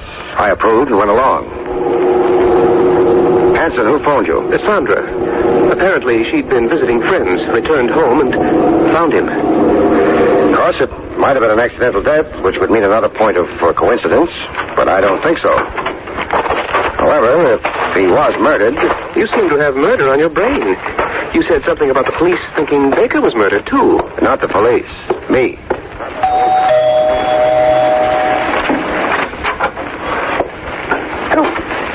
Oh, hello. Hello, Miss Sander. Have you notified the police? Yes, I phoned them just a few minutes ago. This is his room. I heard the shots. For when? About an hour ago. You phoned Hanson here only 15 minutes ago. Well, I didn't know what it was then. Tommy was going to join me downstairs. When he didn't, I realized it must have been a shot. There he is. Yes. Not at all pretty. And definitely dead. There's a note on his desk. A suicide note? See. Yeah, that's what it's supposed to be. It reads, I killed Baker because if he'd been arrested, I would have gone to jail, too. I thought I got away with it, but the police suspect he was murdered. I can't take it, so excuse the blood. The note's signed Tommy. Well, that sort of clears that up, doesn't it? Yeah, except for one thing. What's that? Tommy's voice wasn't deep enough.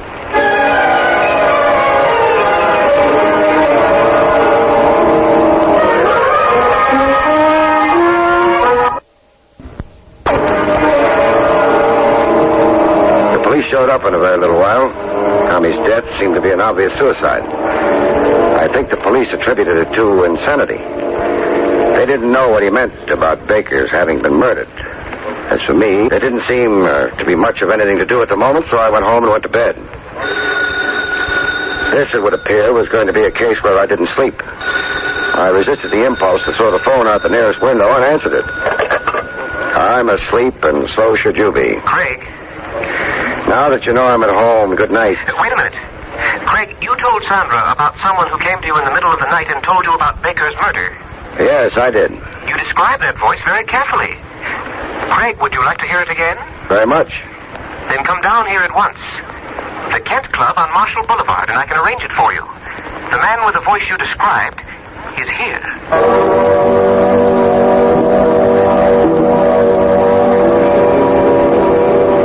I'd pretty much given up expecting to hear that voice again. But if Hanson said he'd heard it, then it was something for me to find out about. From the time I got the phone call to the time I got to the club, it must have been about a half an hour. Craig, I've been waiting for you. That was the idea, wasn't it? Yes, but that man whose voice I overheard, whose voice resembled the one you told Sandra about. Well? He's gone.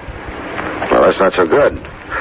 You know who the man is? No, but I do know something just as good. What's that?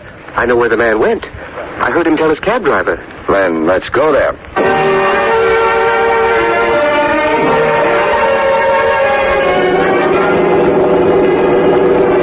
Of course, Craig, you realize that I'm not absolutely sure it's the man you want. Me? I'm grabbing at straws. Anything at the moment is worth trying. That voice did sound like your description. Baker belonged to the club, too. It's a possibility. Hanson, Sandra told me you'd been stealing money from Baker. I don't think I care for that kind of conversation. I'm not making conversation. I'm asking questions. Was she telling the truth? What difference does it make? If Baker was murdered, it might make a lot of difference. You say if Baker was murdered. Aren't you sure? We'll know better, won't we, when we meet this man whose voice you overheard? Yes, we'll know better. The only thing is, suppose something happens to him.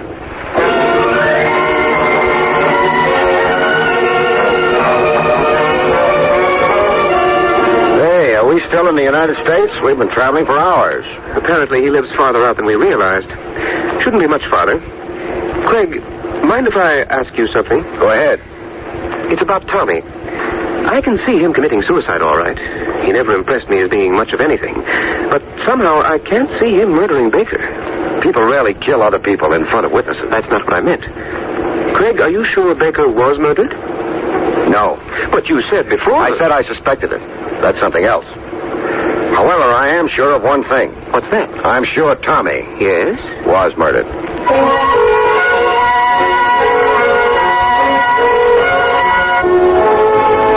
I was never a Boy Scout, so I don't know very much about direction in the country. But I was surprised at where I wound up. Where the car wound up was a bumpy dirt road in a very secluded hunk of landscape. Well, that must be the house up ahead. Yes, and the house is dark. Probably took him less time to get here. Must have gone to bed. Probably. There's a mailbox. House number on it. Yes, this is it. Well, let's go visit. Craig, do you think he'll recognize you? Sure. I couldn't see him, but he saw me clearly enough. That's not so good. Are you armed in case he tries anything? No, but maybe he won't try anything. Suppose he refuses to say anything, to speak at all, when he sees you. That'll answer our question just as well, won't it? I suppose so. Shall I ring? Sure. Oh, that would be warning him, though, wouldn't it? Suppose he hears the doorbell, looks out, sees you. He might run away. He might. Look, why don't I go around to the back? Then in case he tries to run... That's a good idea. You do that. All right. And be careful. Sure, I'll be very careful. The moon picked out the door, glinted on the metal doorbell. I pushed it. It was a nice night, not too warm, not too cold. However, a guy named Craig was cold. Walking into a dark house with somebody waiting on the other side of the door could have its unpleasant aspects.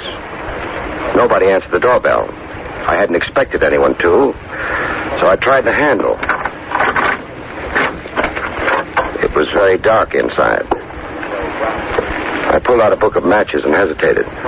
In the darkness, when you strike a match, you make a very nice target. I wasn't sure I liked the idea. On the other hand, I needed a little more action. It would settle things. I lit a match.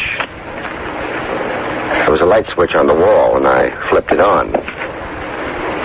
Then I walked into the parlor. There wasn't much more to the house than that. Parlor, bedroom, kitchen, and that was all.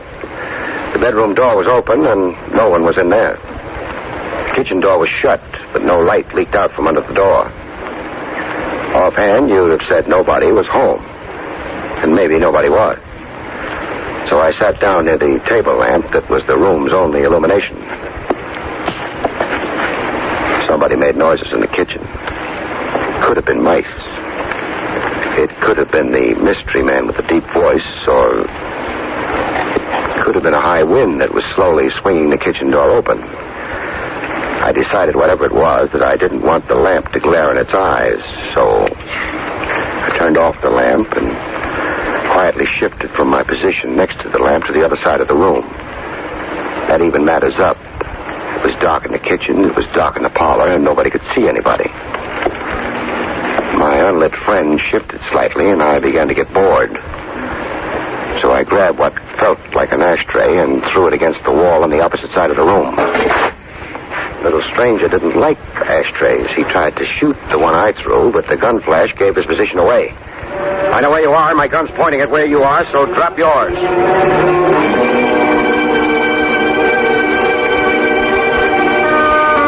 It didn't work. I hadn't expected it to, which is why I moved fast after speaking. I figured he still had 3 more bullets, any one of which hitting me could be painful, so... Drop the pop gun, huh? All right. Thanks. We can use a little electricity now. Hello, Hanson. Craig. My, you're bleeding. Your arm? Yes, I didn't know it was you. Who'd you think it was? Well, I waited outside for a while. Nothing happened, so I came in. And then when you didn't recognize my voice in the dark, you started shooting at me, huh? That's right. Thinking I was the owner of this house? Of course. But, Hanson, How could you think that when you yourself own this house? What? But I don't understand. You're not very subtle. When you asked me if I was armed before we got into the house... You said you weren't. Of course. You see, I knew you were going to try to kill me. But how did you know that? Because you overheard the man with the deep voice. Well, what was wrong with that? You couldn't have heard him. You see, Hanson, the man with the deep voice is dead.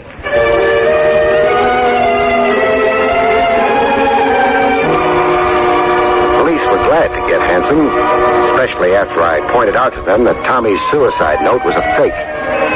They couldn't have known that, but I did. As I told Sandra, first about the note, you see, it said, the police suspect Baker was murdered, but the police suspected nothing of the sort. You did, though. Yes, but the only one I told was Hanson, and Hanson himself assured me he never spoke to Tommy. Therefore... Hanson killed Tommy after making him write the note? Right.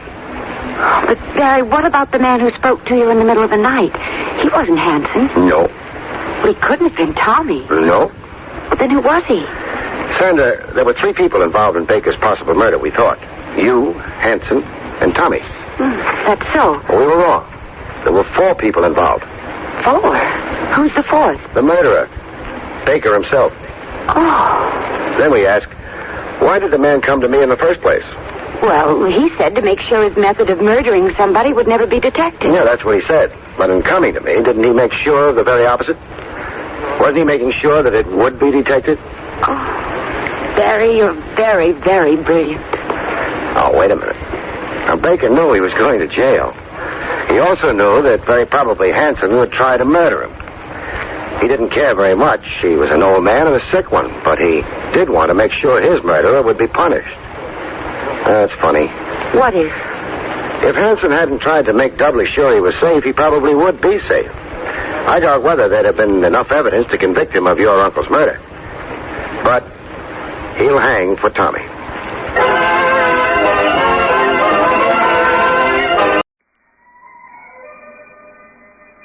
Craig speaking.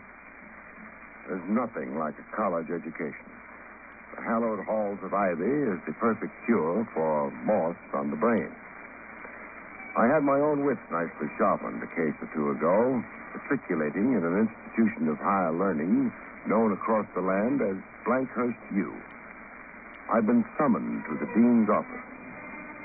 A mild-looking chap with eyeglasses that sat on the middle of his nose. His name was Palmer. Dean Percival Palmer. My decision to employ you is personal. As you may know, we have a rather celebrated basketball team. Enough said. I can fill in the rest. A rated basketball team grown too big for the old college gym. Gone big time. Big arenas, big gates, big dough, big bets. Players are bribed, games are dumped, etc., and so forth. I've considered outlawing basketball at Blankhurst U. Now, what are the facts? There are no facts as such. Only whisperings, grave rumors, a seething undercurrent in the school and in the public press. Well, spell out one specific rumor. Very well. It is hinted that the contest of last week was, fixed. Who played against Blankhurst U last week? Staten College. Staten College was the obviously inferior team. Well, obvious by what measurement? Why, its record for the season. It had won but 2 contests and lost 14. Pretty feeble, all right. While Blankhurst U came into the contest with 16 victories and 3 defeats. Making Blankhurst U the odds-on favorite. But Blankhurst U lost, huh? Yes. Well, how close was the score? 49 to 43. There was a sharp newspaper attack after the contest. A sports columnist named Sophie Slater writes a column called The Lowdown on Sports. He was almost libelous in what he wrote. Well, who is the captain of the team? Chris Ransom. And who is the coach? Sandy Bigelow. Do the rumors touch Coach Bigelow? Very much so. Perfect coach. Rare, if true. It's usually one player that louses up a team. One susceptible sucker that gamblers can get to. However, When's the next game? Tomorrow night, Blankhurst, you plays Van Bursten College. Well, who's favored to win? Van Bursten College has yet to win one major contest this season. Meaning if Van Bursten wins tomorrow, there's really something rotten in Blankhurst.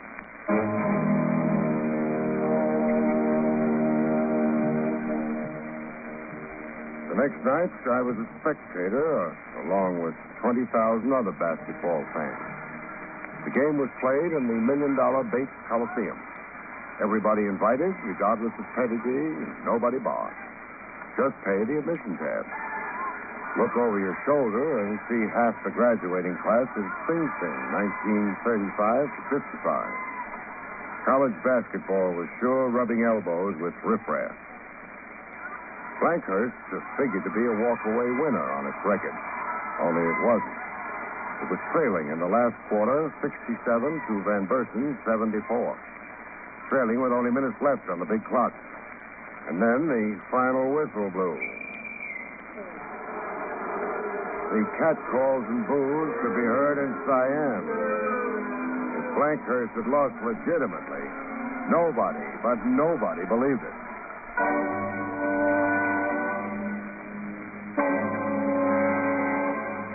I caught the captain of the team, Chris Ransom, under the showers. A gangling youngster who stood 6 feet 6 high. Red hair and a crew cut. And freckles like somebody had splattered his face with a ripe tomato. Hey, pass me a towel, huh? Sure. Here you are. Thanks. You're to heckle me, huh? Well, why do you say that? You're the secret agent Dean Palmer wished on it. Well, I see my fame has preceded me. Or whenever you're ready, Chris, I've got some questions. Well, is this going to take long? I've got a date. New chick. I can lose her to 20 other guys. Well, I'll make it brief. Well, I'm holding you to that. Come on, we can sit in the locker room.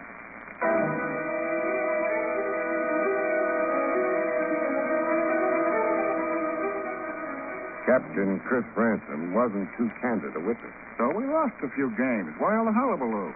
Well, Blankhurst lost 2 in a row to pushovers. Team's a ragged edge. Beat, dog tires. I saw tonight's game. I made some mental reservations about it. You going to set yourself up as a basketball expert? I know the game, Chris. I was a player as a youngster and a fan ever since. All right, Mastermind, go ahead. What did you find suspicious about tonight's game? For one thing, the money riding on it. How would you know? Faces in the crowd. Tony Kaplan, Big Eastern bookmaker. Vince Barden, a notorious fixer, prize fights and horse racing.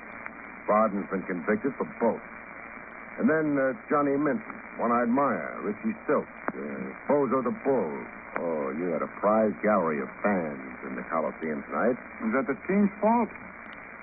All right. I won't hold the gambling picture as I read it against the team. But answer me this. Why did you replace yourself in the last quarter? Sprained ankle. It begun to limp. Ankle looks fine to me now. It wasn't then. Second-string player subbing for you meant money in the bank for the gamblers, Chris. You're Blankhurst's anchor man, and it's top scorer. Are you accusing me of deliberately... I wouldn't accuse any boy of anything. Not until I have positive proof. Absolute evidence. You've got a big future ahead, and I'd hate to see it wrecked by stigma or innuendo. I'm a cop, but I worry about that. Thanks for some kind words. Okay. Go keep that hot date, Buster.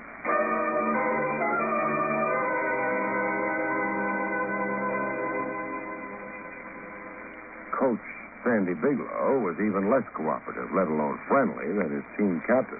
I don't take kindly to private snoops annoying my players. Well, don't complain to me. Dean Palmer exceeded his powers in hiring you. I'm going before the Board of Trustees. Meanwhile, let's talk. I deny every rumor. I've got a bunch of fine kids. Straight as a die. Every mother's son of them. I picked up this morning's paper on the way over. A columnist named Soapy Slater gets off a few remarks. Soapy Slater? Why, the man's an irresponsible muckraker. They low down on sports. Let me read you a few lines. Last night's only Blankhurst Van Bursten winner was a betting combine. Wonder who Coach Bigelow really obliged in surprise benching of star forward Wisnowski. It's tyranny by innuendo. But I'm thick-skinned, Craig. In 20 years of coaching, I've developed a rhinoceros hide. I pay no attention to columnists. Well, why did you bench Wisnowski? He's a show-off. He's in the race for highest scoring honors in the National Basketball. And all he thought about was swelling his total. Also, he was playing to his girl in the stands. He'd flown in from Dubuque to see her hero in action. You understand my benching him now? Yes, I do. I'm going to ask you some blunt questions, Coach. Fire away. Do you suspect any of your players of dumping? Not the one. As far as you know, has any player or players suddenly taken on a prosperous look, like free spending, clothes, girls, convertibles? There's been absolutely nothing like that. Well, do you have any other blunt questions? Yeah, it's a hard one to ask. You'll probably take a punch at me. Yeah, I know the question you intend asking. Am I crooked? Am I dumping games by cleverly mishandling my team? Am I getting a payoff somewhere? I've heard it whispered. Oh, why? You hear it whispered wherever basketball is played these days. Because one or two crooked teams have been exposed, the rest of us bear the brunt. We have to pay for our innocence. Then, for the record, you denounced the rumors around about you. You're tempting me to throw that punch.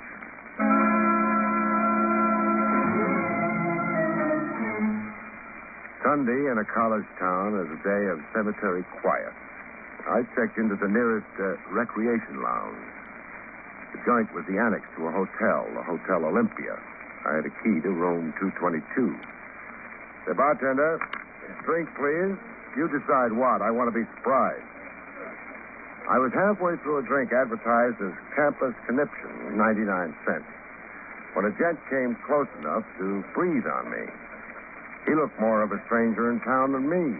Beefy jowls, a stick pin with a diamond the size of a walnut, and yellow shoes. His kisser was not unfamiliar. Hello, Craig.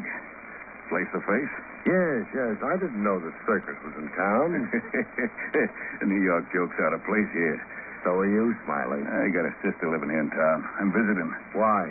Well, sit down. I'll tell you why. Okay. I'm tingling with expectancy. You'll be tingling all right when you see what I got for you.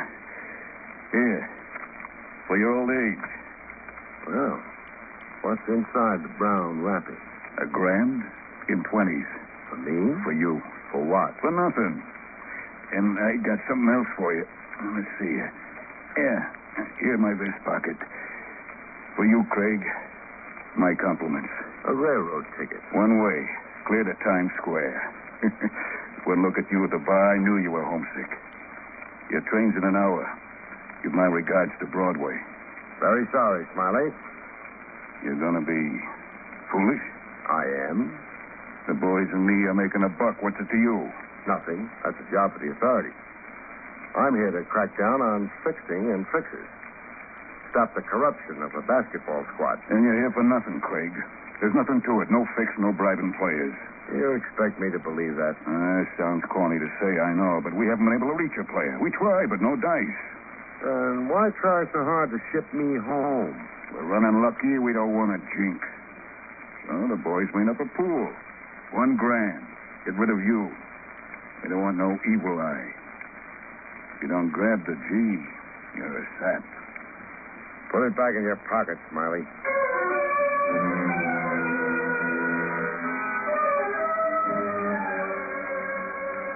Morning begins early in Hicktown. I've been in bed 7 hours, eyes wide open. Hotel rooms have that effect on me. I mean, flowered wallpaper has.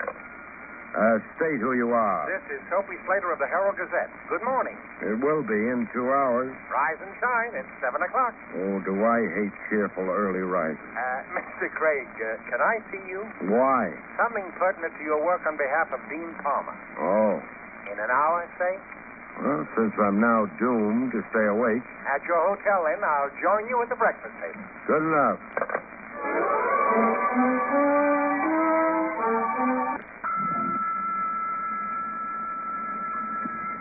Soapy Slater really did have vital confidential information. Coffee's good.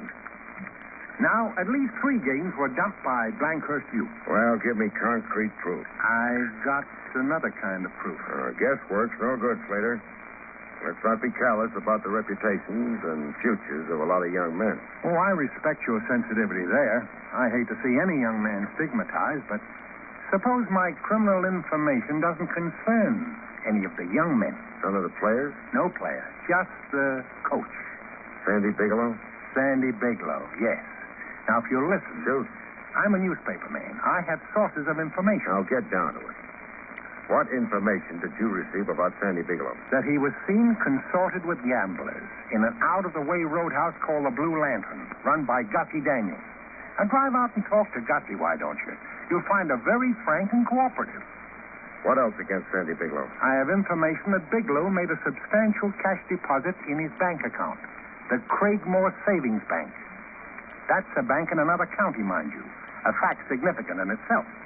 Who could tip you to the status of Bigelow's bank account? I'm going to be evasive about that, Craig. Somebody connected with the bank, huh? An official or a teller? I'm not answering that.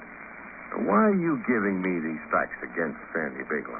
To expedite your investigation. To hurry Bigelow into jail? To accomplish that, yes.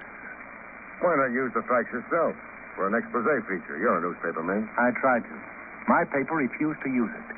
I'll write the story from the police blotter when you file arrest charges against Bigelow.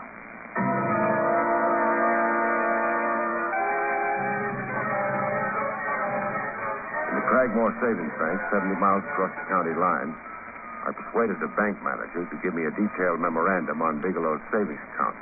Persuading the bank manager meant unraveling a lot of red tape, satisfying bank policy and protocol, but I got what I was after. My next stop was the Blue Lantern. The owner, Gussie Daniels, was the Amazon type who could lick her weight in men, and probably did, from the looks of her patron. Her answers were frank and cooperative. He was in here, all right, that Bigelow. Over in that corner there, trying not to look conspicuous. Bigelow was in here frequenting with gamblers. Nose to nose, talking to him over beer and pretzels. Can you identify particular gamblers you saw Bigelow with? All that New York crowd. I had a state cop name a few for me. One named Johnny Minton. Oh, mean looker. Another named Richie Silk. Crazy about my cheese mix and potato chips, that one. And a third with a funny name that sounds like Bongo or something. Bozo the Bull? Yeah, that's it. Had a bad stomach. Never ate or drank anything in here. Bozo the Bull served time last year for fixing a Midwest basketball game. Well, he's right here up to his fixing tricks, and Bigelow's in with him. How often would you say Bigelow was in here? Well, twice that I've seen him, and there are nights when I'm not here. That's Wednesday and Friday when I'm babysitting from a married daughter. Ada May, that's my daughter. I'm a grandmother. Oh, great. Buy a drink, Gussie? Sure you can. Buttermilk.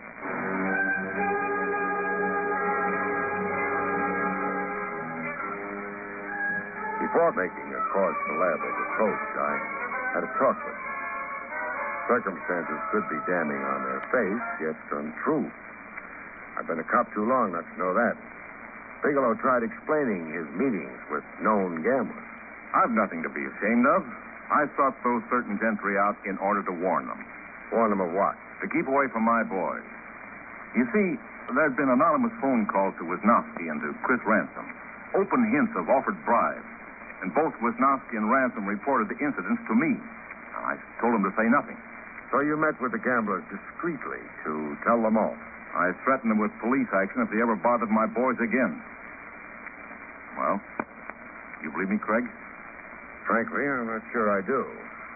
Why do you bank 70 miles away in Cragmore? Well, habit. I used to coach Cragmore College back in 1950, 5 years ago. I never canceled or transferred my bank account, that's all. What's your balance there now? My balance? Well, about $1,200, I'd say. Why? Got your bank book handy? Why, no. In fact, I don't have it at all. It's been missing for months. Mislaid or lost. I see. Suppose I told you that your balance is more like Wait, I have a bank memorandum on it with me. Here, have a look. You're up to $6,000, Bigelow. Well, that's impossible. That's deposit made periodically since the start of the basketball season. Well, what's your answer? Craig, somebody's out to incriminate me. Smear me. A frame-up. I haven't made a deposit in my Cragmore account in almost a year. Now, you're not really asking me to believe a trick was worked on you where, say, your bank book was stolen so that sneak deposits could be made, swelling your savings account. Well, if that slip you showed me is actually so, yes, I am asking you to believe exactly that.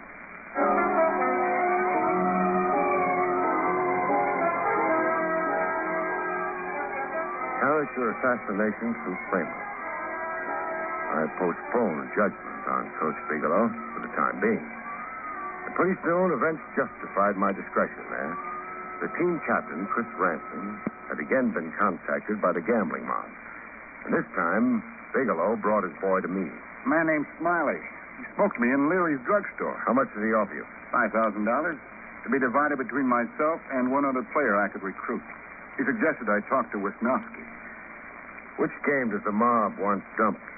The last one on our schedule, against Barnaby Tech. Oh, Bigelow. Yes, Craig? How does Blankhurst U compare with Barnaby Tech? Well, we've beaten them 3 years running by margins of 20 points or more. Meaning Blankhurst U should enter the game and odds-on favorite. Well, I should say so, yes. The mob wants to bet Barnaby Tech heavy and make a final killing. Okay. We'll accept the bribe. Accept? Now, you wait a minute, Mr. Craig. To teach the mob a bitter lesson, where it hurts most in the pocketbook. You will accept the bribe, Ransom. Promise to dump the game along with Wisnowski, and then play your fool heads off. Trim Barnaby Tech from here to Timbuktu.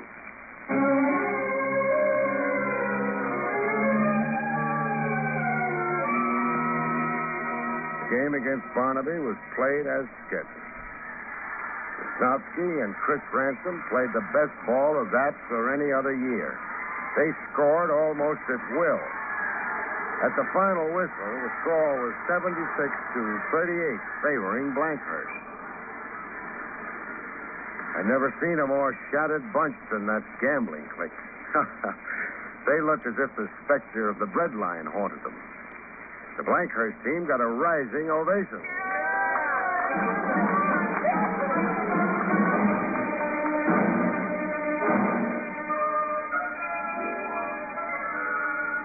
I was in the offices of the Herald Gazette the following a.m. I read Sophie Slater's column back to me. Question. Was there reverse dumping in last night's Blankhurst-Barnaby game? Why the sudden life to Wisnowski and Ransom? Was it that certain elements required a better than 20-point spread in order to cash in? I'm only asking. Well, Slater. Well, what? Why the awful lie? Is it a lie? Malicious, deliberate, cowardly. I happen to know this time. Wisnowski and Ransom deliberately cheated cheaters last night. They took bribe money on my say-so, agreed to dump so far as the gamblers were concerned, but instead played to win. Why are you so passionate, anxious to smear? I've got nothing to say. Then answer this. Why have you been plotting to destroy Coach Bigelow? Destroy him by frame-up. Bigelow.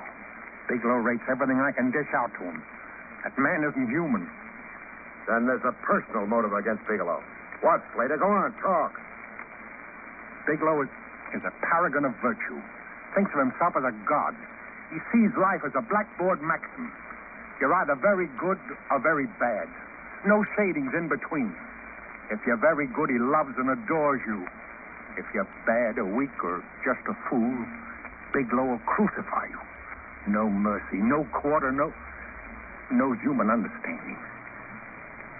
Who was it so close to you that Bigelow crucified? My son, Bob.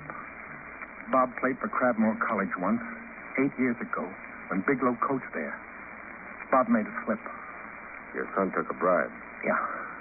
But he didn't go through with his bargain. My son did not dump. But Bigelow never took that into consideration. The fact that my son wrestled with his conscience and won, Bigelow didn't care to hear. He drummed my son out of college basketball. His son was Bob Slater. Bob Quonset. We changed our name to Slater. There's a meeting today in Dean Palmer's office. Keene, Bigelow, the college trustees, me. You be there too, Slater.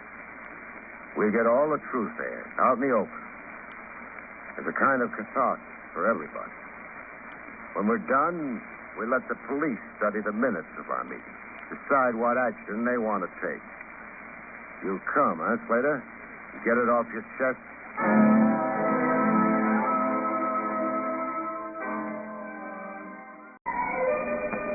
Barrie Craig speaking. Any formula for mixing dynamite is good enough provided the end result is an explosion. What is the Craig formula for dynamite? Okay, 2 ingredients are required, namely amateur tennis and the international social set. The result? Strictly dynamite. I had both ingredients wished on me one balmy summer's afternoon at the tennis matches. I was in a grandstand box under the candy-striped awning. Ah, life as she has lived. A tall iced drink in my hand and my hostess at my elbow. Said doll, an aging blonde, was Hilda Hobson, former screen star, very rich, very eccentric, and queen of the International Cafe Society. Great, wonderful. The tennis match in progress was the tournament championship final. Kurt Kenny versus Bobby Blaine. Both lads as big in tennis as Rocky Marciano in boxing. The player, Kurt Kenny, was, oddly enough, husband to Hilda Hobson. I said oddly enough because the boy was 25, about half the age of his bride and my client. What was I doing in a twosome with Hilda Hobson? Watching her jewels. $250,000 worth of ice, as the lady herself explained it. Oh, I wear my jewels to the tennis finals every year. It's traditional. It's wicked. Hold still while I take inventory. And by the by, who's winning out there? Bobby Blaine's leading in the 5th set. Kenny and Blaine won 2 sets apiece so far. This one's the rubber match. Yes, Kurt's behind 4-love. 4-love meaning 4-0, 5th set. Looks like your hubby's chances for the championship is down the drain. It does look hopeless for Kurt. Oh, well. Oh, played. Wonderful. Oh, wonderful. What was played? You're not watching the match. I can't and also watch your jewel. Oh, and ace. Bobby Blaine just scored a beautiful service ace. You sound like you're rooting Blaine in instead of Kurt Kenny. Blaine is such a beautiful player. Well, so is your husband. Kurt? Kurt is past his peak. Oh? What goes now? They call time. Mr. Craig, will you please follow the game and stop asking me questions? I'm beginning to feel heckled.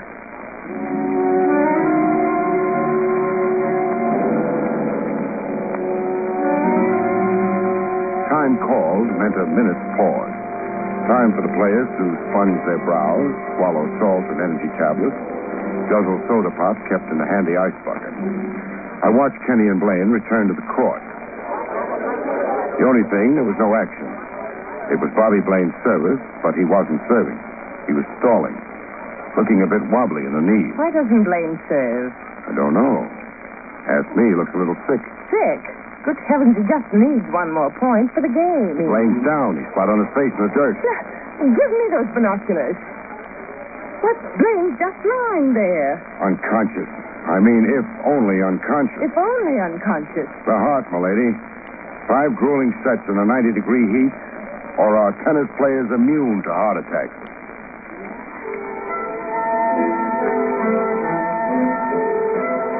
In the emergency room, a quick complex of first aid and restoratives did nothing for the horizontal tennis player. A full-fledged doctor hadn't arrived yet. The tournament public relations man was doing emergency medical honors. A fidgety chap named Benton, Harry Benton. Say, if I could get closer to the patient a minute. Why, sure, go ahead. Please stop crowding around, folks. Please, this isn't an exhibit. Well, mister? Cancel the doctor call and call the morgue wagon. Blaine is very dead. Blaine's heart, was it? That was my guess right off. But I don't think so any longer. You don't think so? The rigidity of the face and the neck muscles. Pretty horribly contorted. Blaine died in agony. What are you sniffing at? A powdery residue around his lips. Oh, that's salt tablets. Salt is odorless. You find it smell? Enough to bowl me over. But not quite like it bowled Brother Blaine over. Blaine was poisoned, a quick poison to which he reacted almost immediately. $10, says the medical examiner, will spell out the text of my diagnosis. Murder.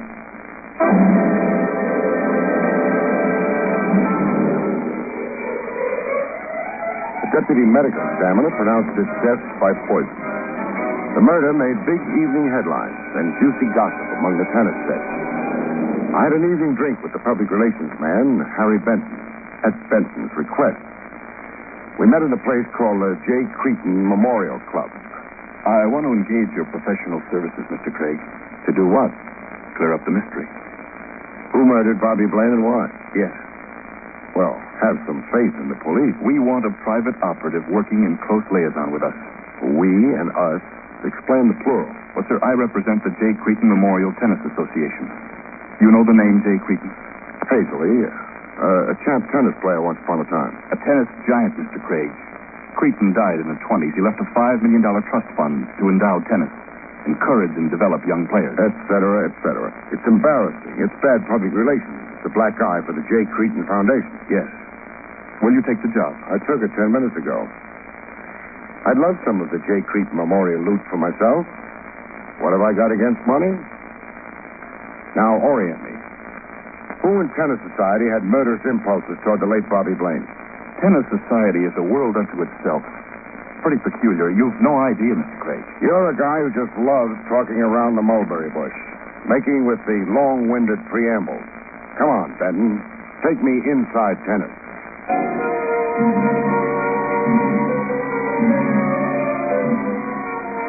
I kicked off my investigation with Kurt Kenny. Kenny had a case of nerves. Look, I'm in no mood for any interrogation. Nobody ever is. Some other time, huh? Murder can't wait. Oh, yeah, and that murder theory. Ask me as to malarkey. You cops always trying to make a dull job look sensational. Diagnosis, murder. Medical examiner verified it. Poison. Nobody pried Blaine's jaws open and fed him the poison. No, but somebody left a pill handy to Blaine's reach between games. A pill Blaine would confuse with the standard energy or salt tablets. Oh.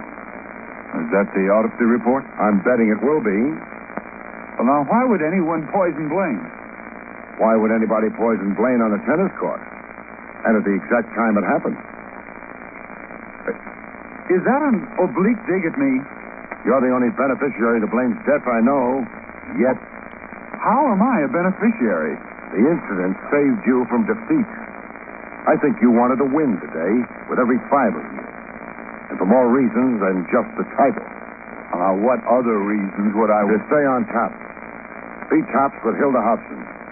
Keep the relationship superheated.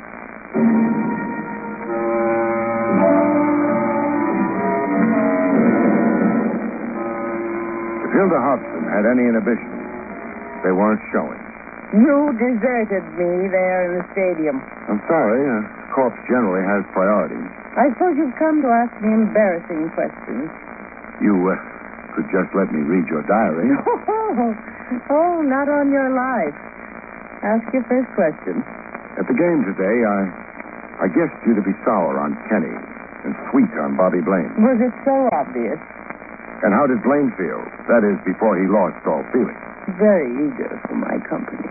Very eager to win the title of Mr. Hilda Hobson from Kenny? I'd half promised Blaine I'd divorce Kurt Kenny, but what dull questions, Mr. Craig. Sorry.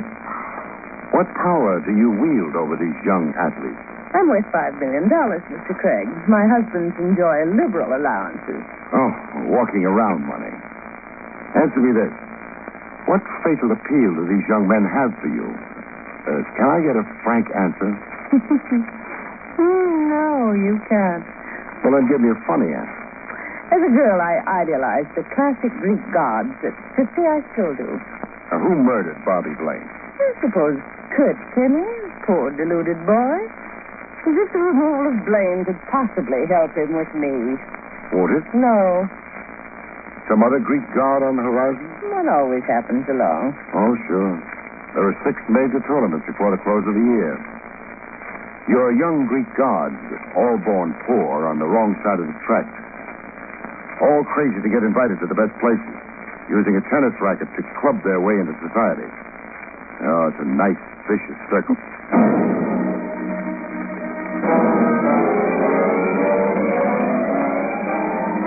Leaving Hilda Hobson's, I didn't quit the grounds of the estate.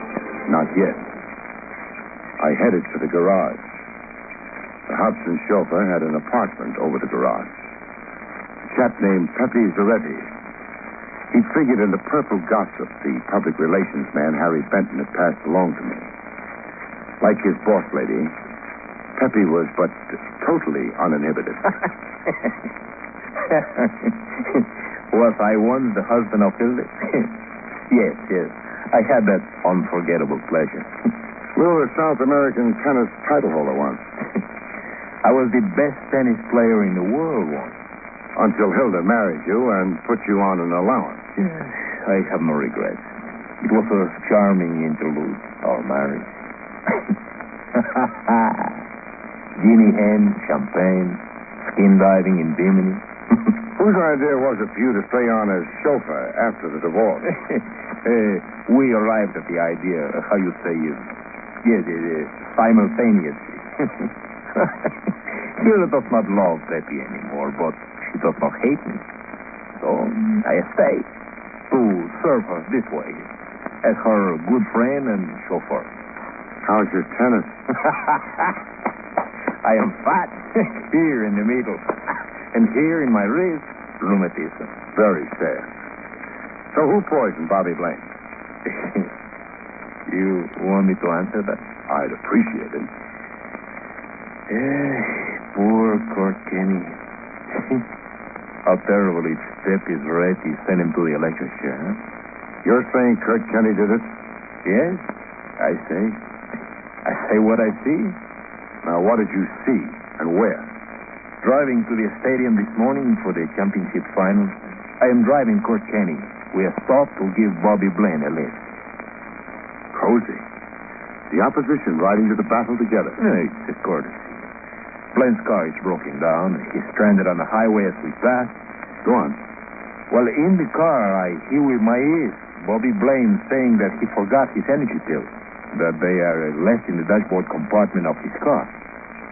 Then I see what I say. Don't scramble it. Say it. Kenny gives Bobby Blaine a few energy pills of his. I see this in my rearview mirror. You're really putting the finger on Kenny.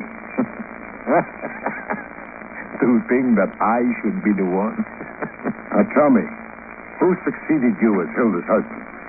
I mean, direct succession. Kurt Kenny. Hilda saw him win a tournament in Milan. And that night, he locked me out of the house. Finished. We were through.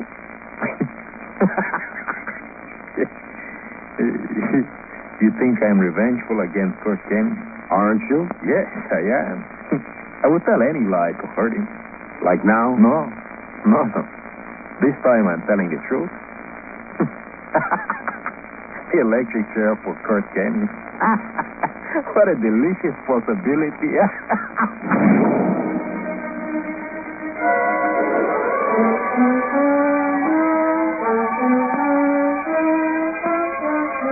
From June 23rd, 1955, you're listening to Barrie Craig, Confidential Investigator.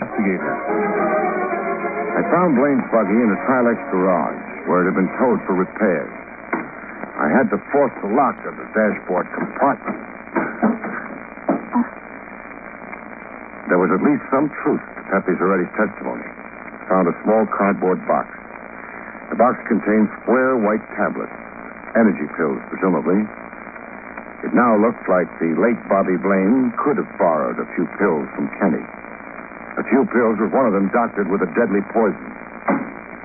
That is, unless somebody hadn't planted the ones I'd just found to incriminate Kenny. Somebody like Pepe Zaretti. A nice trick, very easy to work. My client, the public relations man, Harry Benton, perspired freely over my temporary report. If you prove Kurt Kenny guilty of the murder, what a blow to tennis. What a blow to the J. Cretan Memorial Association, you mean? Yes.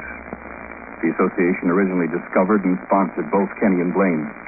Both were identified with the association as protégés. The fund maintained them, paid their college bills, developed them as players. Until Hilda Hobson took over the burden. Well, you can't blame the fund. Maybe not. But boys born to working-class families lose their sense of balance in a susceptible atmosphere. Too many of the expenses set making a fuss over them. I mean, if the boy's a winner. And only for so long as he continues to be a winner. Ask me. Big tennis could use a little more soul.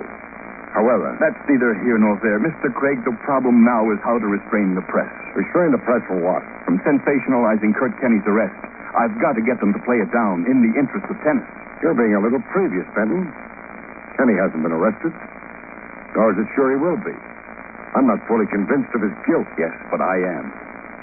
Only as a result of my report? Your report and something I discovered last night. What? Kurt Kenny had money bet in his finals match with Blaine. Quite a sum of money. $5,000.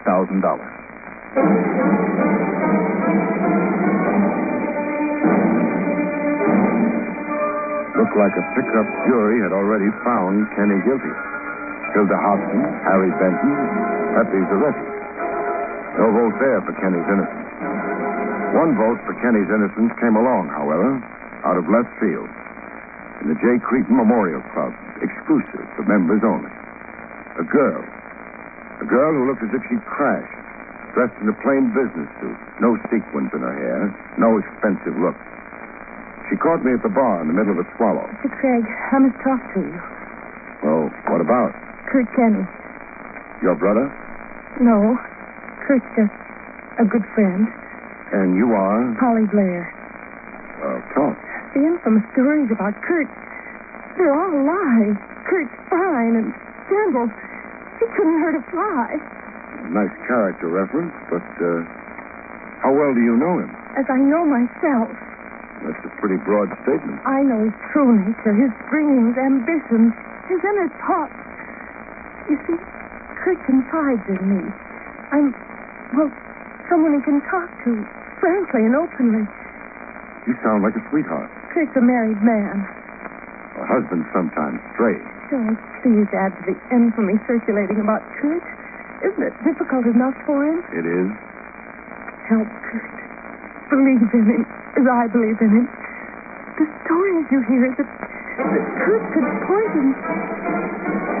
Lies. Oh, God, you're lies.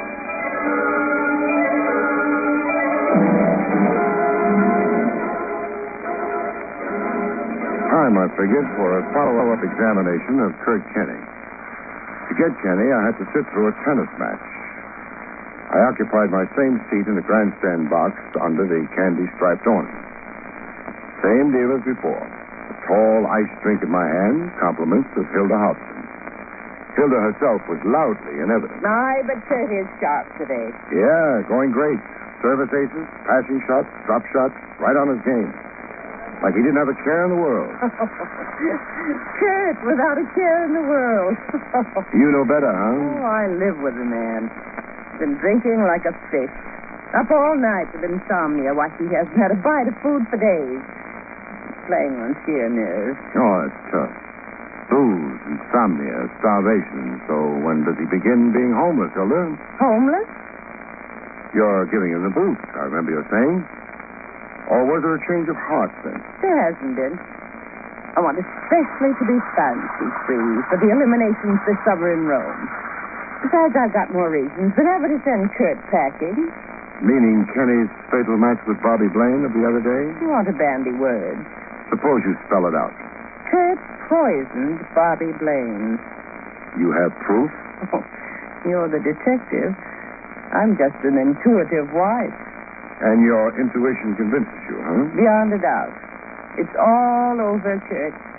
Guilt. Every minute with me. Even his manner and look.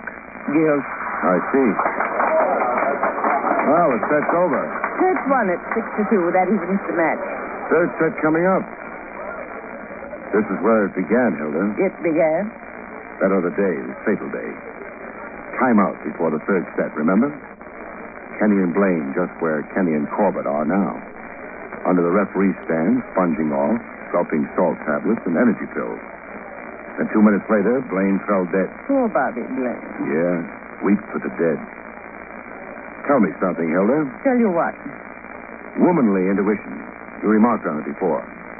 How about manly intuition? Is there any such thing? Did you suffer from sunstroke? No, from shock. Shock?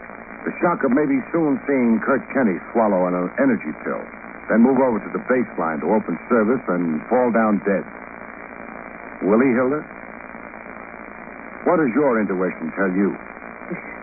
You are suffering from sunstroke. You evaded answering, and now I'm really shocked. Excuse my rush, lady. I've got to get out on the field and save a life.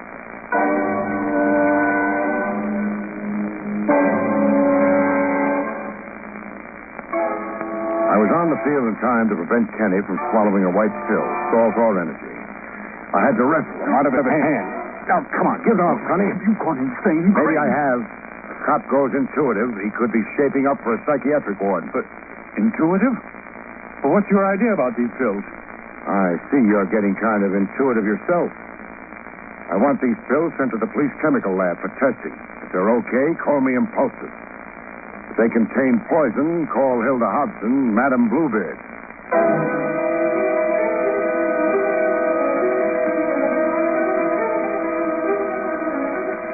Chemical lab's verdict on the pills was poison, deadly poison. I had another chat with Kurt Kenny later that evening. I found him shocked into honesty. Sure, I bet on myself every penny I could raise. I was so sure I could beat Bobby Blaine. You see, I needed money. My own money. I had a plan for myself. A plan to cut loose from Madame Svengali, Hilda Hobson, that is. Yeah, be on my own. Be a man for a change. Divorced from Hilda and married to Polly Blair. Yeah. Hilda then knew you were walking out. Hilda knew. Suppose her pride was hurt. Her homicidal instincts were aroused.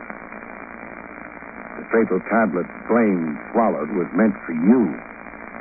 You'd innocently passed it on to Blaine that morning you gave him an automobile lift. The morning Blaine had left his tablets in a stranded car. Poor Blaine. You were supposed to duplicate Blaine's death fall today. Swallow a doctored tablet Hilda had sneaked into your pillbox. How could Hilda ever expect to get away with it? Plain murder. You die and be pronounced a suicide from remorse. Remorse for murdering Blaine. Hilda had her out, she thought. Craig, I owe you. You owe Polly Blair. If Polly hadn't tipped me to your romance with her, I'd never have gotten an insight into Hilda Hobson. You see, I thought Hilda was giving you the contemptuous toss. I never dreamed that Hilda was a woman scorned.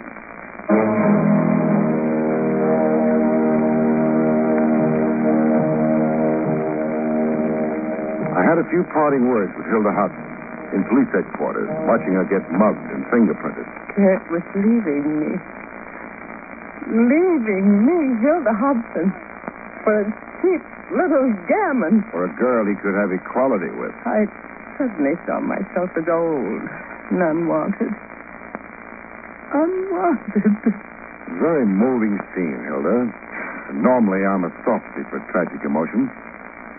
But right now, for the life of me, I can't get an idiotic jingle out of my head. Idiotic jingle? What? I'll say it, but don't hate me. Kenneth, anyone?